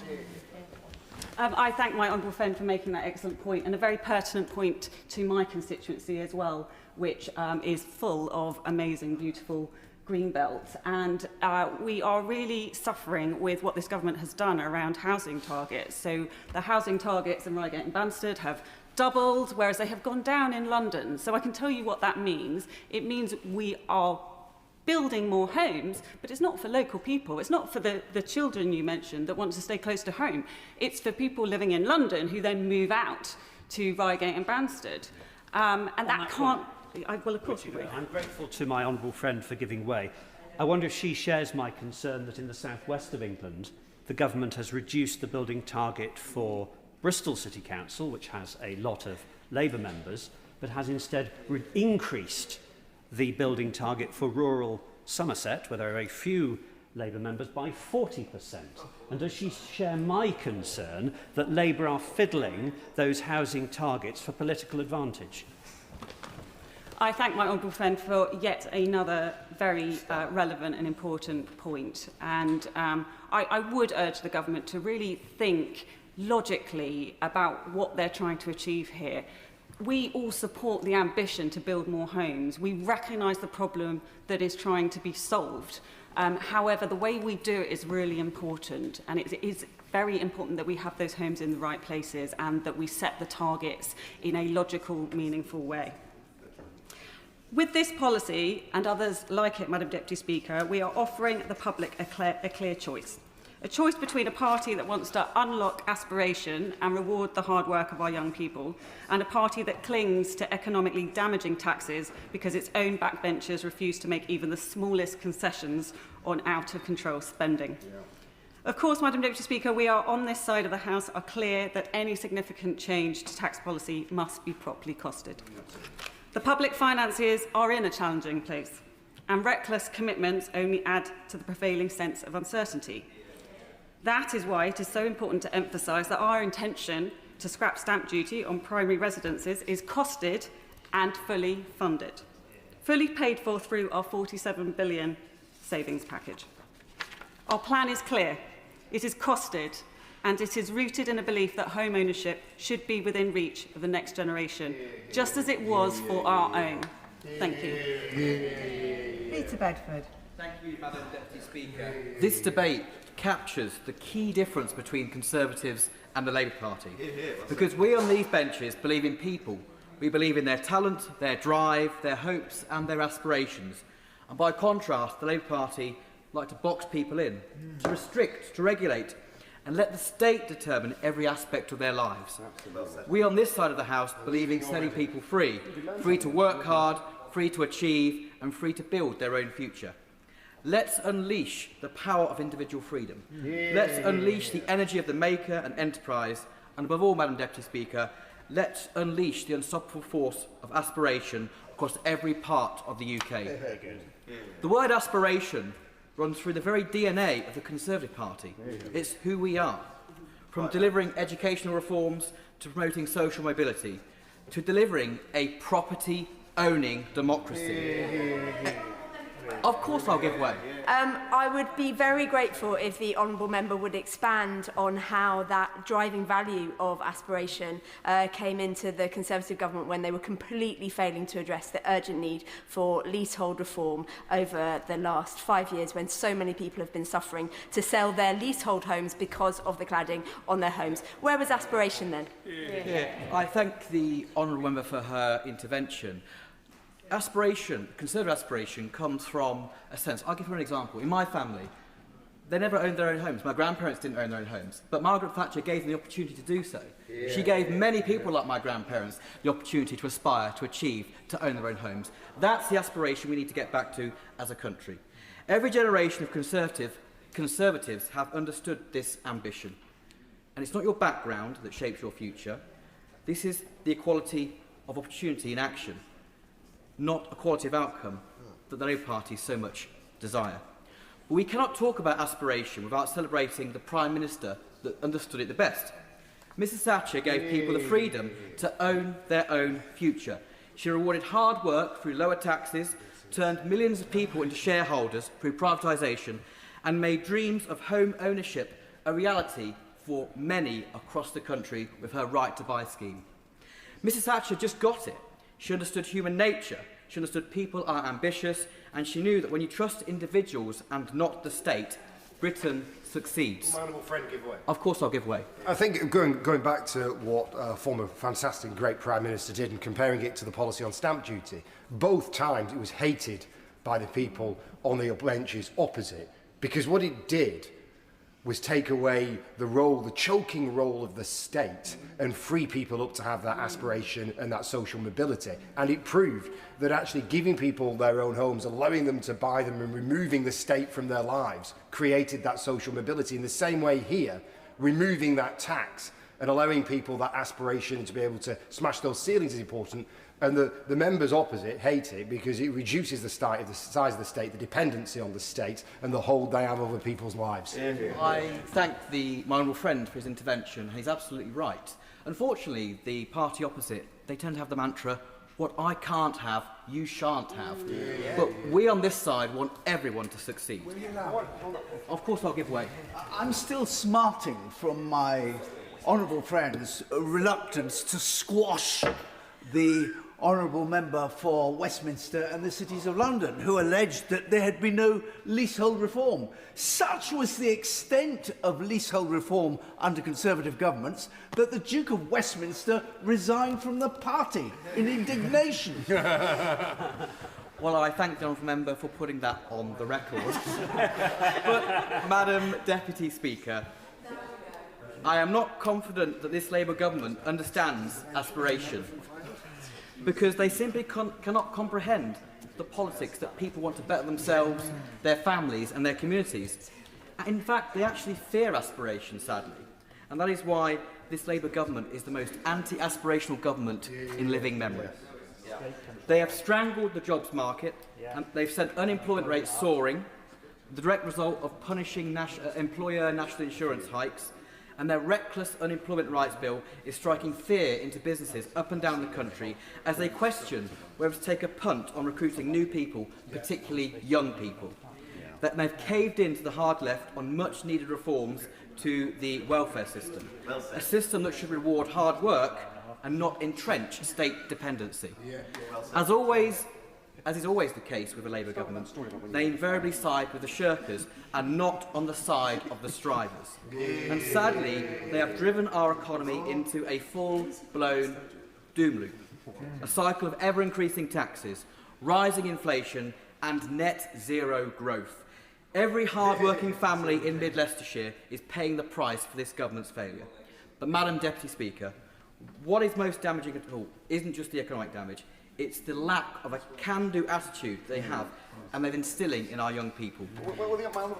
I'll give way. On that can-do attitude, what surprised me about this debate so far from the opposite benches is that a number of honourable members on those benches seem to agree that this was a good thing to do, and indeed, as far as I can tell, any commentator on the property market and indeed the economics have said it's a good thing to do, and yet they just don't seem to want to do it. I think the honourable member puts the case very clearly, and he's absolutely right. But they talk about intergenerational unfairness, but they do not do anything about it. Indeed, encouraging young people to determine their own futures is what Conservatives we believe in. And that is what... Of course I'll give way. My colleague speaks of intergenerational fairness. Does he agree with me that actually if we keep the status quo, we are really hindering older householders who may be asset rich and cash poor, because fortunately for them, the value of their property has increased, but not necessarily their income. And by stopping this policy in its tracks, we're actually stopping those older people who may be desperate to downsize, knowing that it would play their part in providing homes for other families, but just simply can't afford to, because the stamp duty on those more expensive properties is absolutely unpayable for them. I thank my old friend for making an excellent point, and I have many people that come to my surgeries that make that point month in, month out. Now, that is why this Conservative motion matters. By abolishing stamp duty, we are empowering young people to aspire to own their own homes and to invest in their own futures. This is what a responsible government does, giving people the tools to achieve their ambitions. This policy will not just transform lives, but it will boost the economy, stimulate growth in the property market, and add an incredible $17 billion to our GDP over 10 years. We saw the results when the last Conservative government cut stamp duty in 2021. People took the opportunity to invest in their own futures. This, Madam Deputy Speaker, is the Conservative way. Lower taxes, greater ownership and rediscovered aspiration. So, to conclude, Madam Deputy Speaker, I'll be voting for this aspirational motion put forward by the Leader of the Opposition. She understands that it's not just a question of economics, but it's a question of values. We should choose freedom over control, ambition over dependency, and aspiration over stagnation. This is the Conservative vision for Britain, and one that I know my constituents in Mid-Leicestershire, particularly the young people, will get behind. Gideon Amos. Thank you. Thank you, Madam Deputy Speaker. Access to home ownership has never been harder. Fewer and fewer people can afford to buy a home of their own, and 12,000 households in my county of Somerset are languishing on the waiting list, unable to get a home at a decent rent. Under the Conservatives, we've heard a lot about Mrs Thatcher since the sell-off began. Wait for it. Since the sell-off began of council houses. 2.3 million were never replaced. That promise was broken by the Conservatives over and over again, so that where our population has increased 5 times that amount, we've had a massive loss of social and council rent homes because they were never replaced by several Conservative governments. By taxing transactions, stamp duty land tax is unfair on buyers. It needs to be reformed, but as my honourable friend, Member St Albans has said, as part of a full review of taxes on property. And of course, the vast majority of first-time buyers would be completely unaffected by the proposals of the opposition party because they already pay no stamp duty land tax. And by triggering a big increase in house prices, it seems clear that their policy would mostly benefit those selling homes at high prices, and probably only those right at the beginning of the chain in those instances. But more importantly, wiping out revenue from tax without wider tax reform, without any serious proposals for the massive hole in public finances that would create, is another Liz Truss budget in the making. And perhaps she planted the magic money tree. In this autumn, we're seeing the fruits of it in more mad Conservative tax proposals as a result. It seems clear they've learned nothing from the rocketing of inflation, the increasing of mortgage rates, that affected everyone in my constituency and around the country from the Truss budget. And of course I will. Just very quickly to make the point that the interest rates on the bond market are now higher than they were after that mini budget, and I think constantly harking back to that when we're in a worse position now than we were then kind of makes the point the Lib Dems are on everybody's side but nobody's.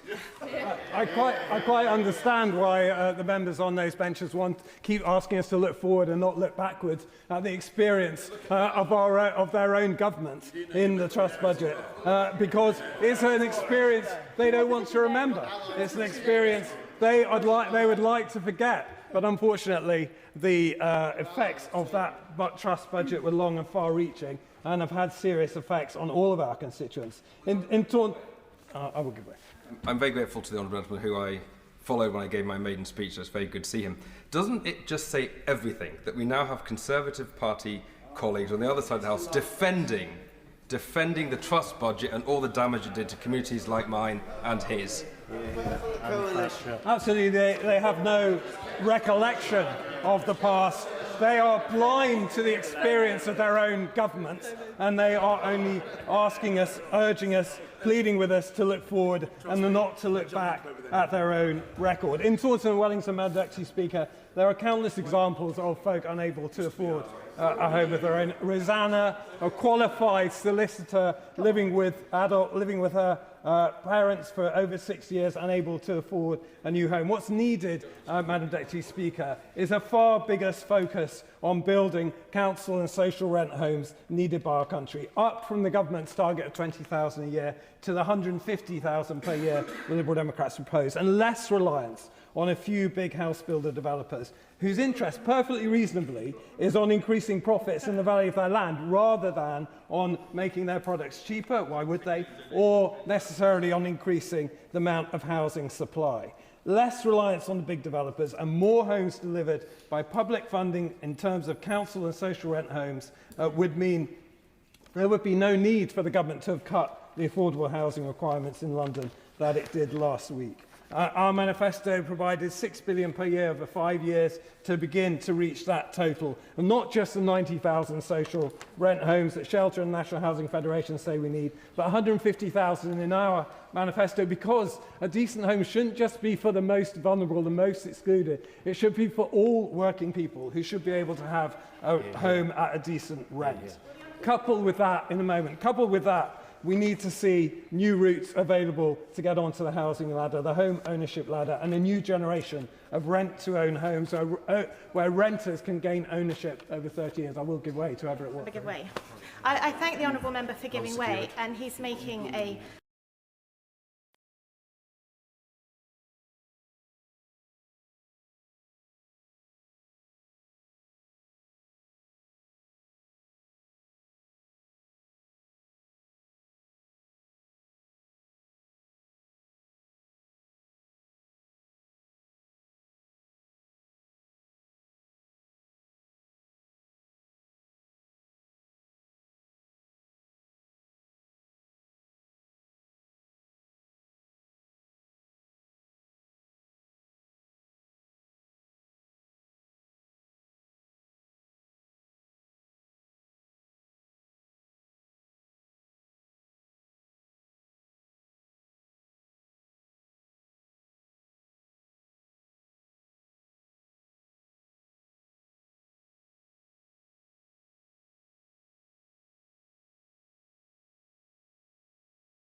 the Chamber, which I think is a fair criticism, is one of cost. So there's been some constructive opposition from members opposite who've agreed that stamp duty is a bad tax, but then have said cost is the problem. And I think they should be a little bit self-aware about that, because one of the reasons we're in such a fiscally precarious place is some of the decisions that they made on that side of the House in their past budget, putting us in something of a fiscal doom loop, which we don't seem to want to have anything chance of escaping. Yes, I will. Whilst we're on the subject of paying for things and ownership of land and trying to find the funds to pay for a tax to allow our citizens to be able to purchase their own home, well, one absolute obvious solution would be not to give away territory that we already own and pay 36 billion over the lifetime to give it away. So maybe one way my honourable friend could suggest to those benches that we could pay for this is basically avoiding paying to give away our own land to take the tax off our own citizens wanting to buy their own land. Well, my honourable friend for Fylde is quite right, but at the risk of picking apart the budget in its entirety, but I would suggest to you that the giving away your sovereign land and then paying for the privilege might not be a great thing to do in any instance, but particularly in a fiscally constrained environment.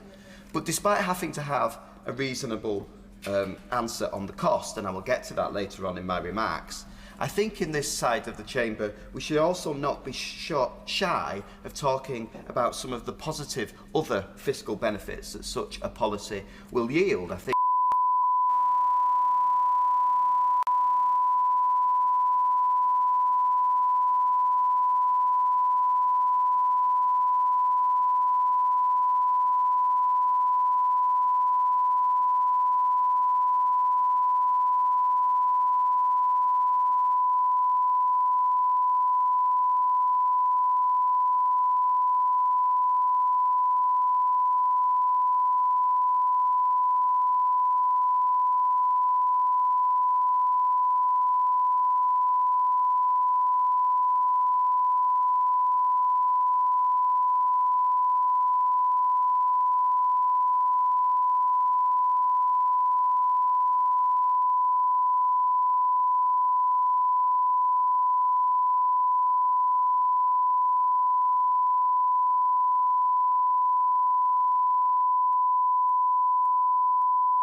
balance sheet, but are really important things for our society.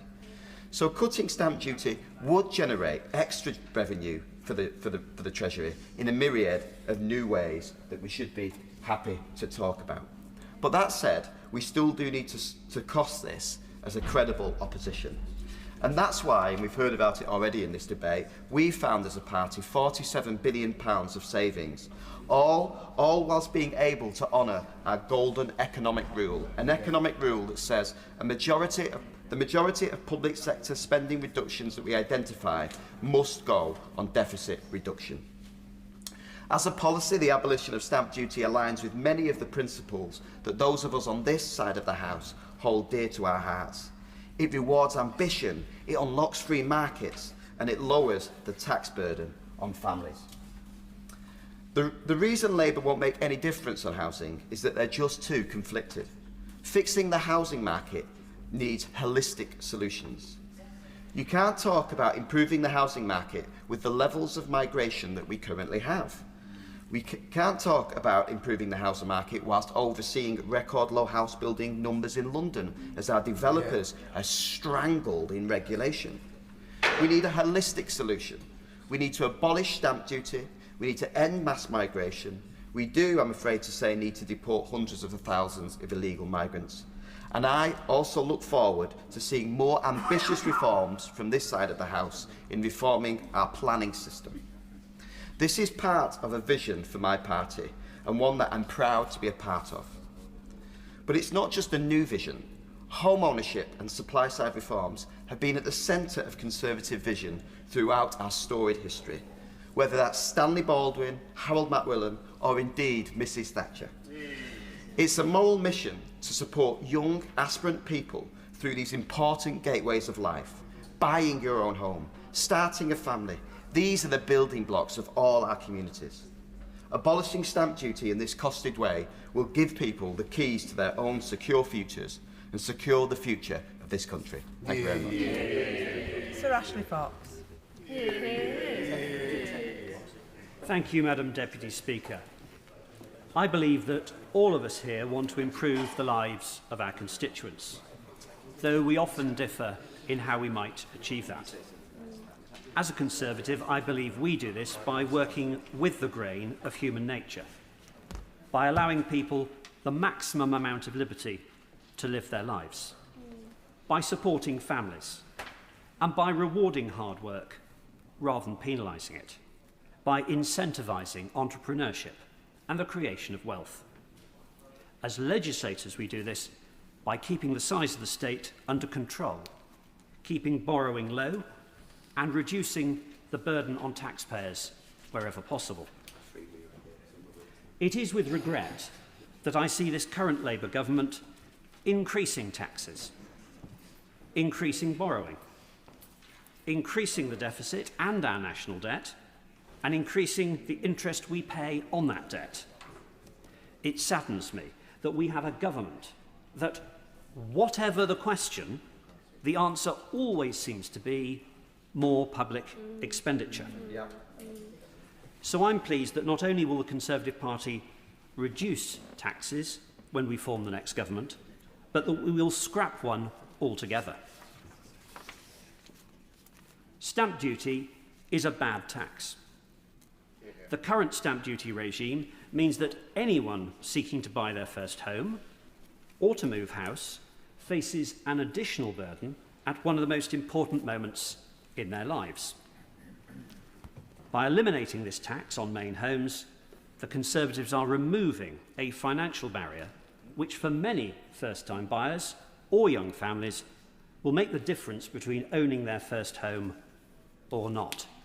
And my honourable friend for Windsor alluded to that in his excellent speech.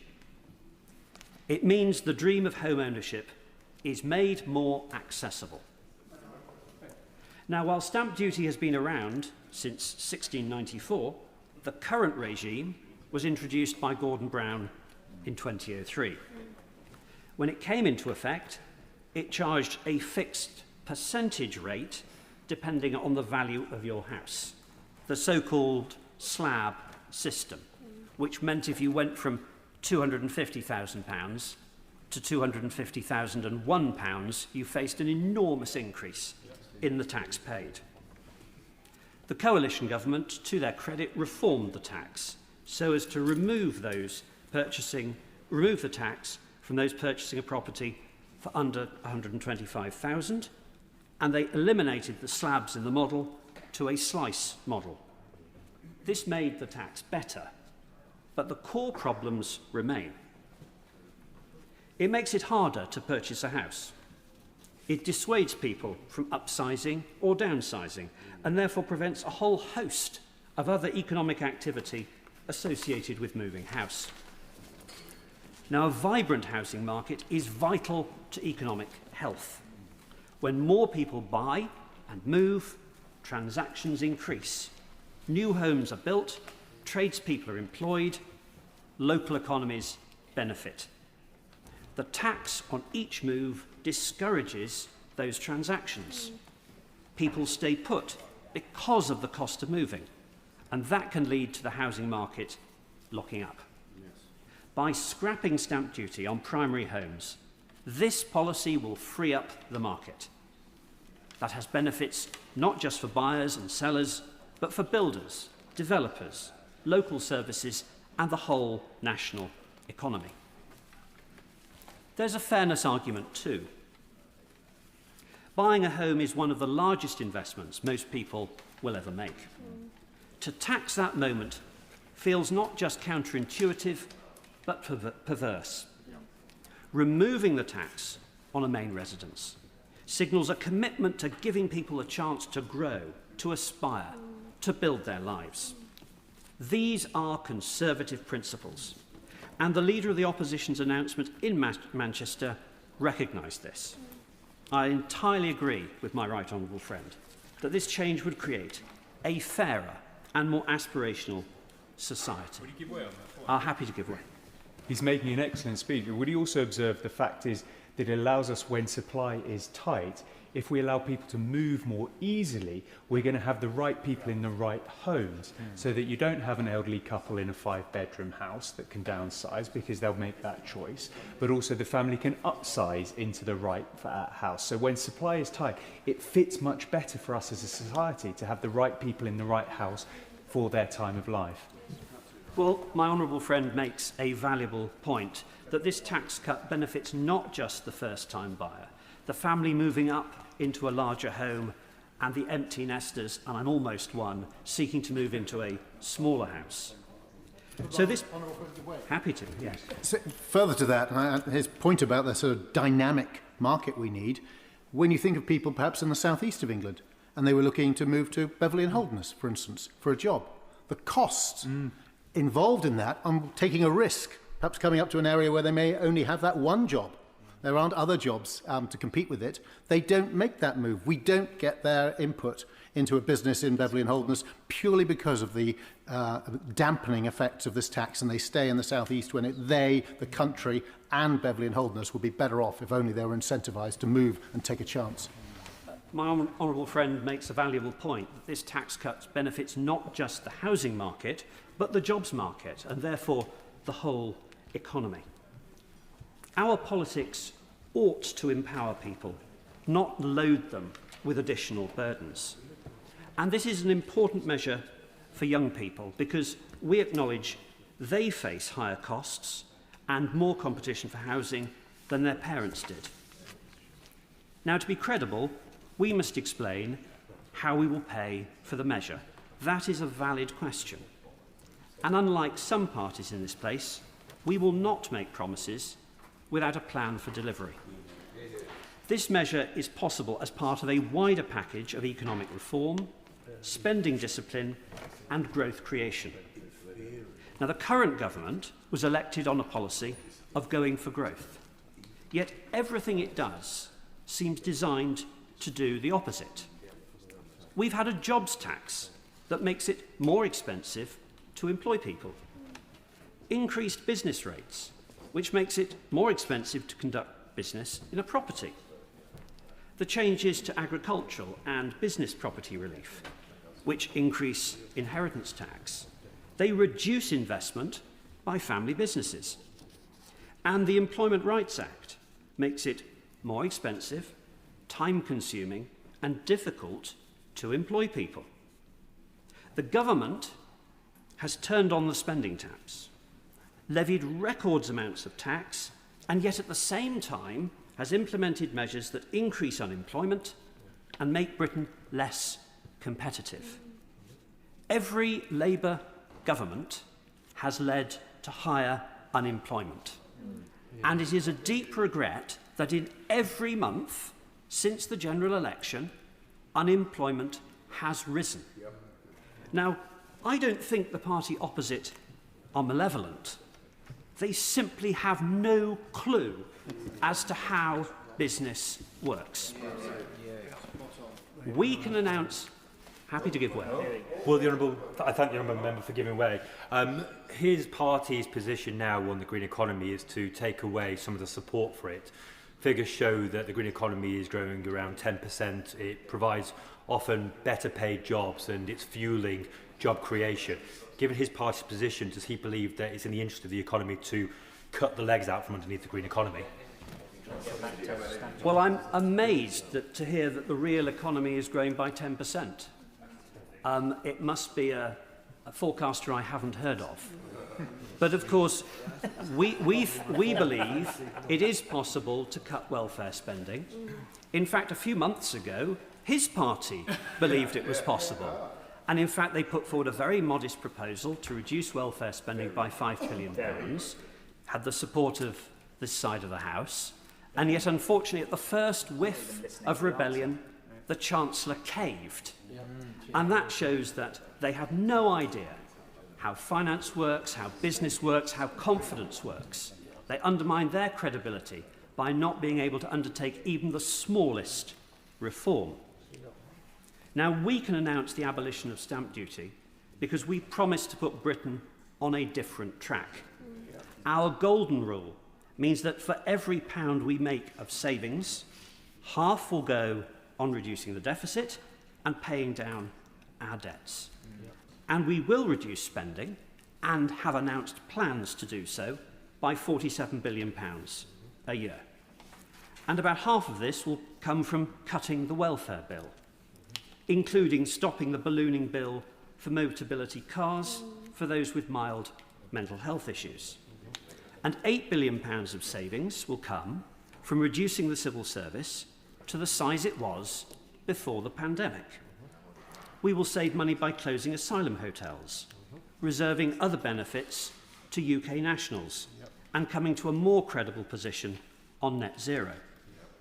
By taking these tough choices, we can cut taxes and help the economy.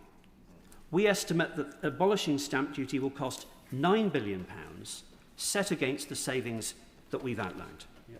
By removing it, we are signalling that we believe in growth, in enterprise, and in enabling every citizen to build their future.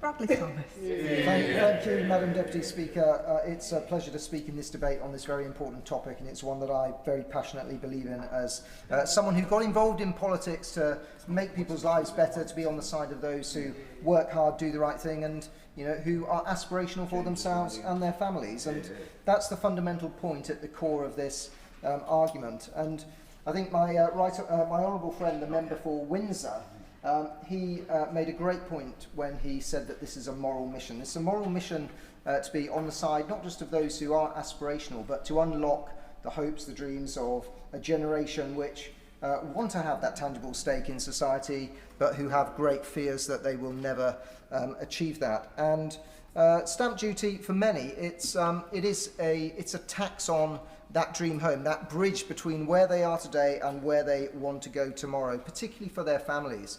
We hear a lot in this debate about first-time buyers, and it's right that we focus on first-time buyers, but it's particularly shameful that one of the first acts of this Labour government was to lower the threshold at which stamp duty was imposed for their for those first-time buyers. But once they've been in their house for a few years and they've got a child, maybe a second child, and want to move on up the property ladder into a property that will better meet their needs, that's where this tax really starts to bite. I've got constituents who've approached me because they've been able to afford a mortgage on their next home. They've even identified that next home that they want to move into, but it's the stamp duty that is preventing them from moving. And what particularly strikes me, Madam Deputy Speaker, in the argument that we've had between the two sides of the House, in fact, probably across both opposition sides of the House and members on this side of the chamber, is that many are making the case that stamp duty is something, well, if we removed it, it's going to cause house prices to rise. If stamp duty was removed as a temporary measure, there's a chance that that would happen. But if it was removed in perpetuity, the housing market will regularise without a huge increase in house prices. This is the key to unlocking the aspiration that so many hold for themselves and their families. And I can only conclude that whilst I don't believe members on the benches opposite have particularly nefarious intent, that this really does demonstrate the politics of envy. Yeah. It's a fact of life that there are some in society who will always have more wealth than others. The scale is always relative. But even if those at the upper end of the strata of wealth in society benefit from a tax cut that this would impose, those further down the chain below them will also benefit from this. The great reality of this proposal is that it's universal in its application. Everyone will benefit. And this is fundamentally about unlocking mobility and the aspirations of so many. It's not just the first-time buyers, it's not just those wanting to move up, but those who want to downsize that we've heard so much about today. There are plenty of constituents across Bromsgrove and the villages who are not cash rich but are asset poor, who I know are trapped in larger houses but would like to downsize should the fiscal incentive be there for them to do so. And stamp duty in the form of tens of thousands of pounds is absolutely that key in so many cases. Will you give way on that point? I will give way. And one of the really important points about that, especially for elderly people who are caught in a large home, is from the social care aspect in terms of making sure their health care and support is there as they get older. If they find themselves trapped in a large house, it has all the problems of how do you make sure it's modified. That has an additional cost that is often lost. So does he agree by freeing them up to be able to move, there's a benefit saving there? My honourable friend makes a very valid and important point, and that's one of the great peripheral sort of benefits of this policy. Should the government embrace it? And I do encourage them to look seriously at it. I encourage the government to vote for this motion on the basis of intent alone, even if they've got no intention of implementing it anytime soon. We've heard, Madam Deputy Speaker, about the stimulus effect. A typical spend from someone moving house or a family moving house is around £9,000. My honourable friend, the member for Windsor, pointed out that those who are employed in trades that would benefit from that spend, these are people who aren't necessarily rich. They're the hard workers who set their alarms in the morning. They're the very people themselves who have aspiration for their family and want to be able to move up the property ladder. But one of the fundamental ideological points that seems to be striking me in this debate, emanating from members on the opposite side, is one of sort of a denial of capitalism, if you like, and the role that capitalism plays in driving up prosperity. And my right honourable friend, the member for North West Hampshire, he made this point so eloquently. Capitalism is not something that we should be afraid of. It's the biggest driver of prosperity that the Western world has known, and members on the benches opposite should embrace it with a little bit more vigour. Madam Deputy Speaker, a point that I've got to touch upon, because it affects my constituency so profoundly, is the government's increase in housing targets. Members on these benches, including myself, we are not anti-house building, but we do believe that house building has to be proportionate. Now, in my case, Bromsgrove in the Villages is a 79% rural constituency. It really is the green buffer between Worcestershire and the urban sprawl of Birmingham. It is 89% greenbelt, yet our housing target has increased by a staggering 85%, whilst the housing target in adjacent Birmingham has decreased by over 30%.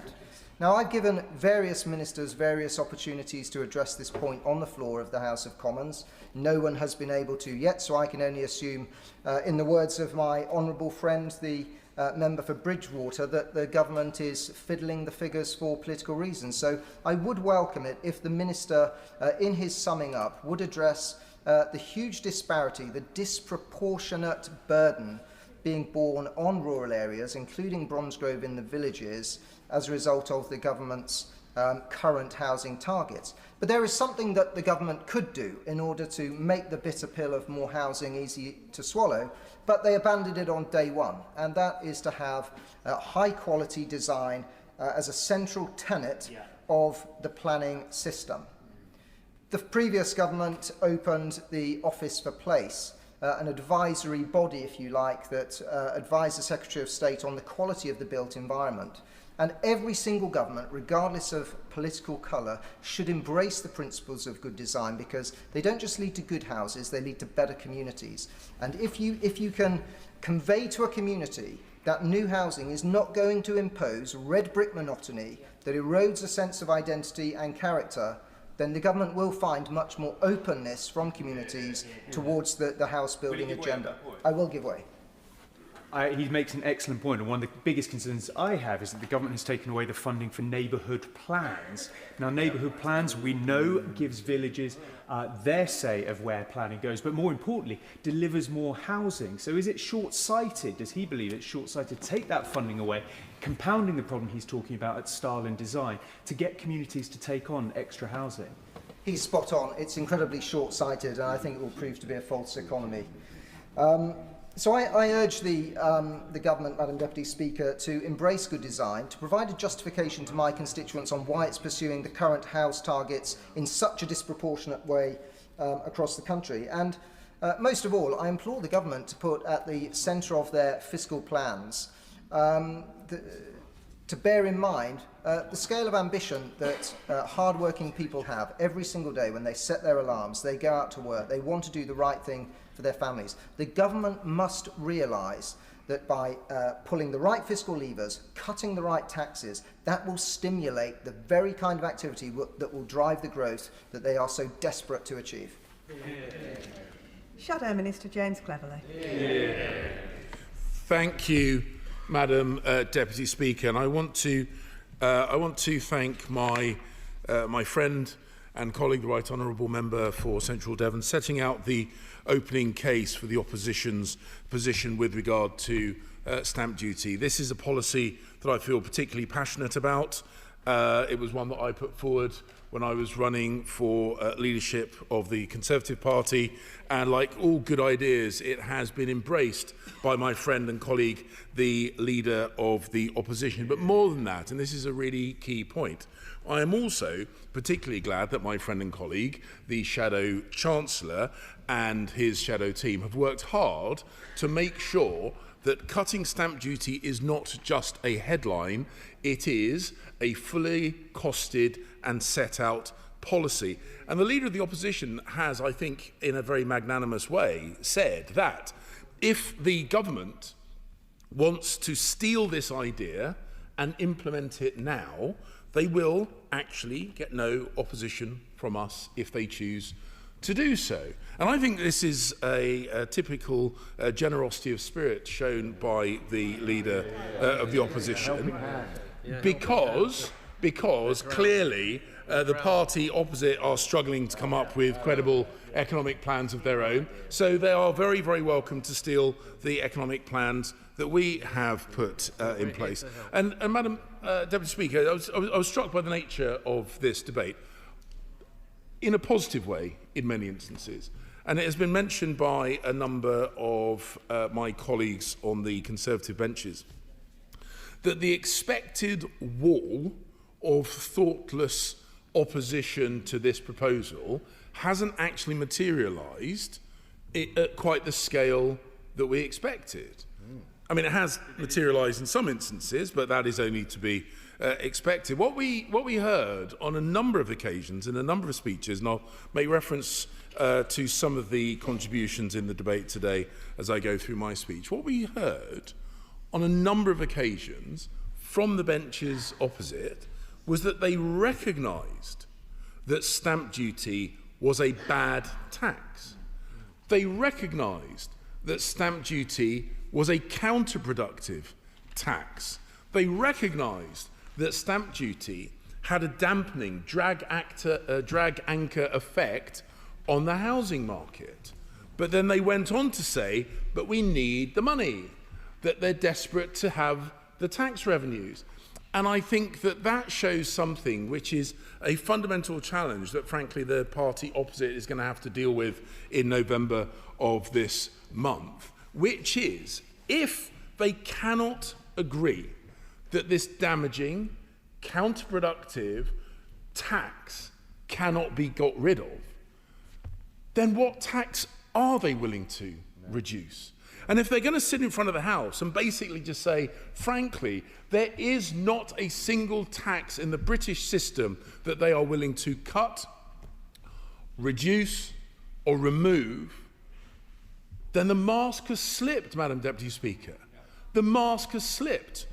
Under a Labour government, this country faces ever-increasing taxes. This is basically what they are saying, Madam Deputy Speaker. They admit this tax is a bad tax, but they're saying they are not willing to vote for its removal because they want to see, they need to see, they're desperate to see taxes going up. That's fundamentally the argument put by many people on the benches opposite. The position, I will.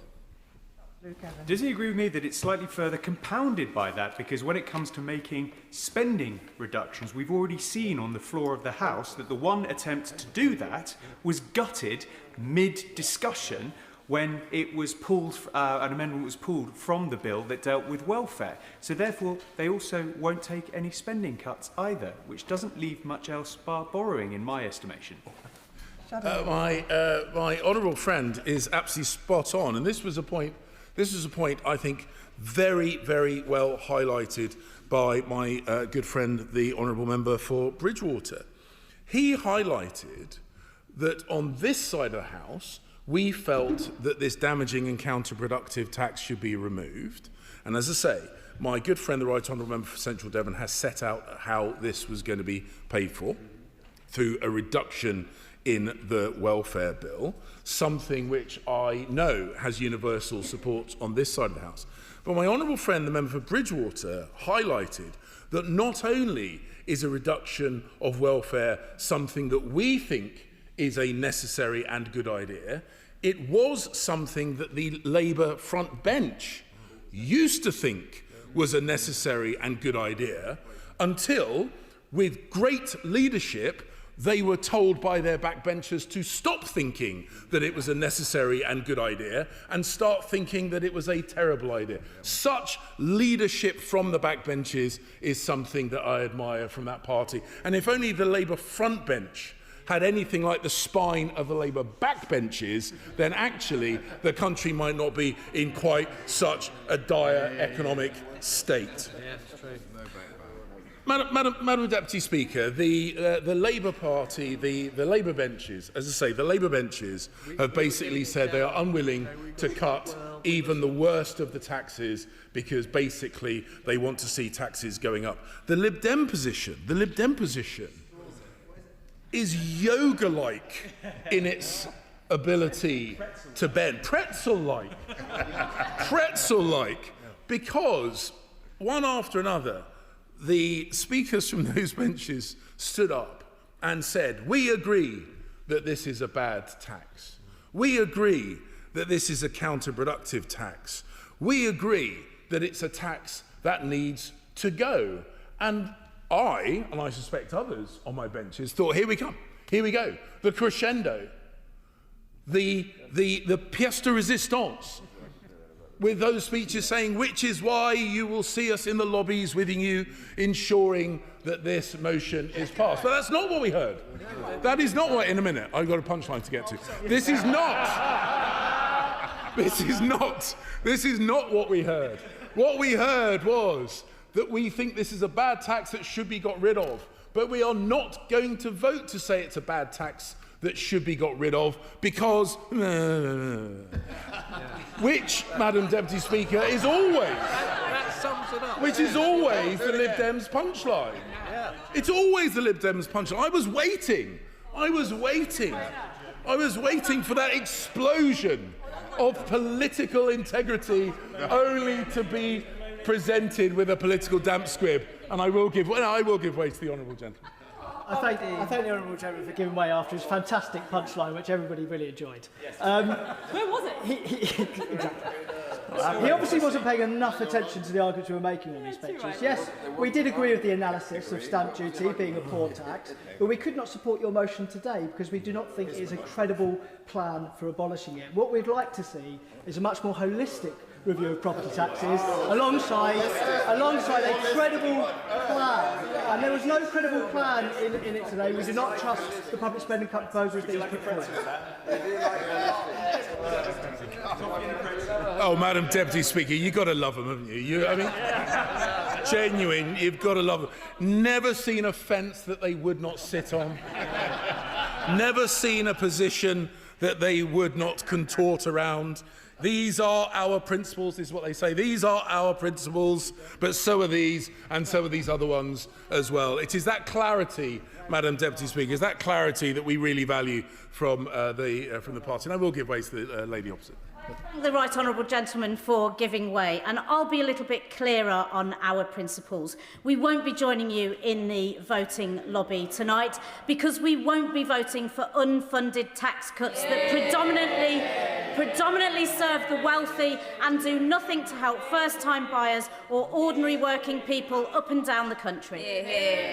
That's how you do it. That's how you do it. Madam Deputy Speaker, that is how you actually have a position. It's the wrong position, but it's at least a position. And the point is, the honourable lady, the point is the Honourable Lady keeps talking about unfunded tax cuts, but she's getting her language back to front. You don't fund a tax cut because it is the British people that fund government spending. So when you ease government spending, you are easing the burden on the British taxpayer. It is spending that needs to be funded, not a reduction in spending. And the reason, and this is where I'll make the point, this is where I will reinforce a number of what I thought were very, very strong interventions in support of this motion. I was very struck by my honourable friend, the member for Windsor, who spoke about his own experience trying to get on the housing ladder and how that enthusiasm was suppressed, was diminished by the realisation that stamp duty was going to make getting that first foot on the housing ladder even more difficult. And I recognise, and the honourable member for Pendle and Clitheroe, I think made a legitimate point, that this is a tax which does affect different parts of the country very differently. And I think it is a fair point that he has made, that there will be many parts of the country where it is not typical that people are paying stamp duty land tax or a significant quantum, a significant scale of stamp duty land tax. But that is not a good reason to deny this reduction in cost to those people in the country that do. And although in his constituency there might not be many, I guarantee he will not have to travel very far before he starts to meet people who are being dissuaded from purchasing properties because of the stamp duty land tax. And certainly for those members representing constituencies near big cities, wherever they are across the country, or certainly those who represent constituencies in the south of the country, there are significant numbers of people who are paying this tax. And it has been mentioned by members on my benches, too many to single out, that it's not just the impact it has on people who are or may be paying the stamp duty land tax that this proposal impacts positively. Because I guarantee almost all of us can imagine a streetscape that I'm about to describe. Perhaps houses in a Victorian or Edwardian part of our constituencies. Perhaps semi-detached or detached houses on what used to be the periphery of those towns or cities. Perhaps those towns and cities have now expanded beyond that, but there will typically be a band of properties populated disproportionately by older couples or older people. They will often have been in those constituencies for many, many decades. Their children have moved out and they are now under-occupying those properties with perhaps 2, 3, maybe even 4 bedrooms spare. But they are deterred from downsizing because of the fear of the stamp duty that they will have to pay.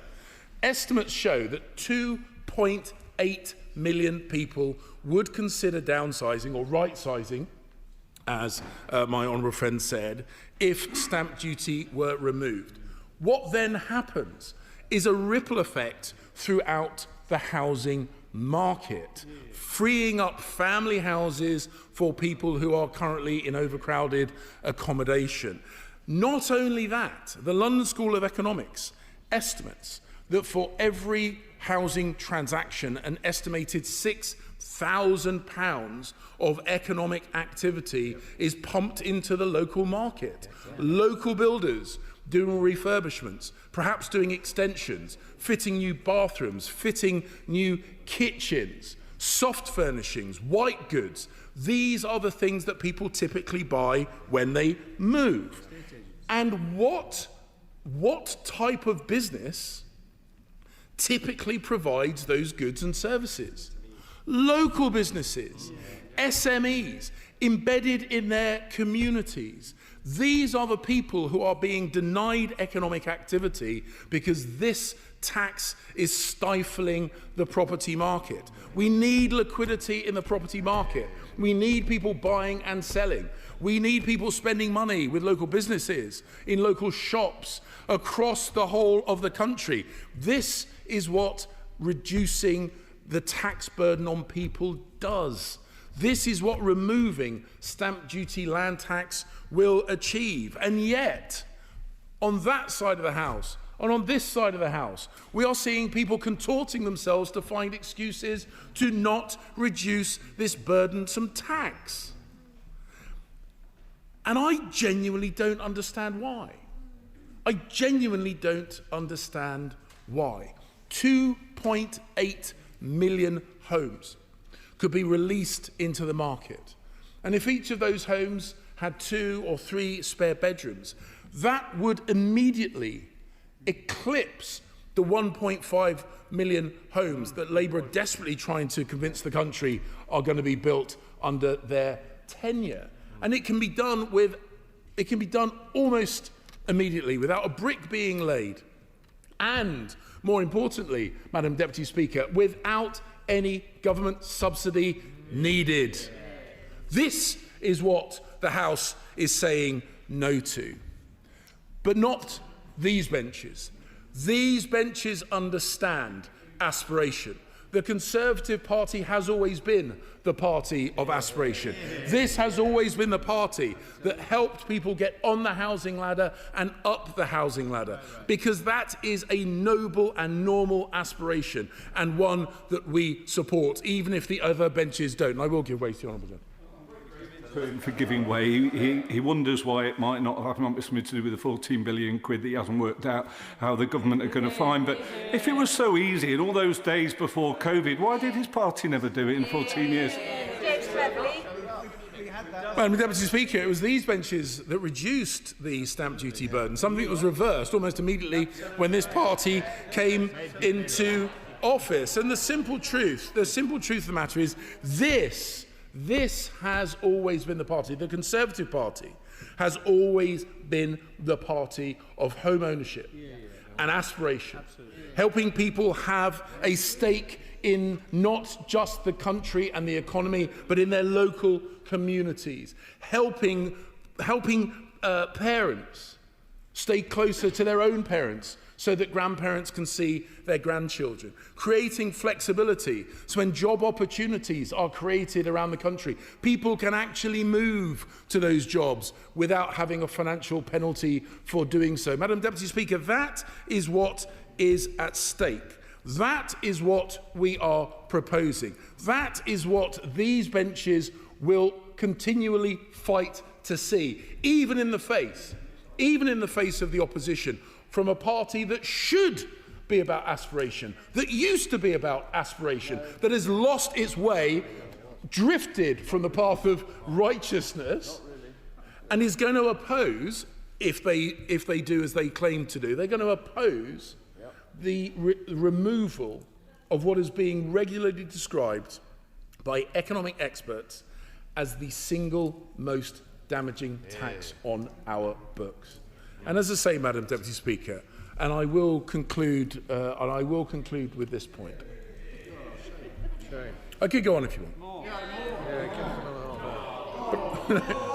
But I will conclude on this point, Madam Deputy Speaker. I will conclude on this point. If the benches opposite and the benches to my left, both metaphorically and physically, are unwilling to countenance the removal of what is pretty much universally described as the single most counterproductive tax, what tax will they remove? And as I say, I think the mask has slipped. They will not bring themselves to reduce any taxes. And that, Madam Deputy Speaker, is something that the British people will notice, and so will the markets, because the unwillingness of the Labour Party to make any kind of difficult decisions with regard to public spending or the reduction of the tax burden on the British people is not just painful for those taxpayers themselves, but it is going to be painful for our children and our grandchildren who are going to pay increased amounts of money to fund the spending, which can be, as my honourable friend said, it can be the only way that the Chancellor is going to try and dig herself out of this hole. And that is a burden on generations to come. So the choice, Madam Deputy Speaker, when we divide, and I suspect we will divide, the choice is between a party that seeks to support aspiration, support families, support small businesses, support the building trade, or those parties that will oppose all those things. Increase the tax burden on British people, increase the tax burden on the children and grandchildren, and indeed the great-grandchildren of the people alive today. That is not what my party is about. That is not what this country should be about. And I urge all those people who want to do right by small businesses and future generations to support this motion and scrap this deeply, deeply counterproductive tax. And I commend this motion to the House. Minister Lucy Rinkley. Thank you very much, Madam Deputy Speaker, and my thanks as well to all the honourable and right honourable members who've contributed to today's debate, and especially to my right honourable friend, the Chief Secretary to the Treasury, for his speech at the start of this debate, and to the Shadow Chancellor, the right honourable member for Central Devon, for bringing this debate in the Chamber today, and to the Shadow Secretary of State for Housing, the honourable member for Braintree, for concluding on behalf of the opposition. And now, Madam Deputy Speaker, with those niceties over, I'll turn to the substance of the motion that we're debating today, which, as the Chief Secretary said in his comments, is a fundamentally flawed one, because members opposite have, despite the Leader of the Opposition's seemingly steadfast but now very much abandoned commitment to have no policy at all, members opposite have looked back at their own shockingly bad economic record and taken the rather extraordinary view that they are well placed to offer input and advice as to the upcoming budget, which of course is entirely a matter for the Chancellor to decide once she's seen the OBR's forecast, and which she will then share with the House at the end of next month.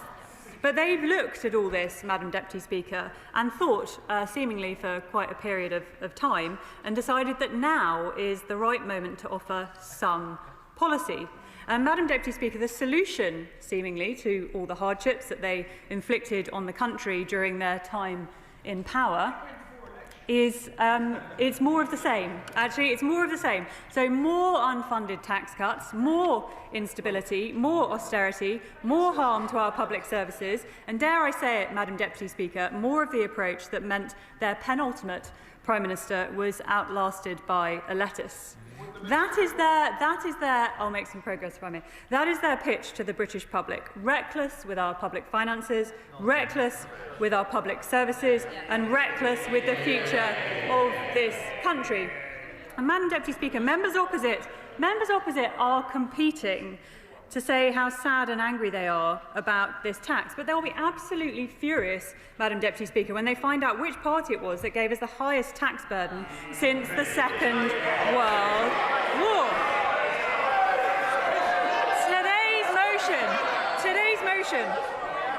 Today's motion, Madam Deputy Speaker, is a seemingly straight-faced argument from the benches opposite that we should do the exact thing which brought their 14 years of government to its end. It is the proof that they have learned. Mr. Stewart, is it an actual point of order? The Minister was coming to a conclusion. We're just preventing business going forward. Ministers or front benchers or members not taking interventions are not necessarily a point of order. Do you want to proceed? Point of order. Thank you, Madam Deputy Speaker. I wonder if there's anything the Chair can do to help the Minister, because she appeared unaware that her own government, of which she's a Treasury Minister, is the one that has brought us the highest ever state level of tax in this country. And I wonder if this Chair could do something. It is not my job to write yours or the Minister's speeches, if only. Minister, that was not a point of order. Minister.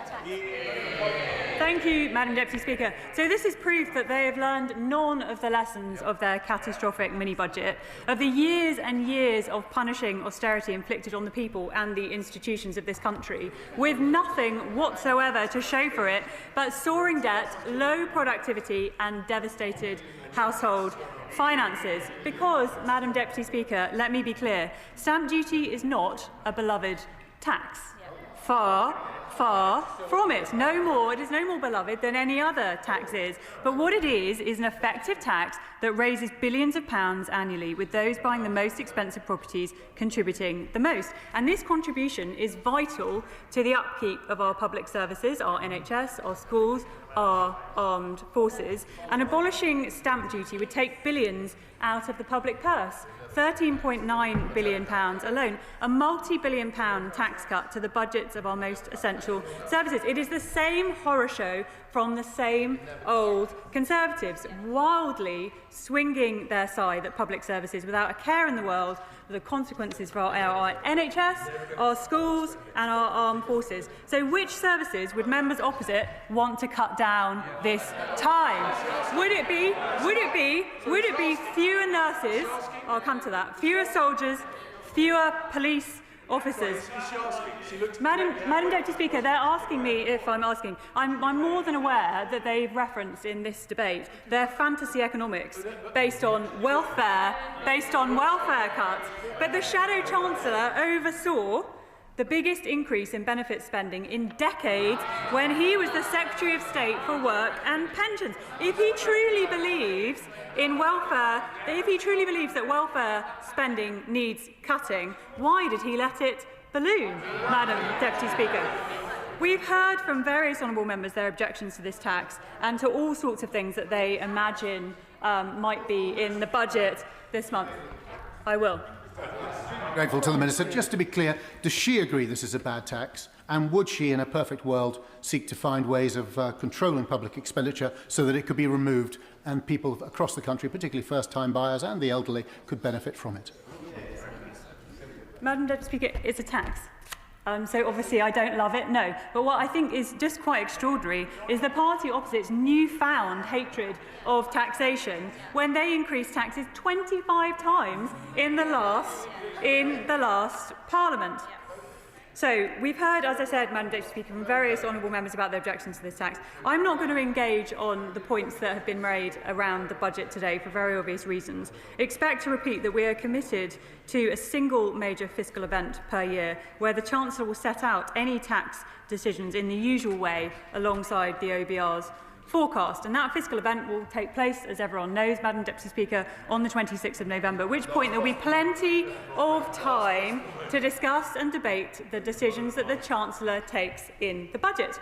However, Madam Deputy Speaker, I want to speak to some of the points raised during the course of this debate, because we heard plenty, Madam Deputy Speaker, from the party opposite about why they want to abolish stamp duty. Some, and I will say this, in a heartful, in a well-meant way, some points I think were made very, very thoughtfully. But I'm sorry to say, Madam Deputy Speaker, we heard absolutely nothing from the members opposite on their appalling economic record. We heard nothing from them on their appalling record on house building, save the acknowledgement, actually, I should say, of the Right Honourable Member for North West Hampshire. Nothing on the waste of public money that was the fraud on their watch, nothing whatsoever that could be described as fiscal responsibility. And we also heard from some of my right honourable friends on these benches about the urgent need to build more houses in this country, given our appalling inheritance, which of course is the key way that we solve the housing crisis. And I want to pay tribute, Madam Deputy Speaker, to the thoughtful speeches of the members for Welwyn Hatfield, Milton Keynes North, Crewe and Nantwich, and North Warwickshire, and my honourable friends, the members for Loughborough and Tipton and Wednesbury, who spoke powerfully of the consequences of the party opposite's mismanagement of the economy, including food banks, poverty and, of course, the housing crisis. So I welcome the commitment of the Right Honourable Member for North West Hampshire's. He talked about the need to build more housing, and indeed he talked about beautiful housing, which I can assure him that is exactly the type of housing that this government is going to facilitate being built. Albeit I do note that his colleagues took him back straight to opposing development. No sooner had he made that point. I should also say that I welcome the mini insight he gave into the infighting of the last government. There was also, She may recall that actually it was her Secretary of State who removed the word beautiful from indeed. the MPPF. So could she accomplish how we're expecting to have those beautiful designs if that's been taken away as a standard within the guidance that her government provided? Minister Rigby. Madam Speaker, I can assure him that the houses will be beautiful, and we're going to build 1.5 million over the course of this Parliament. I also want to refer, Madam Deputy Speaker, there was a brief reference to Nirvana. There was a brief reference to Nirvana from the benches opposite before descending back into half-baked and unfunded plans, to which, Madam Deputy Speaker, that reference to Nirvana, on this side of the House, we thought to ourselves, well, never mind. Some tell me something, yeah. Thank you. Yeah, thank you. I was pleased to hear, Madam Deputy Speaker, the Liberal Democrat spokesman and indeed others in the Liberal Democrats say that they will be opposing this motion, and I wholeheartedly agree with her that this motion is fundamentally flawed. And then, Madam Deputy Speaker, by way of closing, I will make clear that this government is one of fiscal responsibility. Our steadfast commitment to the fiscal rules have brought stability to our economy and allowed us to boost investment by £120 billion over the course of this Parliament. And the dividends, Madam Deputy Speaker, of this approach, even after just a year, are already clear. The highest growth in the G7 in the first half of this year, cuts to interest rates, real wages rising more in the time since the last election than they did in 10 years. In 10 years of Conservative government, record investments from overseas, new homes and infrastructure progressing all over the country. A strong foundation to build on in the years ahead. So what we have been debating today, Madam Deputy Speaker, is a simple question of two visions for the country. Or put another way, does this country go forwards or backwards? The party opposite want us to go back to their time in office, where Britain had a government which pursued unfunded tax cuts and austerity, leading to soaring debt, low productivity, underinvestment and anaemic growth. A Britain where we didn't build infrastructure, including houses, and far too many people in this country, Madam Deputy Speaker, were unable to get on the housing ladder. This government, Madam Deputy Speaker, wants the country to move forwards. We're managing the public finances with stability and certainty in an uncertain world. We're a government that invests in public services, our infrastructure and our communities, working with businesses and local leaders to bring growth and opportunity to every part of the country. A government which is building houses, including in areas of the country that the Shadow Secretary of State... You missed out the word fewer houses. Madam Deputy Speaker, I'm being interrupted, I'm afraid. A government which is building houses, including in areas of the country that the Shadow Secretary of State has previously described in rather unparliamentary language. A government which supports working people with new jobs, higher wages and new homes. And a government that's committed to building 1.5 million new homes this Parliament and restoring the dream of home ownership. We're a government which will not duck, Madam Deputy Speaker, the difficult decisions, but will face into them, because that is the only way that we will deliver a decade of national renewal and a thriving economy for the people of this country. So, Madam Deputy Speaker, that is what today's debate is about. Backwards with fiscal irresponsibility from the party opposite, or forwards with economic stability, investment and reform under this Prime Minister and this Chancellor. The question is, as on the order papers, remain in that opinion, say aye. Aye. Contrary, no. No. Clear the lobby.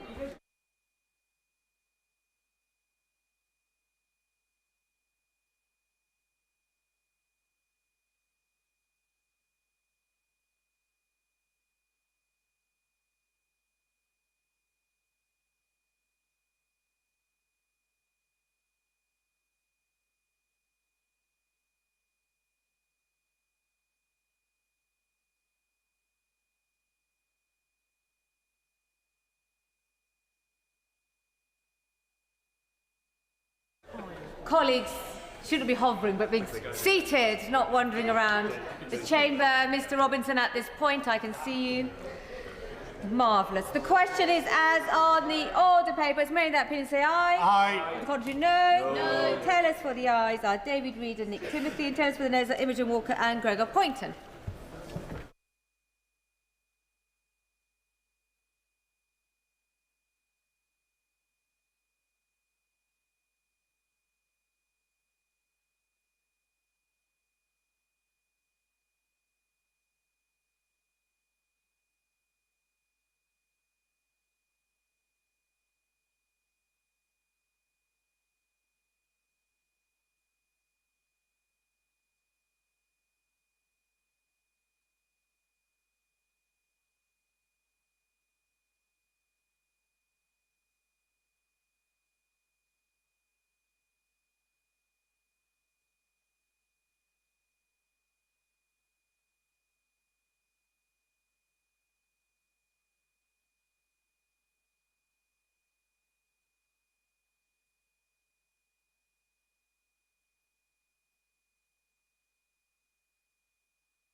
Order, order. The ayes to the right, 103. The noes to the left, 329.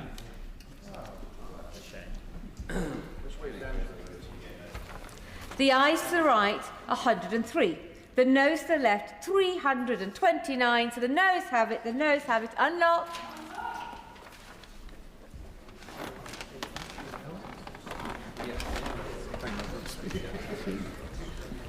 If colleagues are finished chit-chatting, we can go on to the next debate.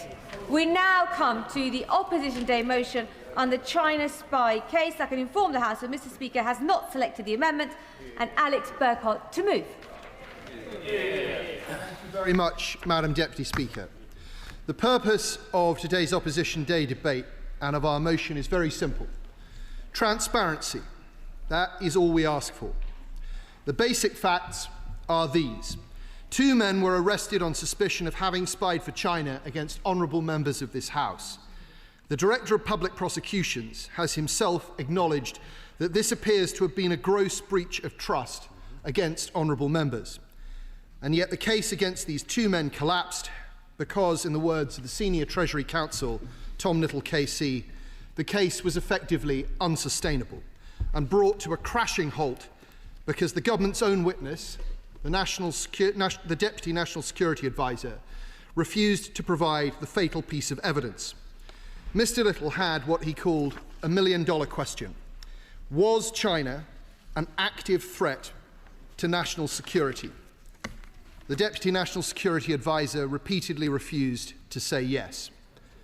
The government effectively refused to say what was patently apparent to anyone remotely alive to the facts of the case. This House has every reason to be told why it refused. And it has every right to know why, for example, the Prime Minister himself did not intervene to prevent the case from collapsing when we know that he was warned that it was unlikely to proceed.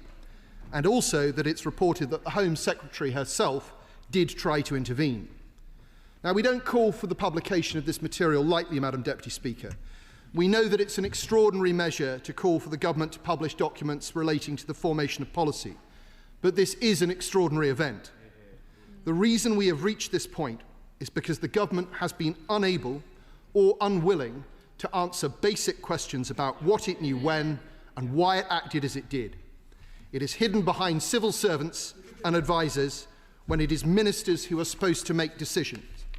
And in doing so, it has brought the actions and decisions of those advisers and officials into the spotlight in a way that is most irregular. Just as worryingly, there has been a persistent inaccuracy and inconsistency in the government statements to the point where this House can no longer trust a word of them. There are a number of examples. First, on the 13th of October, the Security Minister denied in this House that the Mega Mandarin meeting on the 1st of September, which is the subject of our motion, took place. But last week, the Solicitor General admitted that it did. We now know that it was led by the National Security Advisor, that it was attended by the Cabinet Secretary, the Permanent Under-Secretary at the FCDO, by senior representation from the Home Office, the Attorney General's Office and the Chief of MI5. But we still don't know what was said there, what was agreed, or indeed why the government tried to deny its existence. Happy to give way to my right honourable friend. I'm very grateful to my right honourable friend. I was interested to see that the National Security Advisor was listed as being involved in that meeting. Now, the National Security Advisor is a political appointee. He's a special advisor, and that's usually the reason that the Deputy National Security Advisor is put forward to take all the flak. But if the NSA himself is participating in these policy meetings about this matter, why doesn't he come forward, and why is he sheltering behind the full-time official who's being hung out to dry? Well, my right honourable friend makes a very pertinent point, and he is personally very experienced at such things. Indeed, it has been reported that the National Security Advisor chaired that meeting. That's to say that he was taking a very active role in what was going on. And this is why it's incredibly important that the government comes clean with us as to what happened in that meeting, who attended, and what was decided there. Would my honourable friend... Happy to give way. Very grateful to my honourable friend. The National Security Advisor has spent a great deal of time visiting various Chinese entities before and after his appointment. But one appointment he doesn't appear very keen on taking up is with the Joint Committee on the National Security Strategy, which is requested quite legitimately under the Osmotherly rules that he appears before it, and ministers appear to be blocking it. Why does my honourable friend think that is? My right honourable friend is right that the National Security Advisor showed a great reluctance to attend, but I understand that the National Security Advisor has now agreed to attend, although the report I read was that he was going to attend in camera, which if that is correct, and the Minister has the right to opportunity to say that that's not true, but if that report is correct, then I'm not sure that that is the best level of transparency that this House might expect. The second instance of inconsistency and inaccuracy we draw attention to is from the 7th of October, when the Prime Minister told journalists what mattered in this case was the designation of China as it had been in 2023, when the offences were alleged to have occurred. However, last week, on the 24th of October, the Director of Public Prosecution said that this was categorically not the case. He said, and I quote, "The test was positively not what the then government was prepared to or did say in public about China, but rather whether China was, as a matter of fact, an active threat to national security." This is a most important point, Madam Deputy Speaker, one revisited yesterday. It's a very serious question as to why the Deputy National Security Advisor believed that he would, quote, "need to be in line with government policy at the time," when the CPS said that they didn't need to know about policy. What they needed to know about were the facts. The Minister should explain to the House why the Deputy National Security Advisor chose to ignore the CPS on this. And he should also tell us whether he thinks the Deputy National Security Advisor complied with Civil Procedure Rule 35, which requires him to assist the court and overrides any other obligation. Third, I'll give him way on that point. Perhaps, I do thank him for giving way. Perhaps he can clarify what's happening here. Is it the case that the issue is that the government thought it was a national threat to national security, China, but didn't declare it, or did declare it, but it wasn't a threat? I'm quite confused about the point he's making. He'll have a perfectly good opportunity to question the people responsible for that in a few moments' time. The point is that the government has been unclear, inconsistent and inaccurate, and we are giving the government an opportunity to clear this up right now.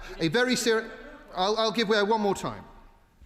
I think the issue is that the government in 2023 wasn't clear on whether or not it was a threat, whether or not it was a threat. Did it clearly make that statement? Or was it a threat and the government failed to make that statement? The previous government was clear on a number of occasions that China was a threat, but if you've been listening to what I just said, the DPP said, the Director of Public Prosecution said last week that it was categorically not a question of what the last government said. And I will repeat for the benefit of the honourable gentleman. Now I have his attention. It was a question of whether China was, as a matter of fact, an active threat to national security. It's not a question of policy. It's a matter of fact. I'm not going to go through it a third time. I will give way to my honourable friend. I'm very grateful to the honourable member for setting out the stories so far. But given that there have been so many variations on the truth, can the honourable member come up with an explanation as to why the government cannot alight on a single version of the truth in this matter? Well, I think there are basically two answers to my honourable friend's question, two possible answers. The first is that the government can't tell its elbow from its posterior, or it doesn't want this House to know the truth. Either way, in a matter so serious as this, it's incredibly important that we get to the truth of the matter, and the motion tonight presents an opportunity for the government to be entirely transparent with us and set out the facts of the case they were at the time, particularly on the 1st of October when this all-important meeting took place. Very happy to give way to my right honourable friend. I just want to clear up one small point. When the CPS decided to prosecute originally, back in 24, they were convinced of the nature of the then required evidence that was there in front of them, that China, in this case, was responsible and therefore posed a threat. What changed was the Rusev case in between times, in which it was redefined as to what then the CPS needed to be able to say to go ahead with any other further prosecution. It was made clear that all they needed to say was to make the clear point that China was a persistent, continuous threat to the UK's strategic interests.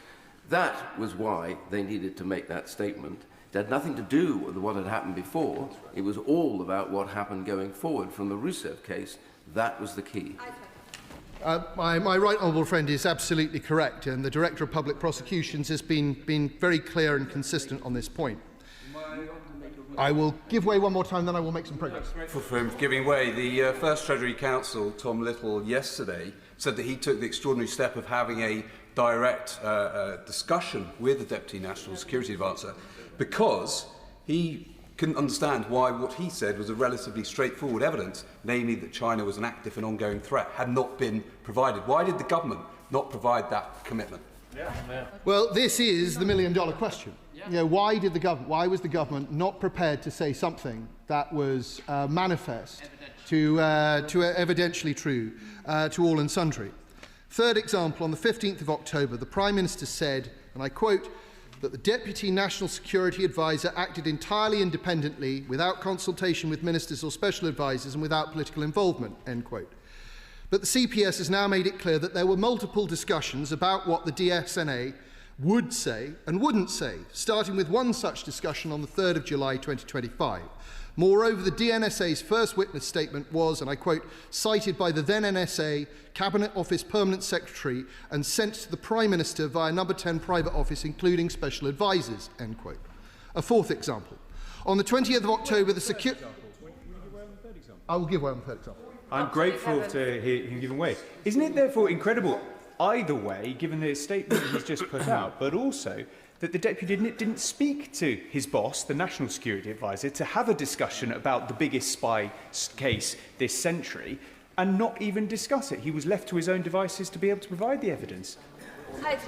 I think all of us find it very difficult to believe that the Deputy National Security Advisor was left entirely to his own devices. A fourth example. On the 20th of October, the Security Minister, who's in his place, told the House, fine evidence went in August, and I can give the honourable gentleman an assurance that there is nothing the Prime Minister or any other minister could have done thereafter, end quote. But we now know there was a meeting between the CPS and the government on both the 3rd and 9th of September to attempt to rescue the case. Why did the Security Minister tell the House something that wasn't correct? A fifth example. Yesterday, the Cabinet... I'll give way to the honourable gentleman. As far as I can remember, the Attorney General told the House of Lords yesterday that the 3rd of September was when he was informed that there were evidential difficulties with the case. But the key point is that he had no power to intervene because of the memorandum between him and between the Attorney General's office and the CPS, that the Attorney General doesn't get involved in evidential sufficiency. Thank you, Madam Deputy Speaker. Ministers do get involved. It's their job to be involved. Ministers represent the government. Ministers represent all of us. It is not good enough for the government to say that it is entirely powerless in this instance. It isn't. It isn't. A fifth example. Yesterday, the Cabinet Secretary said that he did not believe that the Chief of MI5 had described China as a threat. But on the 16th of October 2025, this year, Ken McCallum said, do Chinese state actors present a UK national security threat? The answer is, of course, yes, they do. Every day. How on earth did the Cabinet Secretary not know this? This is an issue of absolutely paramount importance. There are many other such examples, Madam Deputy Speaker. The government has an opportunity to be clear with us today, not just about the meetings and the dealings of the past 6 months, but also about its position as it stands. So will the Minister tell us what is the material difference between a range of threats and an active security threat? A point that the Deputy National Security Advisor was keen to make yesterday. But perhaps most importantly of all, does the government believe that China is an active security threat or not? And if not, what would it take to cross that threshold? It's time for the government to publish all the details so that we can see what really happened here. And I know the government will protest its innocence. I know the government will claim that it is all the fault of the CPS, or the last government, or the legislation, just as it has tried to do so for weeks.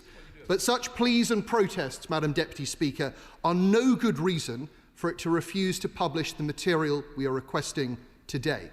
This House may have been spied upon, This House has a right to straight answers. This House has a right to see under the bonnet when the safety and privacy of its members may have been compromised. And this House has a right to know what the government's real position is. It has a right to know what the government's real agenda is. And if this government has nothing to hide, then it should hide nothing from this House.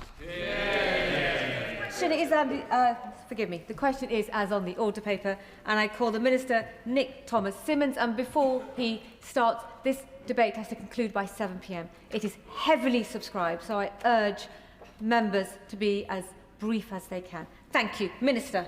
I'll do my best, Madam Deputy Speaker. Look, it's always a pleasure to follow the right honourable gentleman, but first of all, I just want to say, Madam Deputy Speaker, not just as a minister, but indeed as a parliamentarian, that I want to reinforce the government's deep regret about the collapse of this criminal case concerning the 2 individuals charged in the Official Secrets Act of 1911. And everyone in the government was hoping the trial would go ahead and indeed planning on the basis that it would. Now, as a reminder, following the arrests of Christopher Cash and Christopher Berry in March 2023, as part of a counter-espionage operation, Counter-Terrorism Police requested that the Deputy National Security Advisor act as a witness in this case. Let me go through this. It's important for the challenges that have been made by the right honourable gentleman. The DNSA made clear he would provide evidence on the basis of the government's position at the time of the offences. It is that is absolutely crucial to the judgment that's been made in this case. Now, the first judgment was drafted the first statement was drafted Shadow Home Secretary. I'll give him a moment, and then let me make some progress. But I will give way to the Shadow Home Secretary then.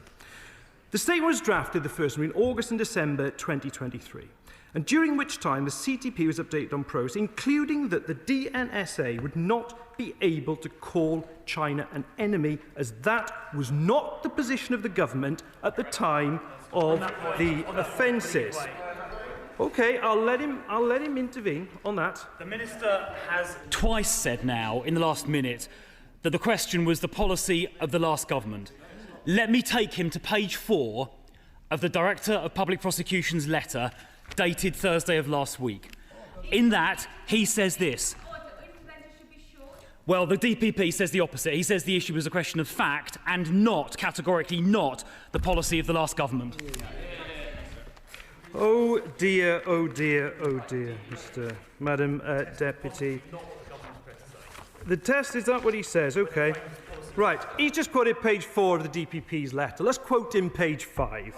The information that we required related to the period between the 31st of December 2021 and 3rd of February 2023. The position of the current government is not relevant to the case. I suggest the Shadow Home Secretary looks at the next page. No, it's the Times. No, it's not misleading. Give me a moment.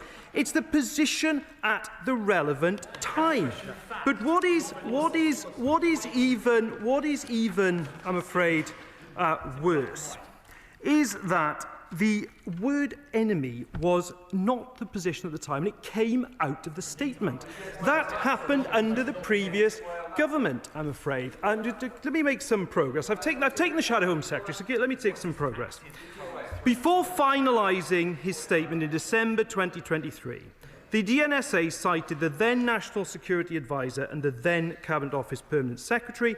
The then Cabinet Office Permanent Secretary came back with the comments on the 18th of December, this is all under the previous government, for the DNSA to consider. The DNSA then finalised the statement. His private office sent a final version of the draft to the then Prime Minister through the number 10 private office and number 10 special advisers. Once they were submitted, they were not shared, and in April 2024, formal charges were laid. That is the position under the previous government. Now, 2 supplemental witness statements from the DNSA were submitted in February 2025 and August 2025, following requests from CT Policing to provide further detail on the nature and extent of the threat to the UK from China. And for the second statement, the CTP specifically asked the DNSA to comment on whether China as a state, during the period 31st of December 2021 to 3rd of February 2023, posed an active threat, and whether it remains the case. Now, for the third statement, the CTP requested that the DNSA provide further points of detail regarding the UK government of the nature and extent of the threat, with examples. And the DNSA faithfully, with full integrity, I noticed the shadow CDL was implying that somehow he wasn't compliant with Part 35, set out the various threats posed by the Chinese state in line with the UK's government's position at the material time in order to try to support a successful prosecution. And then we come, obviously, to the meeting that the shadow CDL has referred to, which I'll come to in a moment, on the 1st of September. But I was fascinated, actually, by the shadow CDL's opening when he talked of the clarity of the last government's position. The government's approach to China is guided by 3 pillars: strengthening our national security protections, aligning and cooperating with our partners, and engaging where it is consistent with our interest. Who said that? The shadow CDL did in 2023. And he is here now trying to talk about the clarity of the position in 2023. And on the 1st, not for a moment, and on the 1st of September, the National Security Advisor convened a routine meeting to discuss the UK's relationship with China in the context of this case and several other upcoming moments. It's entirely what you'd expect the NSA to do.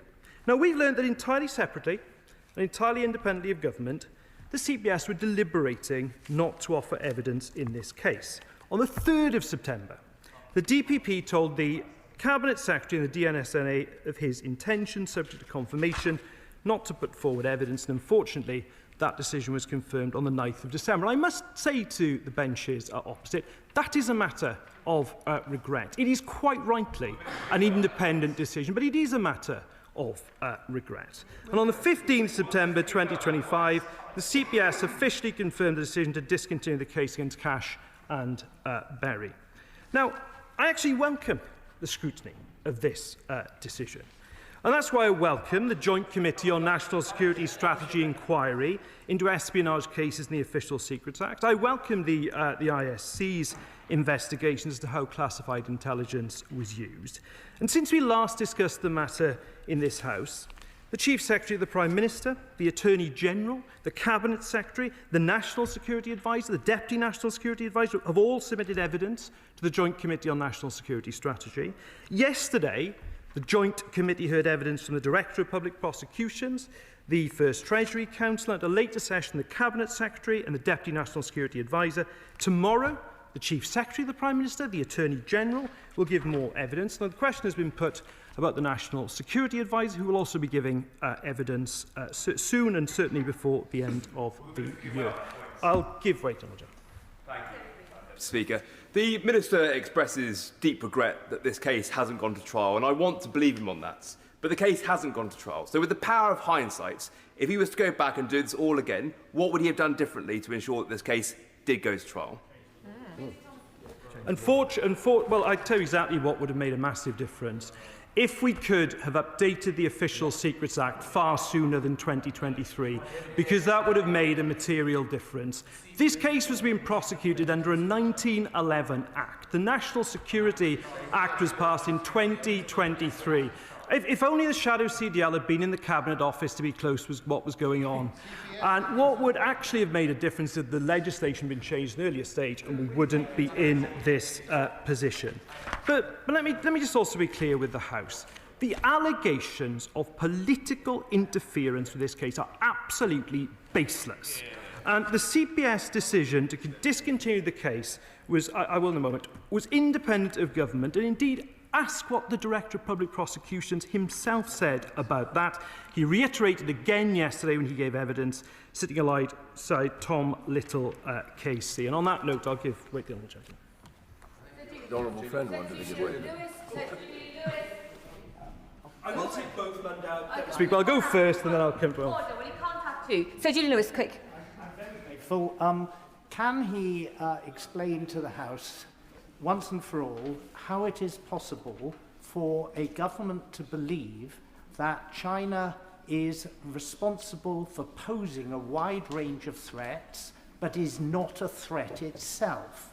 He would clear matters up and allay the suspicions that the government's holding back for economic reasons if he would simply say China is a threat to our national security? Will he say so? It poses a multiplicity of threats. It poses a threat in terms of espionage. It poses a threat in terms of cyber. It poses a threat in terms of economic security. But with the greatest respect to the honourable gentleman, it's whether it was at the material time, and I can't go back and change that. Yes. I'm grateful to the Minister for taking an intervention, and I'm listening carefully to what he has to say, but could we now be informed how MPs today are to be further protected from foreign intelligence? Absolutely. 100% correct, and it's a huge priority for the government. It's a very serious issue, and as I said when I opened this debate, it isn't just about the position of the government. I say it as a parliamentarian that we in this place have to be protected from that foreign interference. But the Right Honourable Gentleman, the Shadow Chancellor of the Duchy, asked about the meeting of the 1st of September. Well, we heard yesterday from the Cabinet Secretary and indeed the Deputy National Security Advisor, who both attended that meeting. We heard from them yesterday. A discussion about the bilateral relationship between the UK and China in the context of the case. The Cabinet Secretary made clear yesterday the meeting was entirely appropriate. No discussion of the evidence took place at that meeting, and everyone involved was participating on the assumption that the case was going to go ahead. It was only on the 3rd of September, confirmed by him in the evidence at the JCNS yesterday, and I'll come to that in a moment, that the Director of Public Prosecutions informed the Cabinet Secretary and the DNSA of his intention, subject to confirmation, that the CPS would not be putting forward evidence to trial. And the Attorney General was informed on the same day. Now, the DPP confirmed, and I take your point. It's important if I can just finish this point, because the chronology, I've been challenged on the chronology, and I'm only too delighted to enlighten the Right Honourable Gentleman. The DPP confirmed to the committee that this position was agreed after a period of internal decision-making within the CPS in the run-up to that meeting on the 3rd. And at that meeting, the DPP made clear that this fact must not be briefed further, with the exception of informing the NSA and the Permanent Under-Secretary of FCDO. The Cabinet Secretary and the DNSA therefore did not inform anyone else until shortly before the case became public, and on the 9th of September, the CPS confirmed the decision to offer no evidence to the DNSA. That is the chronology. And can I just say to the Honourable, let's just address directly, because I'm conscious of what you said of time, Madam Deputy Speaker.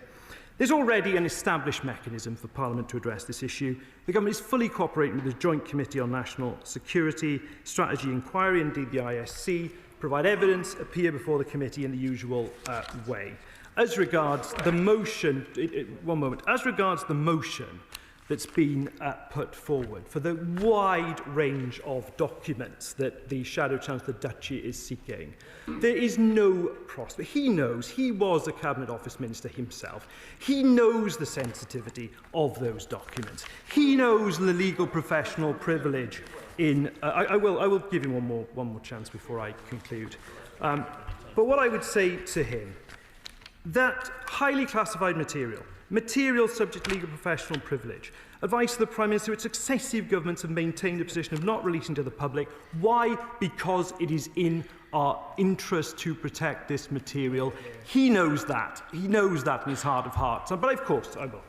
I'm very grateful to him for giving way. I mean, I've always admired, the shine on his brass neck, and never so much as at this moment, because I remember during the Brexit debates, him and many of the other gentlemen and ladies on those benches overriding legal privilege and asking for classified documents week after week.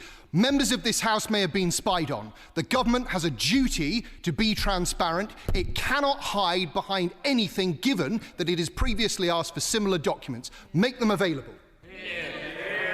Well, I'm looking at the Right Honourable Gentleman and remembering back to the debates we had on precisely this. But let me tell him the difference between what I was doing then and what's happening now. Number one, I was actually applying at the time via a humble address mechanism for a single document.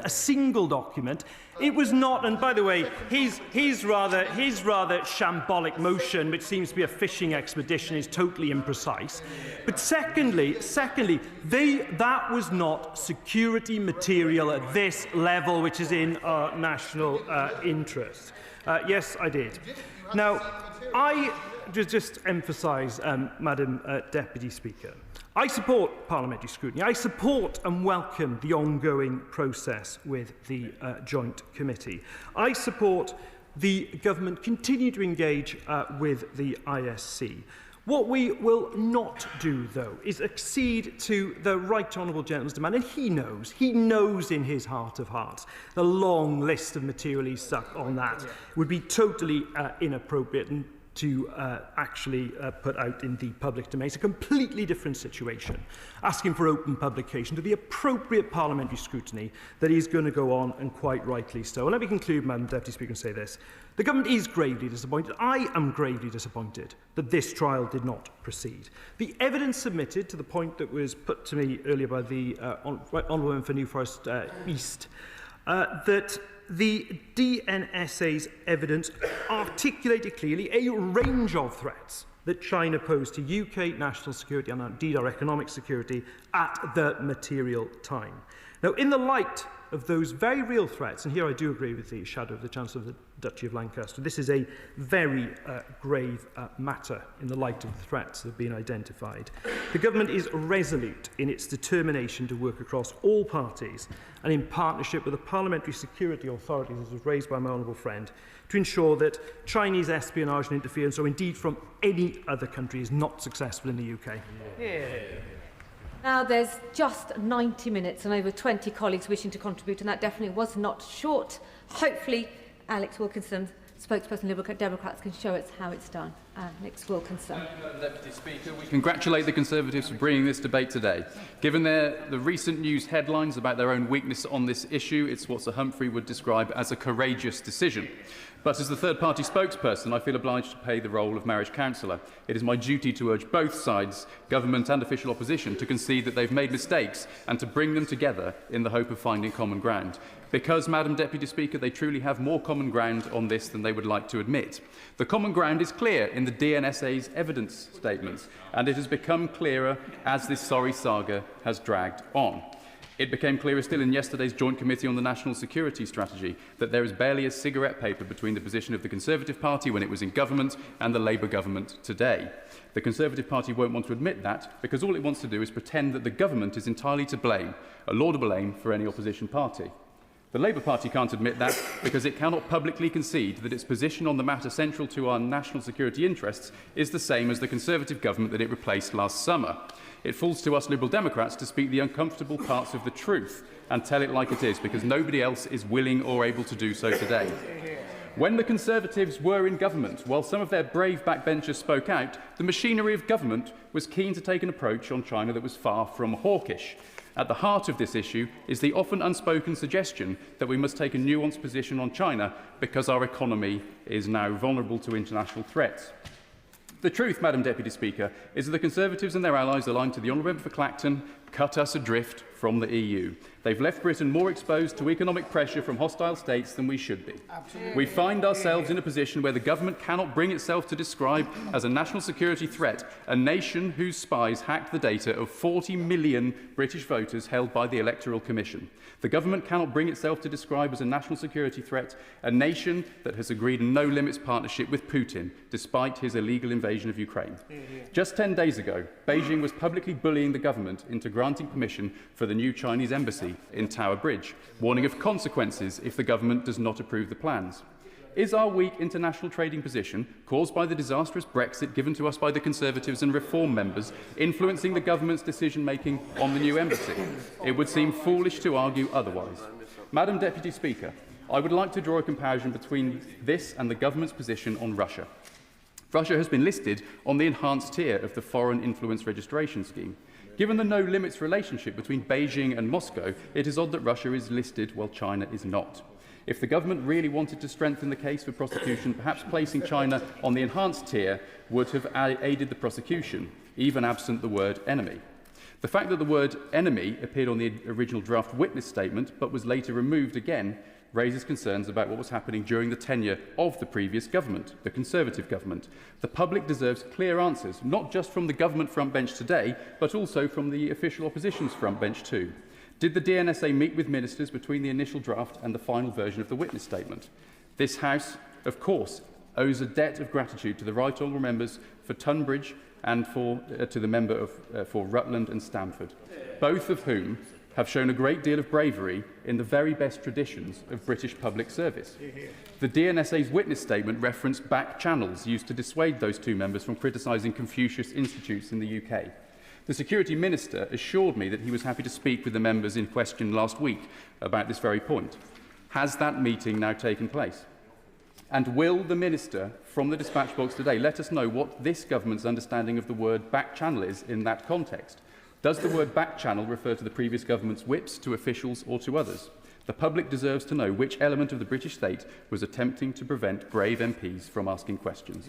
And if the Minister cannot, perhaps anyone from the Conservative front bench or anywhere else on the official opposition benches could clarify for the House.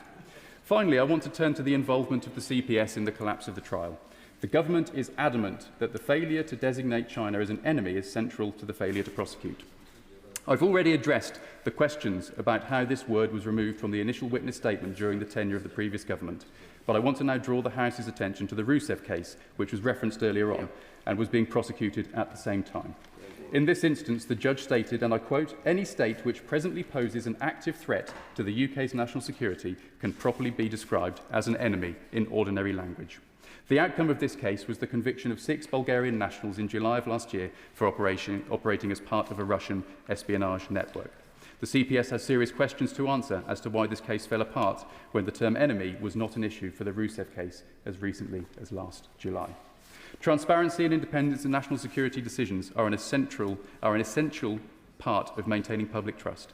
This case has thrown that trust into serious jeopardy at a time when the embassy planning application is already undermining the nation's confidence in the government's approach to relations with China. Neither the government nor the official opposition has provided clarity. The public could be forgiven for thinking that both sides are ducking responsibility. The Liberal Democrats believe we need a statutory public inquiry to get to the bottom of what went wrong and how influence over China policy collapsed this case. Thank you, Madam Deputy Speaker.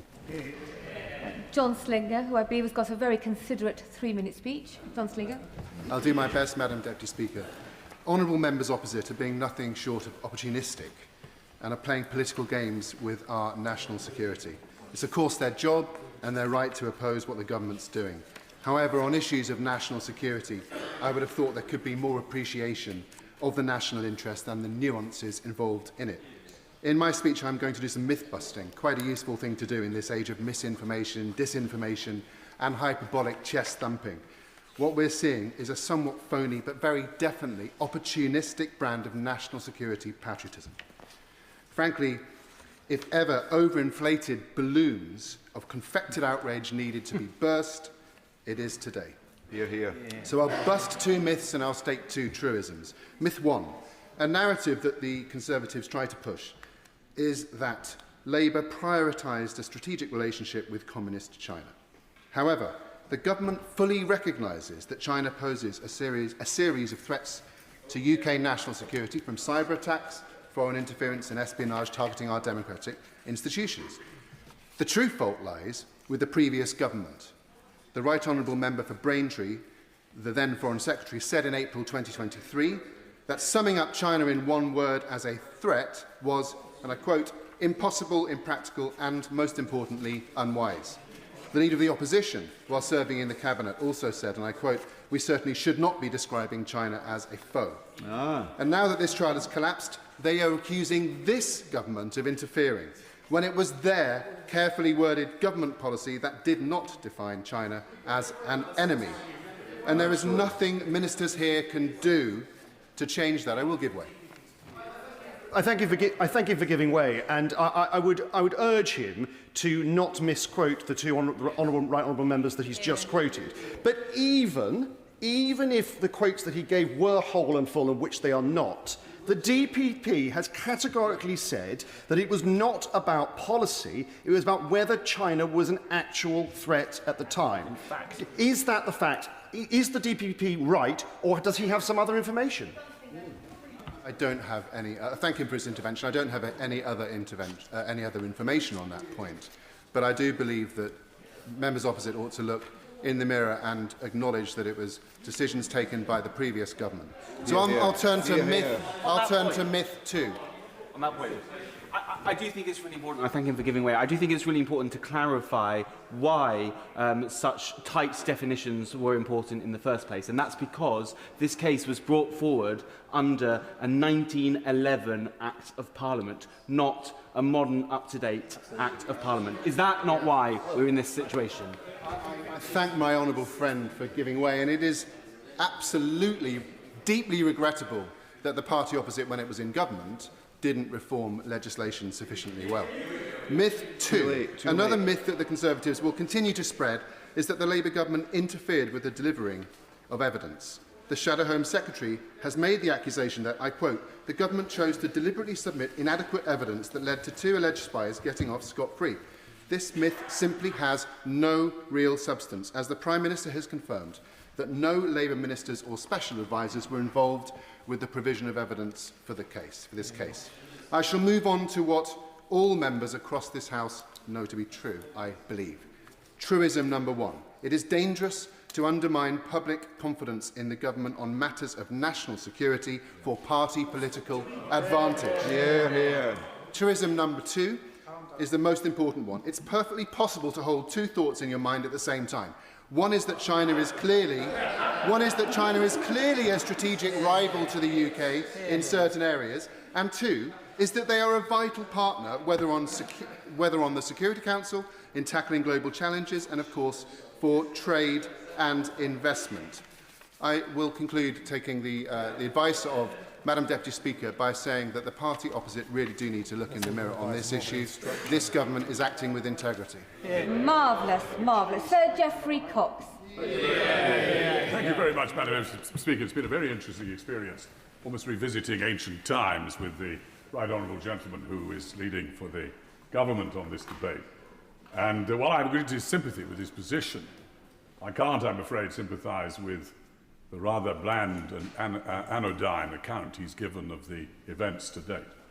What is clear, and it's an apothegm I think often imbibed with one's mother's milk, that if it walks like a duck, quacks like a duck, sounds like a duck, looks like a duck, it's almost certainly a duck.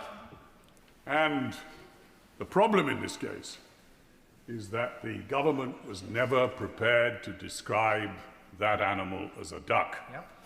And it must have known from a very early period.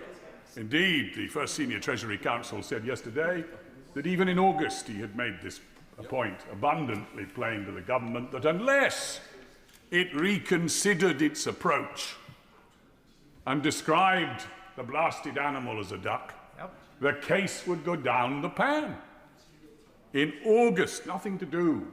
The right honourable gentleman says to me that there was nothing to prevent the government, through its expert witness, saying, in our view, China was a national security threat in 2021. Nothing at all to prevent it.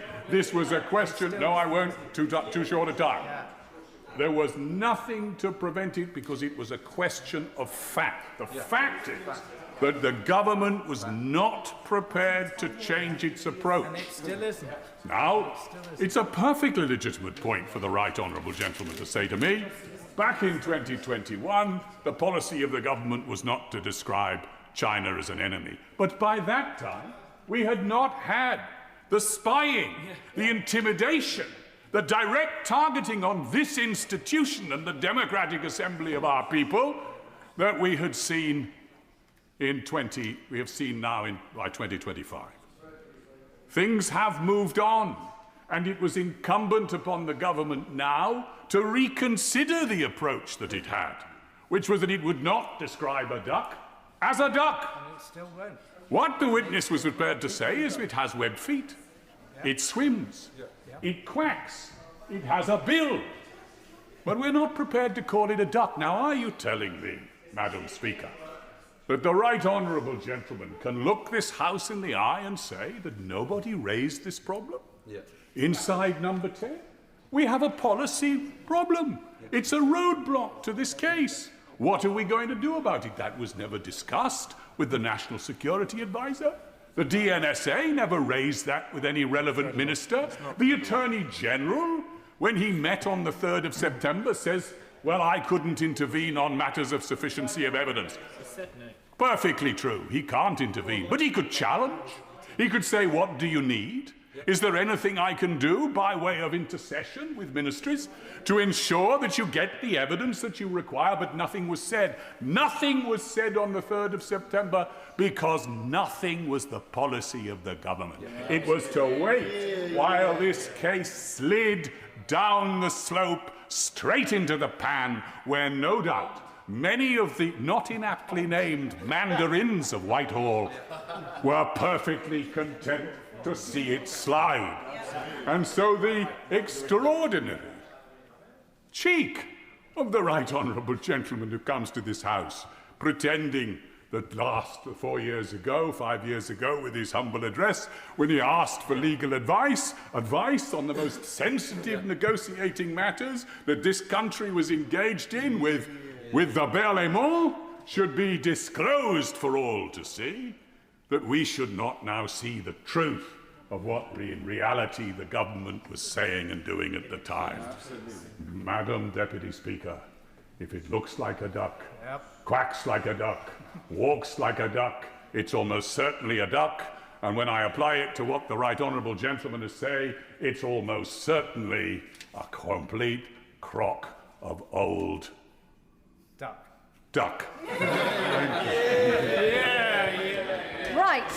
Follow that, Paul Warren. I'm told you've got 4 minutes. Speaker, first I want to put on record my anger and frustration, which many in this House share, at the collapse of this case, particularly the dropping of the spying charges against Christopher Cash and Christopher Berry, and the resulting collapse of their trial, which had been due to go ahead this very month. And I welcome Mr. Speaker's guidance on looking at how to improve member security. We as members have a personal responsibility too. We shouldn't forget to protect ourselves, our fellow members and our staff from such foreign interference. And I have to say that includes in our hiring practices and vetting of staff who can work in this building, which has not been often mentioned in this debate. But I want to mainly warn of the dangers of some of the rhetoric that's been used today in this case. Now, of course, it's the job of His Majesty's opposition to probe, to challenge, and obviously to scrutinise the government.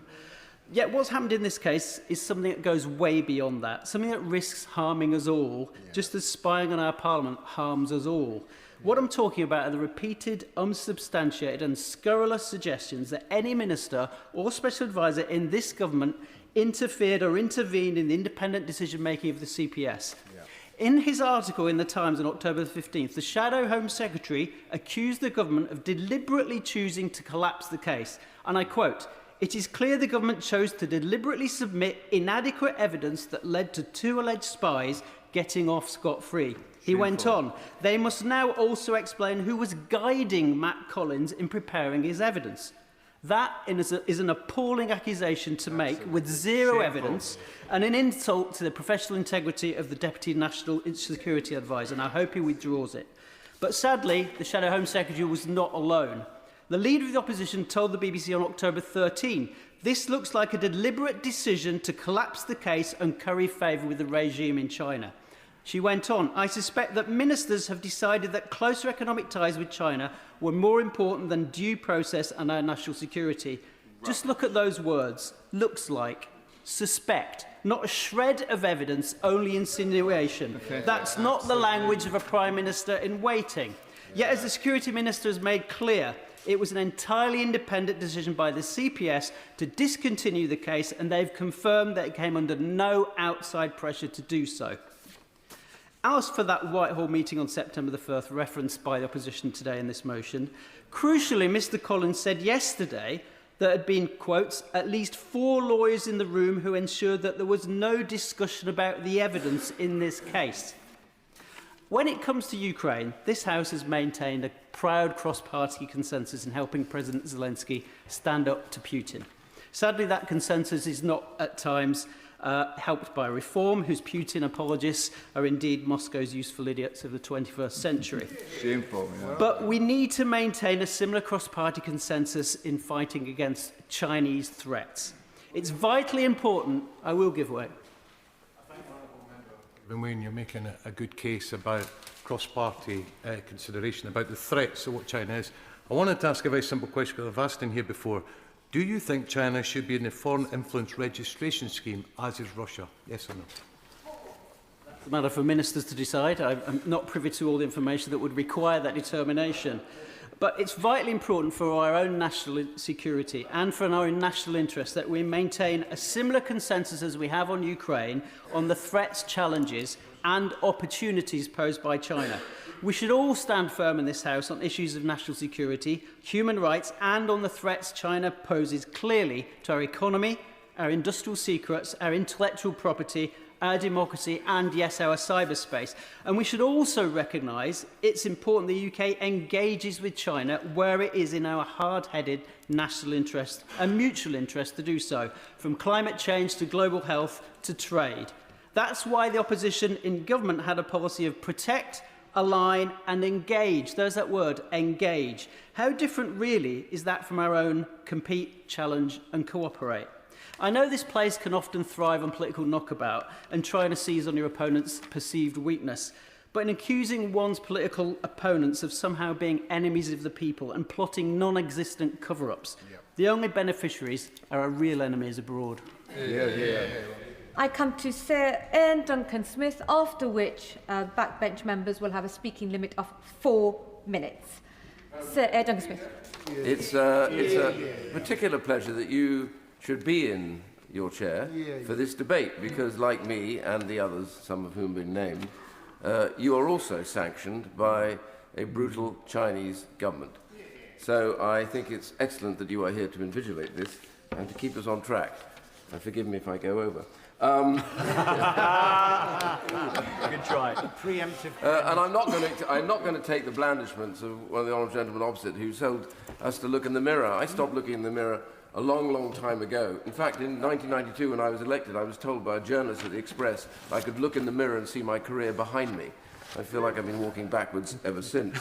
Can I just say the whole principle that underlies all of this is the government's behaviour over this decision. Exactly. I'll come to the decision in a second, and we haven't got a lot of time, so I want to deal with how the government dealt with this decision and how they have publicly dealt with it, which is really rather peculiar. Throughout, it's been almost impossible to drag information out of the government about why the DNSA took decisions that he took, where was the government in this, when meetings took place, denials came up, and then slid across to acceptances that dates were in fact as they should. Even the Sunday Times, I understood, was told, or basically exclaimed by the Prime Minister, that at some point that they were lying about their raising of the idea of there being a meeting on the 1st of September containing all these various individuals, including the DNSA, a sort of Dutch ridiculous nonsense going on here. Dodge, duck, dive, dip, and dodge. The 5 Ds of dodgeball, or in this case, the 5 Ds of Dodge spying case. And the real problem here is that getting to the truth of this has been painful. And if it's painful for the government, they have only themselves to blame. Had they come out straight away at the beginning and been clear about all of this, instead of hiding behind the DNSA, they might have found it easier. I mean, I find this ridiculous position that the DNSA stated yesterday that he was bound to reflect the position of the government.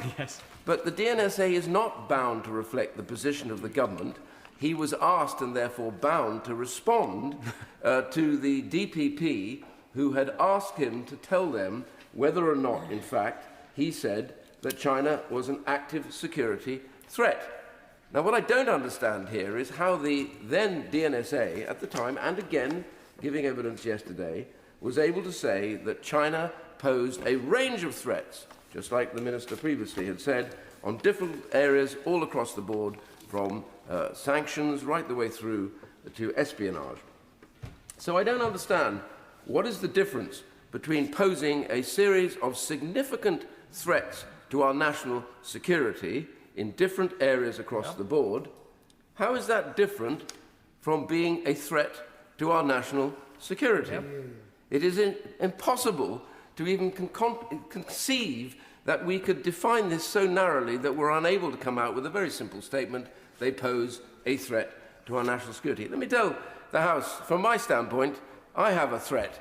That threat is I was chased and followed by wolf warriors, low-level intelligence operatives of China, regularly, impersonating me abroad, lies about what I'd said. We've been spied on as those who have been sanctioned. I know what a threat looks like. It looks like that. It's not a duck, it's a threat.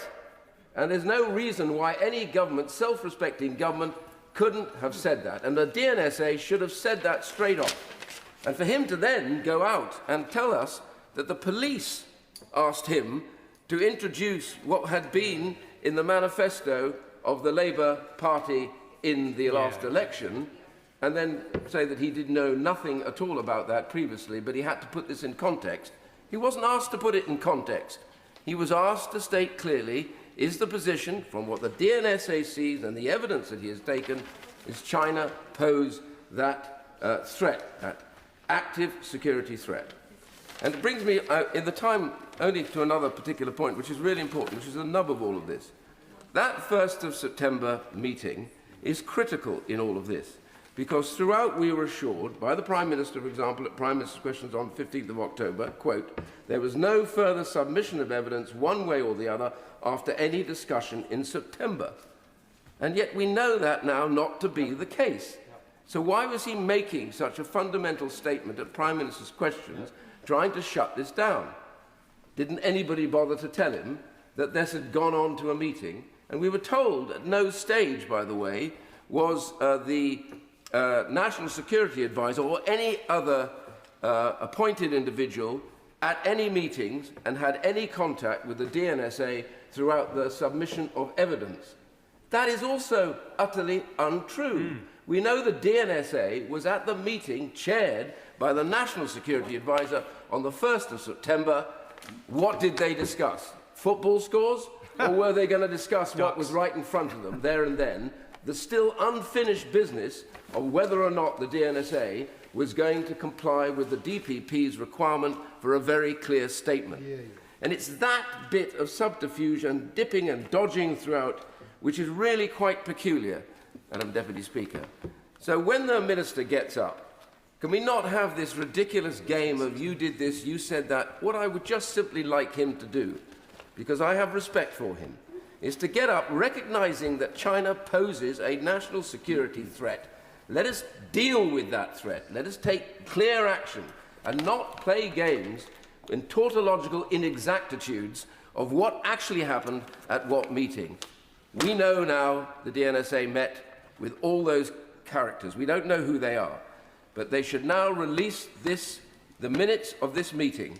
If they won't do it here in Parliament to this Assembly, then they can do it in camera to the National Security and Intelligence Committee quite happily as well. But they should do this to clear the record, and I recommend they do it. Otherwise, people like myself and the previous Deputy Speaker and others that have suffered the attacks of this brutal regime, by the way, massacring people in China and committing genocide, surely now is the time to make our position clear. Peter Swallow. Deputy Speaker, respect for democracy is fundamental to our British values and who we are as a country.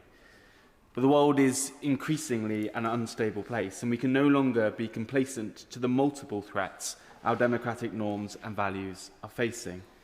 Threats are coming from China, as we have seen from this espionage case, but also from other malign states like Russia and Iran. And it's the job of all of us in this House to stand up to those threats and work in the interests of national security. When I held a roundtable with my local Hong Kong community earlier this year to discuss proposed changes to immigration, I was saddened, but unfortunately not surprised, to hear that many members of that community chose not to attend a meeting with their local MP because they were worried about the long arm of the Chinese state and the repercussions of the Hong Kong national security law on them and their families.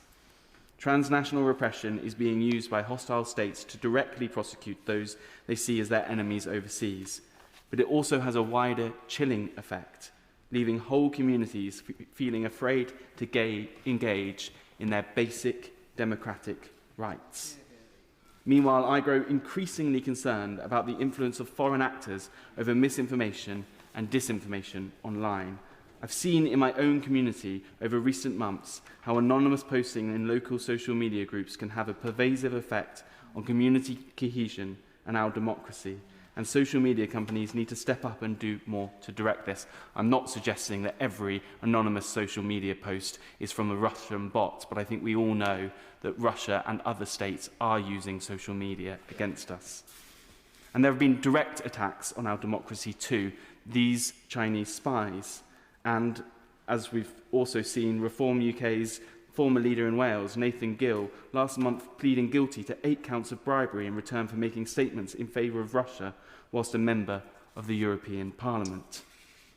To turn specifically to this China spy case, I do just want to reflect that part of the reason this case did not proceed to trial and these 2 gentlemen were not able to be prosecuted was because of the prevarication over reforming the Official Secrets Act. This act was brought in 1911. It predates the First World War. And to fix the holes in our national security laws, despite widespread, unanimous recognition for at least 8 years that it was completely out of date and not fit for purpose, the previous government failed to act and left our country ill-defended. I'll give way. For giving way, and of course the previous government did bring in new legislation subsequently. However, under the previous act, the 1911 Act, if the government had been prepared to state that China is a threat, the case could have gone forward and would likely have been won. So he can't blame... This case collapsed because under that act, the government did not either government did not provide enough evidence. The witness statements issued by the previous government are a matter for record, and they do not in anywhere state unequivocally that China is a threat. In fact, multiple members of the opposition have on multiple occasions said it would not be possible to describe China unilaterally as a threat. That is a matter of record. I will give way, yes. Thank you for giving way. The 2023, so we're going back a couple of years here, the Intelligence Security Committee of Parliament report in China warned that China's view of the ideal future would be antithetical to the UK's interest. In its conclusion, China detailed 11 times a threat, an acute threat or a grave threat. So why could the UK government today, based on the report more than 2 years ago, not describe China as a threat? Thank you.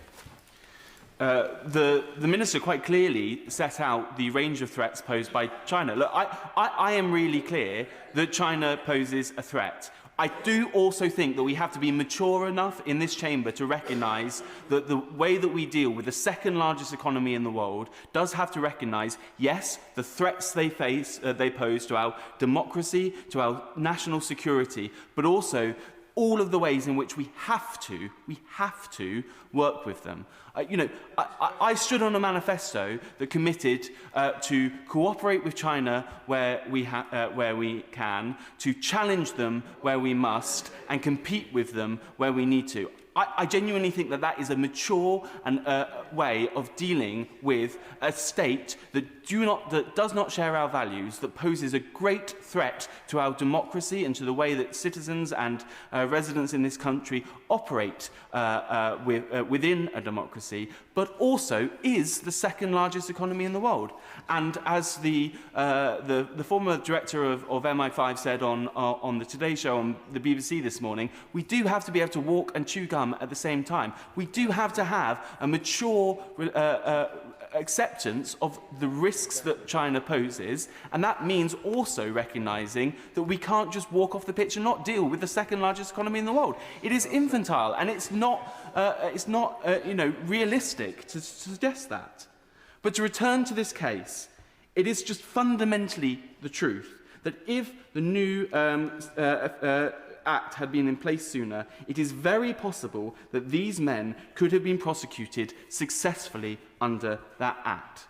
So I have a really simple question for the opposition front bench. They need to be clear on this point. Why did they wait so long to replace a vital piece of security legislation? Why did they wait so long to make sure that we have the appropriate tools to keep this country safe? I am happy to take interventions on this point. Tony Blair was Prime Minister for a very long time. Did he amend it? as the member sitting right next to him has already set out, the threat from China has evolved over time. Look, I would have loved the previous Labour government to amend this act, but it is the party opposite who set out a consultation and then sat on the results of that for 8 years and did nothing. Thank you, Madam Deputy Speaker. In its inquiry on China, July 2023, the Intelligence and Security Committee, which I was a member at the time, concluded that China was a threat. And the committee took evidence not from junior security officials, but from the Chief of SIS, MI6, Director General of the Security Service, and Director of GCHQ, the Chief of Defence Intelligence, and this is an important and, all the Deputy National Security Advisors at the time. And just say that is already public. They reported to the committee. That report is clear and unambiguous in calling out China as a national security threat to UK interests.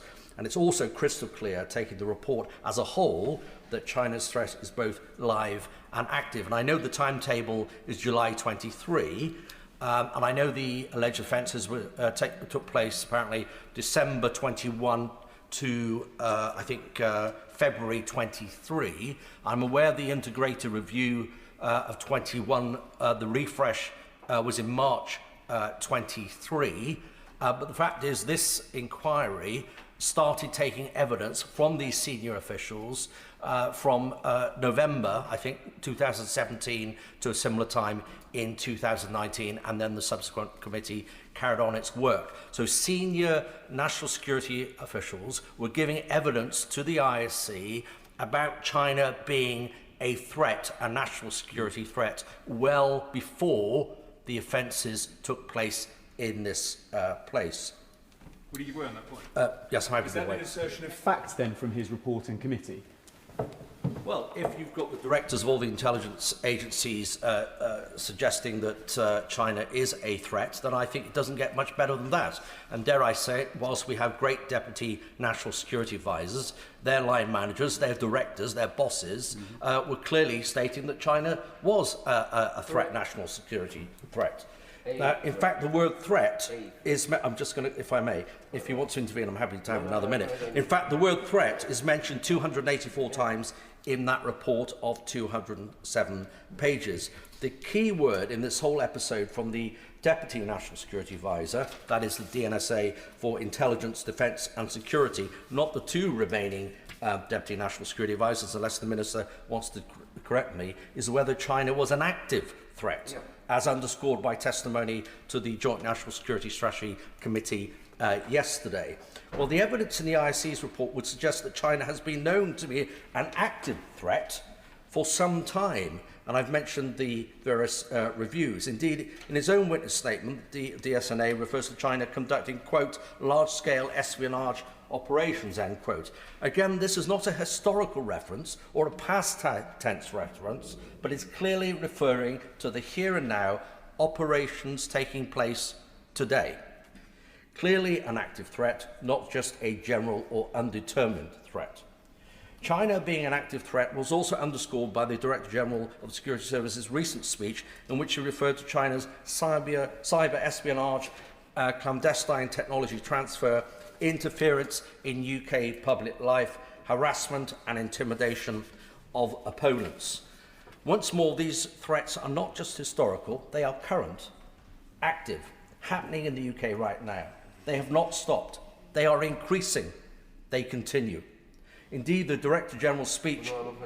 I'm very happy to give way. Yeah, I'm listening to him very carefully, and of course it's an excellent speech he's making, but I just wondered if he saw in the testimony yesterday where the intervention suddenly by Sir Chris Wormold that he did not believe that Ken McCullum, chief of MI5, had described China as a threat. He intervened across the DNA to make this point. Fundamentally untrue, is it not? Well, I think my right honourable friend makes a very good point. I think the House will take its own view on who they think is the expert on national security. I think it will be Sir Ken McCullum, in my view, a very long-serving and distinguished member of the UK intelligence community. If the honourable gentleman doesn't mind, I won't, because I won't get another minute, and I do want to make some progress and allow other colleagues to speak, but thank you. Indeed, the Director General's speech was explicit. The security service is very clear-eyed about the national security threat from China, even as ministers might be tempted, arguably, to recalibrate economic interests over the UK's national security interests. But I wonder whether there might be other factors at work here too, underlying vested interests and competing interests between different parts of government, and even some conflicting personalities involved. We haven't got time to go into that today. Today's debate is rightly focused on whether politics got in the way of national security. The wider question might be, is why was a political advisor appointed to the role of national security advisor in the first place? As my right honourable friend said earlier, perhaps there is something to see here. So the current National Security Advisor, for all his wide and vast experience, and I pay tribute to his important role in the Northern Ireland peace process and other peace brokering exercises done around the world, there's absolutely no doubt he's a long-standing, again, distinguished civil servant. But maybe the fact that an outsider rather than insider became the National Security Advisor might be an issue here as well. Some may see that as a strength, but maybe today's proceedings suggest it might now be a weakness in this particular case. That is a question mark, of course. So back to China. In the conclusions of recommendations of the Intelligence Security Committee's inquiry on China, it talks about proper oversight.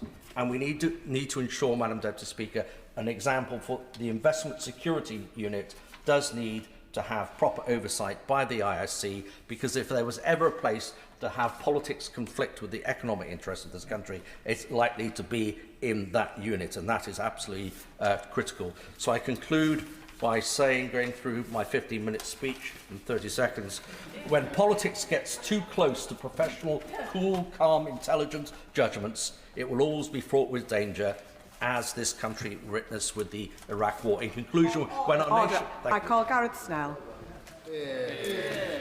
Thank you very much, Madam Deputy Speaker. And can I just say, the Honourable Gentleman for Chingford and Woodford Green, who actually his speech, I thought, touched on a number of points about this. There used to be a time in this House when a member had been under attack, when a member had found themselves at the wrong end of something, it was a moment of unification for us, and we would come together to collectively find a way forward. And it is of great regret, I think, or it should be to all of us, that the events that happened to the Honourable Lady for Rutland and Stamford and the Honourable Gentleman for Tonbridge has actually led to a point where we're now throwing political rocks at one another about meetings that may or may not have happened from a period of time dating back over the last 6 or 7 years. And I don't know the Honourable Lady, but I know the Honourable Gentleman. He is a gentleman who of utmost standing and of principle, and I can't imagine the horrors that he's been through as part of this process and the disruption it has to his life. And I think when we're debating this, that's just something we should keep in the forefront of our minds. I also, Madam Deputy Speaker, think that we have had a very complex relationship with China for the last decade. I can't be the only one who is old enough to remember the pictures of the now President of China pulling pints in the plough with the former Prime Minister, who was subsequently the Foreign Secretary when some of this information was happening. We have not had a consistent approach to it publicly, and I say publicly because I think the evidence that we've heard from various individuals on the opposition benches this evening makes quite clear that there were elements of officials within the last government who were naming China as a threat. They were using that terminology. Unfortunately, the political faces of that administration weren't. And I'm not going to get into the rights and wrongs of that, but it's quite clear there is an inconsistency about how the language has been applied to China throughout this period of time, which, if I were more legally minded, may have led to the situation we have now. That means that the CPS is saying one thing and the DNSA is saying something else, and we're getting interpretations from very illustrious former Attorney Generals who, by way, I remember the debate from the November 2017 when we were arguing for a humble address, and it was many members who, opposite, were saying, well, it was a terrible idea to publish government information. You couldn't ever publish government information because it would undermine government information being published, and in the future we might ask for it, and you'll say no. And I think, you know, we are clearly at that point today. The point I want to make, though, Madam Deputy Speaker, is we all invest a lot of time and energy into this job. We put a lot of energy and time into our staff, and we are at the mercy of the vetting services to make sure the staff that work for us are looked into properly. Now we don't know, for instance, whether there are other operatives from other hostile states active in staffing units across. We just don't. I mean, we can pretend we do, but we honestly don't. So whilst this debate continues, and we are, I'm hoping, going to get from the Minister some answers to the questions about how we've got into this point, I would say that the thing that I want to understand going forward is how are we going to make sure this doesn't happen again? How are we going to get to a point in this Parliament that we can be sure that every Member of Parliament, regardless of which political party they come from, what position they hold, what standing they have, their length of service, are free from that level of political interference, that oversight, that spying? How we can ensure that no further members are sanctioned, like the Honourable Gentleman is, and the disruption that he has so eloquently talked to the House about on numerous occasions that's disrupted his life. Because for us to do our job properly, we have to have confidence in the people that are around us, we have to have confidence in the advice that we receive from officials, and we have to be certain that the processes that are in place to keep us safe are doing the job that they're meant to do. Because ultimately, all of us here come to do a job. We come to do it well. We are only human at the end of the day. And as this debate continues, I think we ought to hold the forefront of our minds that there have been mistakes made. I think we'll all agree on that. I don't think anyone hand on heart can honestly say that everything that has happened to this point has gone perfectly. But how we learn from that to prevent it happening again has got to be key. And that is where, Madam Deputy Speaker, I will draw my remarks to a conclusion. Chris Law. Thank you, and I'm just thank you, Madam Deputy Speaker. I just listened very carefully to the Member of Parliament, Stoke-on-Trent, and really, I think you're hitting the nail on the head. I was just thinking throughout this debate, you know, this is not just about the failure of this prosecution, but actually, our approach to China has been like this, not just for this year or last year or this government. It's been going on for years and years. And the reason I raise your debate there is that it was March 2021 when the sanctions took place, which is 4.5 years ago. And what's interesting about that was, now the government of the day, not the official opposition, demanded sanctions. What happened was, it was the speakers of the House and Commons and Lords that responded by banning the Chinese ambassador from entering. Well, it's been reported at the time the government had attempted to overturn this. So I think the key point here is that what you've just said previously, the Member of Parliament for Stoke-on-Trent, is crystal clear. All of us need to work in alliance, and we need cast-iron assurances that no matter where we've been in the past, that going forward we're very clear about the real threat that China poses. Its history tells you that already. 6 decades of military occupation in Tibet. If you go to the mass detention and re-education and forced sterilisation of the Uyghur population, we've witnessed democracy come under attack in Hong Kong time and again, and the ever-present threat against Taiwan. China runs a global influence operation. It's been acknowledged in this House. The United Front has penetrated every sector of the United Kingdom economy. We have been well warned.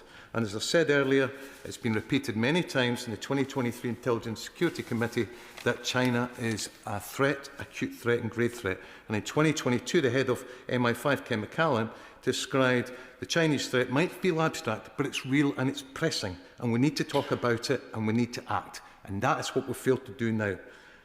If one of the key hindrances of prosecution appears to be a concern at not being able to convince the jury that China is an enemy, how would the Minister describe a state that conducts long-term, large-scale espionage operations, including recruiting those who work in Parliament, and poses a serious national threat in these islands?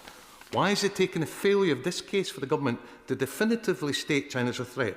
Why is this position come as a response to an embarrassing political crisis? Yeah, I'm happy to. He's making an absolutely excellent and unanswerable case. But the trouble is that even the circumstances of this case, the government have not said that China is a threat. They keep saying it poses a range of serious threats, but they keep balking at saying it is a threat. I'm sure the honourable gentleman has no hesitation in saying that China is a threat. He should challenge them to do likewise.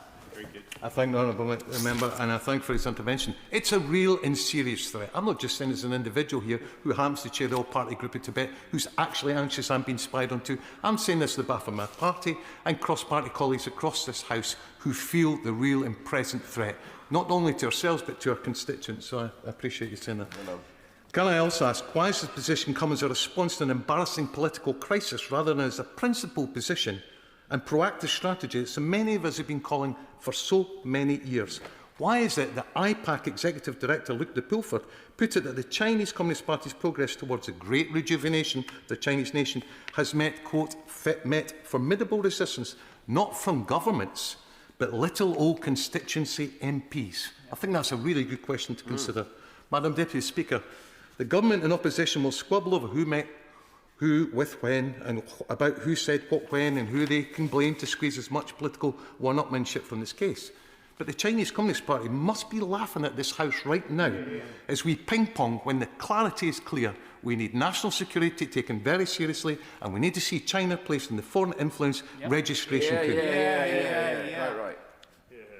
Public trust and confidence from international allies is wavering, and the ongoing threat to national security, a democratic institution and economic infrastructure remains. To conclude, Madam Deputy Speaker, it is time to end the inertia, caution and self-censorship from Whitehall and from government when it comes to China, and acknowledge, address and act on the threat we continuously face. Thank you. I call Tom Hayes. Thank you, Madam Deputy Speaker. I want to start by putting on record my anger at the collapse of the case. Because colleagues have talked around the particulars of the case, I'm actually going to use the short time that I have to broaden the lens, as it were. I wanted to look again at the foundations of our security.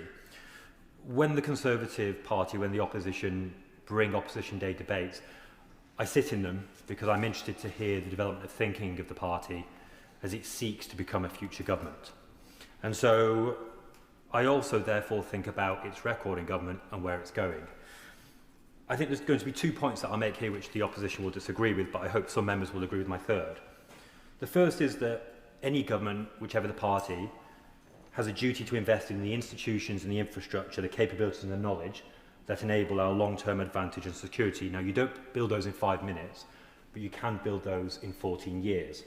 And it's my view that in the 14 years that the Conservatives were in power, they gave insufficient regard for building those things that could shore up our security.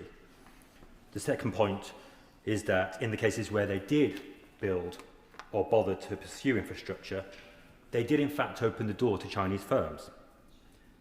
So while in truth the Conservative leadership pretend to know what they think about China now, they didn't know what to think about China when they were in office, and I think that's an important reality to stare at. When it comes to Huawei and 5G, the Conservatives were in, then they were out. When it came to nuclear, the Conservatives were in, then they were out. And we're still unpacking George Osborne's mistake on that front. Now, that does contrast sharply with the position of the Honourable Member for Chingford and Woodford Green. I rediscovered his 2020 Huston Institute speech, and I thought it was a very, very good insight into where things were then. And looking back at it 5 years on, it's actually been able, with considerable foresight, to see what has occurred. Now, I am very sorry and saddened that he has experienced what he has at the hands of the Chinese leadership, and other colleagues have experienced the same. But he is a minority in his party at standing up on these issues.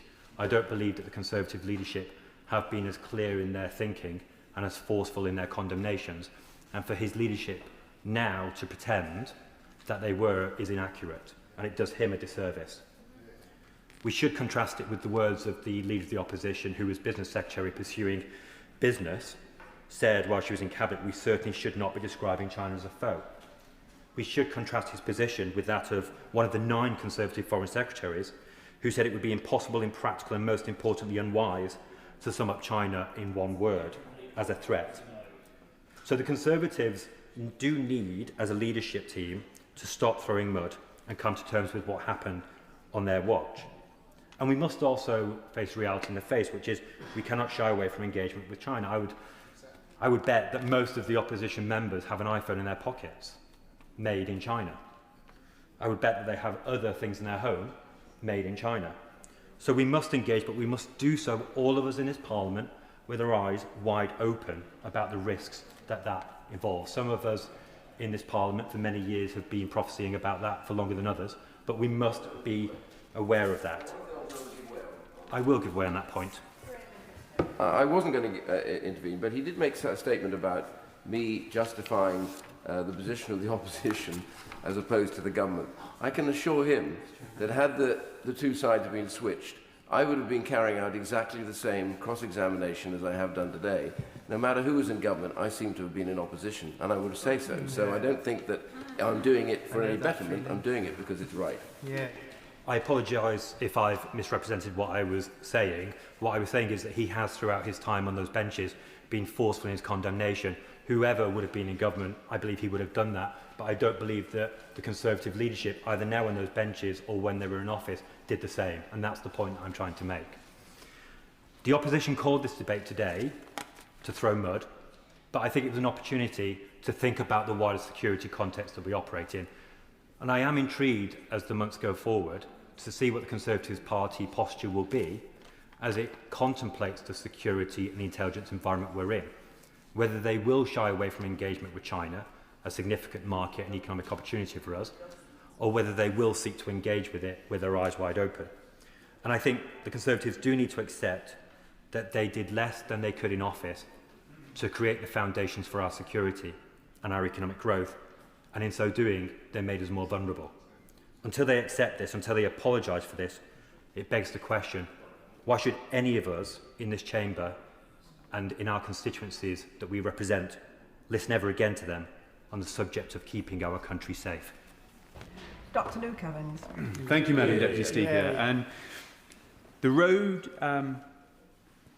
threat to our security isn't necessarily what others do in the shadows, but it's what one's own government hides from the light. And that's the essence of what we're trying to get to in the motion in front of us, to ask the government to publish the papers. And if I take a step back from this to look at the public and the way in which they'll perceive this, this is the biggest spy story and incident in this country's history, in this century at least.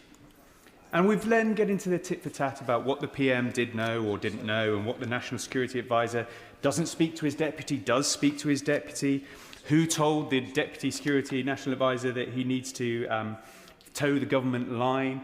We also see the Labour manifesto going in some of the witness statements. But I want to concentrate more on the bigger picture, and actually, as the member for Chingford and Woodford Green rightly pointed out, the behaviour here of the government. Yes. Because the Prime Minister could have sorted this out and come to the House and spoken on this topic, laid it all out, put it all forward. The only thing we've closely had is actually a statement before PMQs. Of course, us backbenchers can't ask those questions. There is no way to deal with that.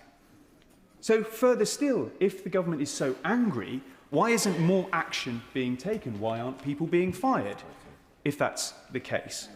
And why are we still having this debate several weeks on if all the information is so crystal clear that this House could move on? And I'm worried this is actually a pattern of behaviour from the Prime Minister, because we saw this with the Ambassador.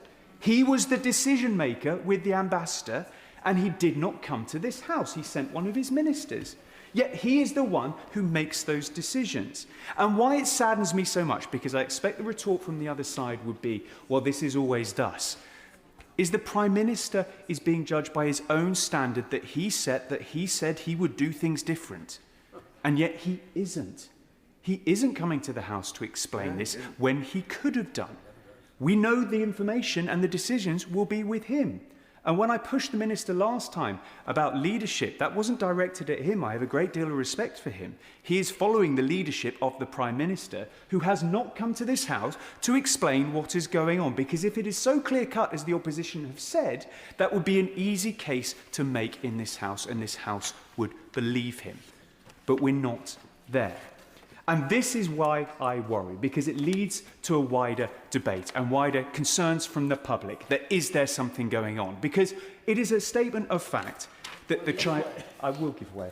I thank my honourable friend for giving way. Does he agree with me that the most obvious point is that despite the government's disappointment, which we hear stressed by numerous ministers, including the Prime Minister himself, at the collapse of the trial, it's the shock that the government appears not to have done every single thing possible to have bolstered the case to put the CPS in the best possible position to secure a prosecution.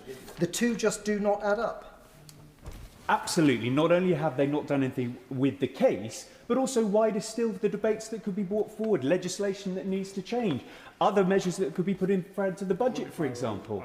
I'm extremely grateful to my friend. It is true the government have repeatedly expressed disappointment, but in a sense, still more disturbingly, so than MI5. It is quite unusual for MI5 to intervene by means of a speech by its head, which made very clear that they were profoundly disappointed that this matter hadn't gone to court, because had it done so, it would be the culmination of years of work they'd done in trying to deal with Chinese espionage in Whitehall and Westminster. He is absolutely spot on. It's because of this unprecedented fact that I would expect the Prime Minister to come forward and give those answers, not send the Minister in his place. But my worry is what the public... I wouldn't, because I've taken 2 interventions already. My worry is what the public perceive, because it is a statement of fact that the Chancellor went to China. And since then, we've had decisions made about Chagos, for example, British Steel and £1 billion, what's going on there, a spy case now dropped, the possibilities of a super embassy, and even ID cards. Now, my constituents come to me and see a running theme. Yes, I'll take him. I thank the Honourable Member for giving way. When I hear him speak, I do listen to what he's saying. I think he could be a very good replacement for the Shadow Minister on the front bench. The point I want to make here, though, is what is his view on the relationship of the UK to China? Ought we to engage, and under what terms? Or should we be economically decoupling? What is his view about the nature of the relationship?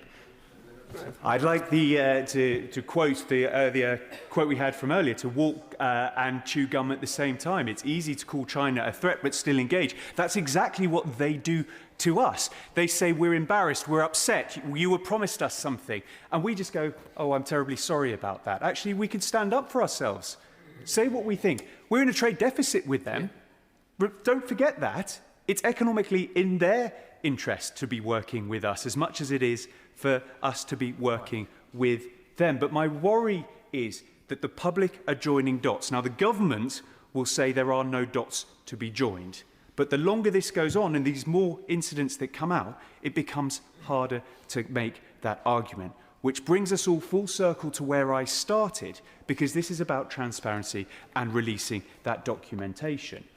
Because after all, I will give way. I'm really grateful for him for giving way and for bringing us back to where he started, because he started his intervention suggesting that the government was intervening unduly in this case. He then went on to suggest that the government didn't intervene unduly enough. So could he just really be clear on this? Is his position and the position of the opposition that the government should have interfered in an independent prosecution or should not have? I think it's really unhelpful to be saying both things at the same time. I fear I'm being misquoted here, Madam Deputy Speaker, because what I've simply asked for is for this all to be resolved by the information being published. The government could come out and say it was a threat. Yep. I've also said that we can call it a threat and have economic work with the Chinese. That's what I hope would happen. I will finish at that point. Thank you, Madam Deputy Speaker. My honourable and right honourable friends have set out well how the government's account of how this case collapsed simply does not add up. So in the interest of time, I will make just this one point. If, as I and many on this side of the House suspect to be the case, the Prime Minister's account of this situation is not factually correct, then he has allowed this case to collapse in order to win favour in Beijing. This is a profound state of weakness. But even if the Prime Minister's account of this situation is true, then that means that he does not have control over his officials. Serious national security decisions are being made without his knowledge. That, too, is a profound state of weakness. It is important to establish the facts. I regret I've promised to speak so briefly, I cannot. But whatever they may be, this is not how serious countries behave. Regardless of our politics, we should all want our country to be respected by both our friends and our adversaries. Under this government, our friends see us as unreliable and our adversaries see us as a pushover. It's time for the government to tell the truth and undo some of the harm that it has done to this country's standing in the world. I will be starting front bench contributions at 6:40 sharp, so I call Jim Allister. Thank you, Madam Deputy Speaker. Amongst all the finger-pointing in this House, there are some immutable facts. And one of them is this, that in the spring of 2024, the evidential burden to bring a prosecution was met because the CPS levelled a charge that the two individuals charged were guilty under the 1911 Act of having information capable of assisting an enemy.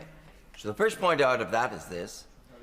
It wasn't a deficiency in the 1911 Act, which is the problem here, because it was capable of bringing the charge. The second point is this. To bring the charge, the evidential test had to be met. That is to say, there was a reasonable prospect of conviction, and it was in the public interest. Those are the tests for bringing a prosecution. So the unanswered question in all of this is what happened between the spring of 24 and September 25, when suddenly the same evidential test was not met. What was it that changed? It was met, or the charges could never have been brought, but then suddenly it wasn't met and the charges were dropped. It seems pretty clear from what has been said to a committee of this House that what changed was that the government backed off in its evidence as to what would establish whether or not China was an enemy. And indeed, they were assisted in the meantime by the Bulgarian case, where the Court of Appeal refined enemy to that of posing threat or threats, and indeed said it was a matter of common sense as to whether or not something or someone was an enemy. And there is no greater jury question to decide something whether or not it is common sense. So the prosecution looked easier after the Court of Appeal decision, not harder. And yet the prosecution was dropped. And that is yet to be explained to this House. And it seems to me it can only be explained by the government failing to come up to proof on the basis, and since they had come up to proof to bring the charge in the first place, they obviously retreated. And we can talk around this as much as we like, but that seems to me to be the immovable reality of this situation. And of course, there are issues here about the equivocation of government towards China, of course. But that's an equivocation which even is infecting devolution. You know, in Northern Ireland, we now have a co-sponsored conference coming up between the Chinese government and the Sinn Féin economy minister to talk about infrastructure and investment. I do say to this government they need to take a long, hard look at how devolved institutions, particularly in Stormont, are playing footsie with the Chinese government. I call Shadow Minister Chris Phillips. Thank you, Madam Deputy Speaker. In my opinion, China poses an active and current threat to the United Kingdom. That is all the government needed to say to the Crown Prosecution Service in order to secure this conviction, and yet they did not.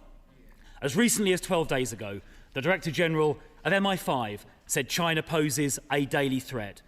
He and the FBI, his FBI counterpart, said in July 2022 China was posing a growing threat. The former Security Minister, the Right Honourable Member for Tunbridge and Malling, said it from that dispatch box in April 2024, and the Integrated Review in July 2021 also said China poses the biggest state-based threat to the UK's economic security. It's pretty simple. I've said it, the government could have said it, but they didn't. Madam Deputy Speaker, the government's commentary on this case has been evasive and sometimes misleading. For example, the Prime Minister claimed in India on the 7th of October that what mattered in this case was the previous government's designation of China. He said it again from that dispatch box on the 15th of October. He said the issue was the position of the last government, and the current minister said it again opening this debate. Madam Deputy Speaker, that claim made by the Prime Minister and made again by the Minister earlier is categorically untrue. We know it's untrue because in page 4 of his letter, the Director of Public Prosecutions said it was untrue. He said, and I quote, "The test was therefore positively not what the then government was prepared to say, in public, whether framed as policy or otherwise, but whether China was, as a matter of fact, an active threat to national security. He said it again in evidence yesterday. He said we were looking to the DNSA to provide evidence of the actual threat and not what the government policy was. The DPP has said that categorically in writing, in evidence yesterday. What the Prime Minister said was misleading, and I asked this Minister to retract it on the Prime Minister's behalf. Moreover, the Minister himself, the Security Minister, said on the 15th of September that the collapse of this case came as a big surprise to the government and that they had only heard about it that morning. The decision was communicated this morning, he said. Well, that, I'm afraid, wasn't true. The decision was communicated at the latest on the 3rd of September, and it most certainly did not come as a surprise to the government. It wasn't the case, as he claimed, that the government, he couldn't comment on why the case collapsed, as if he didn't know about it, because on no fewer than 9 different occasions, according to the DPP, the CPS pleaded, they begged with the government to say those simple words that I said a couple of minutes ago, but the government over 2 years refused to say. June 2024, December 2024, February 2025, May 2025, July 2025, twice on the 3rd and the 10th, August 2025, the 3rd of September this year, and on the 9th of September. 9 times they begged the government to say those simple words, and the government wouldn't say them. So why exactly was the Security Minister acting all surprised on the 15th of September, claiming he didn't know what was going on, when on 9 separate occasions the CPS had pleaded with this government? Now, Madam Deputy Speaker, we come on to the meeting of the 1st of September, a meeting which the Home Secretary, quoted in the Telegraph on October the 5th, claimed didn't happen. Well, we now know that it did happen. What we don't know is precisely what was discussed at that meeting. We haven't seen the minutes to it. We don't know the actions arising from it. We do know that it was chaired by Jonathan Powell, the National Security Advisor. We know many people were there. We know the Deputy National Security Advisor, Matt Collins, was there. We also know that on the 14th of August, 2.5 weeks before that meeting, he attended a conference which included the First Treasury Council, at which it became clear Mr. Collins would not change his evidence and the case would therefore collapse. So Mr. Collins went into that meeting on September the 1st, most likely knowing the case was unlikely to proceed. Was that discussed? Was the possibility of providing more evidence discussed in that meeting? We don't know, and that is why the minutes need to be published. Now, we know for a fact that on the 3rd of September, the Director of Public Prosecutions informed the Cabinet Secretary and the DNSA that the case was not going to be proceeding on the evidence as it stood. The DPP also said, according to his letter, at page 6, he said it was agreed, and I quote, that the Cabinet Secretary might inform a limited group, including some ministers. So I asked the Security Minister to tell the House now which ministers were informed pursuant to that meeting on the 3rd of September, which ministers were informed, and did they take any action as a result? For example, deciding to provide better evidence, which they could have done. It was reported in the Sunday Times recently that the Home Secretary got wind of this around this time and decided to try and intervene. I did ask the Security Minister this in an urgent question last week, and many colleagues behind me did as well. He didn't answer the question, so perhaps now he could. When did the Home Secretary become aware of the collapse of the trial? Did she try and intervene? And if so, how? Because it is quite clear, if the government had wanted to, they could have intervened between the 3rd of September, when the Cabinet Secretary was informed, and when he was given permission to inform ministers, and the meeting on the 9th of September, 6 days later, when the CPS tried one last time, at least the 9th time, to get the evidence they needed, and once again, it was not forthcoming. So did the government have any discussions in that period, between the 3rd and 9th of September, about further evidence which they might have provided? And if they didn't, why not? A few simple words were all that were needed, words not about the previous government's policy, but words about the facts as they stood on the ground. I uttered those words just a few minutes ago. It was simple enough. And if this government had said what I said a few minutes ago, this case would have proceeded. Why did they choose not to do that? Madam Deputy Speaker, members of this Parliament have been spied on by a hostile state, a state which has stolen intellectual property on an industrial scale, both covertly and through acquisition, a state which plans to build a large embassy, probably for espionage purposes, amongst other things, a state which has opened secret police stations, a state which has put bounties on the heads of people living in the United Kingdom, a state which has actively supported Russia in their war against Ukraine. And the government couldn't produce evidence that it was an active and current threat, even though it's quite clear, I think, to everyone in this chamber, it clearly was. So why didn't the government provide the evidence that they were asked to provide at least 9 times? Is it because they're more interested in getting some sort of economic bailout from the Chinese to fix the mess they have created than they are in our national security? That is the question they need to answer.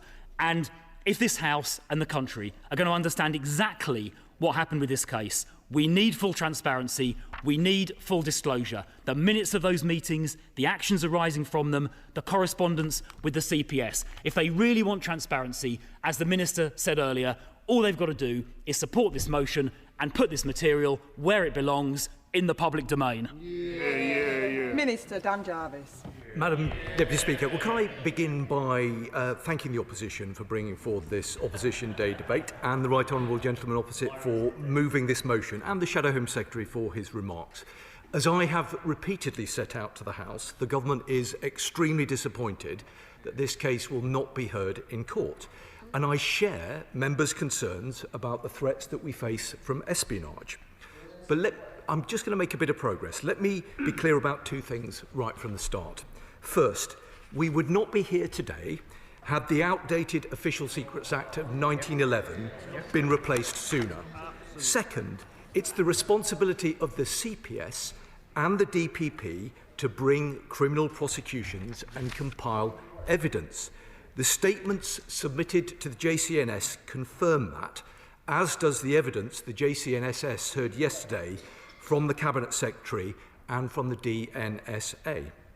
Now, Madam Deputy Speaker, we have been consistently clear that no ministers and no special advisers interfered in the provision of evidence under this government. I will give way to the Right Honourable Gentleman. For the Security Minister giving way, could he confirm to the House that the UK government, at ministerial level or diplomatic level, has not been threatened by the Chinese state about this trial, basically saying if this trial goes ahead, there will be consequences? Is the Minister aware of any discussions, any correspondence from China, either their embassy or directly from their ministers to ours, threatening this nation? Well, Madam Deputy Speaker, I can say to the Right Honourable Gentleman, who I hold in high regard, not least for the work that he did on the ISC, that no, I can give him those assurances that he seeks. And I can also assure him and the House how seriously this government takes the challenges that we face from countries right around the world. Let me return to the DNSA's evidence, because as his written evidence makes clear, from the moment, and this is an important point that the House will want to note, from the moment the DNSA's witness statement was submitted, he was a fully bound witness in criminal proceedings, whose evidence was not yet heard or tested in court, so his witness evidence could not be and was not shared. And this was later confirmed by the CPS. Now, in this debate and in recent weeks, there have been a number of different and at times conflicting claims about this government's involvement in the case, and I want to address those claims directly today. The word enemy was removed from the first witness statement at the DNSA's request during the drafting process because it did not reflect the government's policy at the time. The DNSA made amendments to ensure his witness statement text reflected his assessment of the strongest elements of the evidential material provided by counter-terrorism police, by demonstrating that the information that was alleged to have been provided was prejudicial to the safety or the interest of the UK. When CTP approached the DNSA to write a supplementary statement in November of 2024, he was specifically asked to comment on whether China is a state which, during the period of the 31st of December 2021 to the 3rd of February 2023, posed an active threat to the UK's national security, and to confirm whether that remains the position at the time of writing. That is why paragraph 6 of the second statement references part of the current government policy towards China. I will give way, yeah. And he's making a powerful point about the active threat.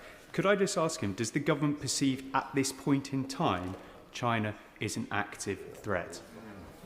I mean, as he knows, and I think I may even have said this to him previously and certainly to the House, that China presents a series of threats to the government. I'll say a little bit more about that, but if you'll forgive me, because time is short, I just want to focus on the DNSA and the evidence that he's given, because that's important for the House. So the DNSA confirmed at the JCNSS yesterday that he used language from an answer to a parliamentary question in his third statement, as the DNSA provided the current government's position as context, as had been requested. The DNSA's third statement was written in a way that ensured consistency with his first two statements. Now, Madam Deputy Speaker, for the sake of clarity, I'll say it again. The current National Security Advisor had no role in either the substance of the case or the evidence provided.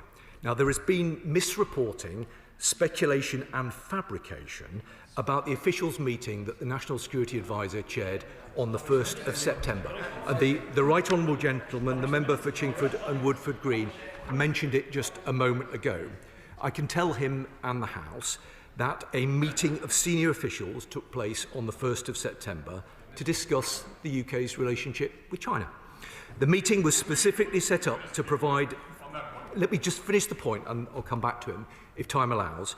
The meeting was specifically set up to provide the FCDO with an opportunity to discuss at an appropriately senior official level, no ministers attended the meeting, what the approach would be to handling engagement with China across a range of scenarios related to this case, as well as in relation to wider issues that would come up. Those that attended the meeting were operating on the basis that the trial would go ahead at the start of October. I'm going to make a bit of progress because time is against me. Now, meetings such as this are a routine part of the NSA's role. I'm going to make a bit of progress, Madam Deputy Speaker, because time is against me.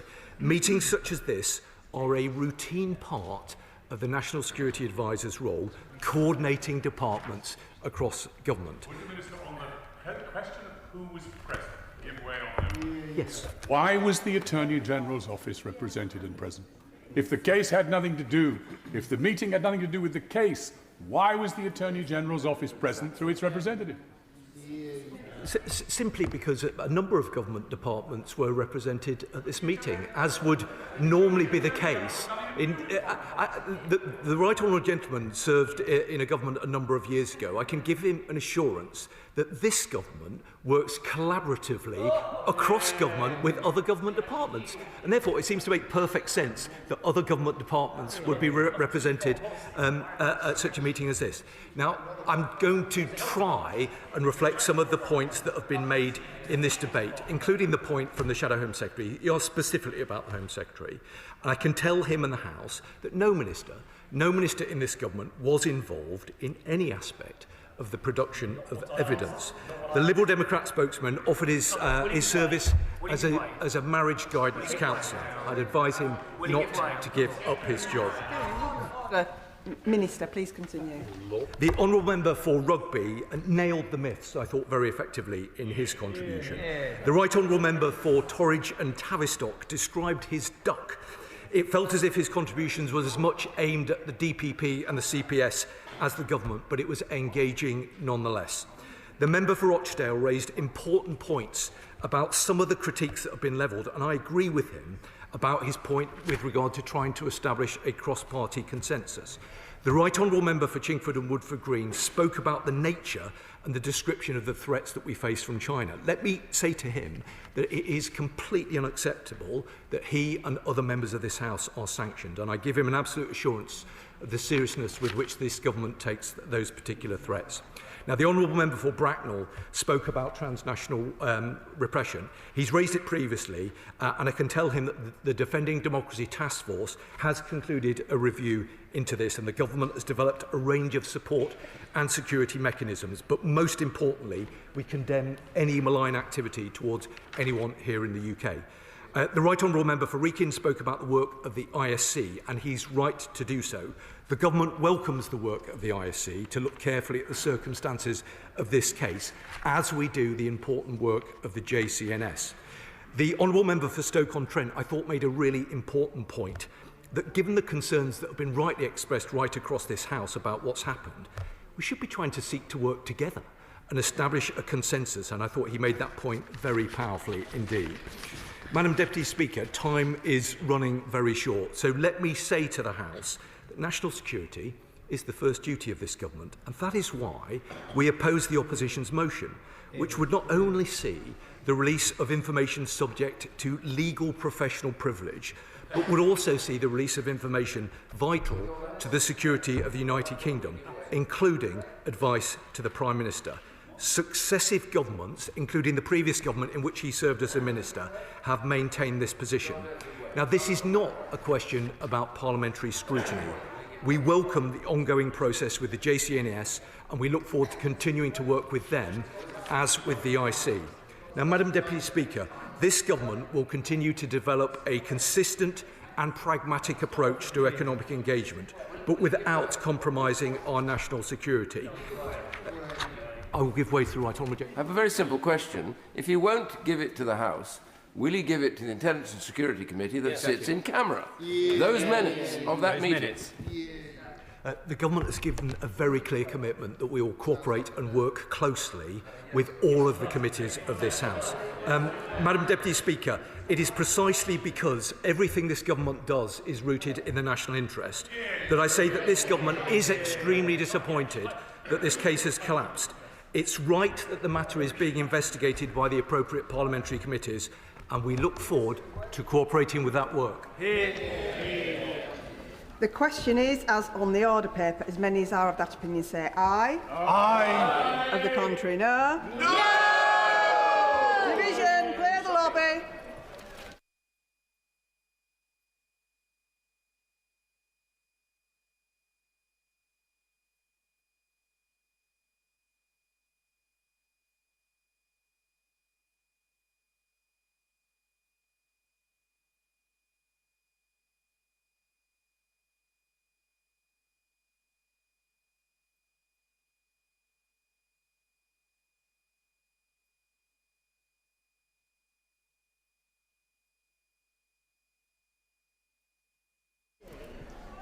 The question is, as on the order paper, as many as are of that opinion say aye. Aye. Of the contrary, no. No. Tellers for the ayes, Nick Timothy, David Reid. Tellers for the noes, Gregor Poynton, Imogen Walker.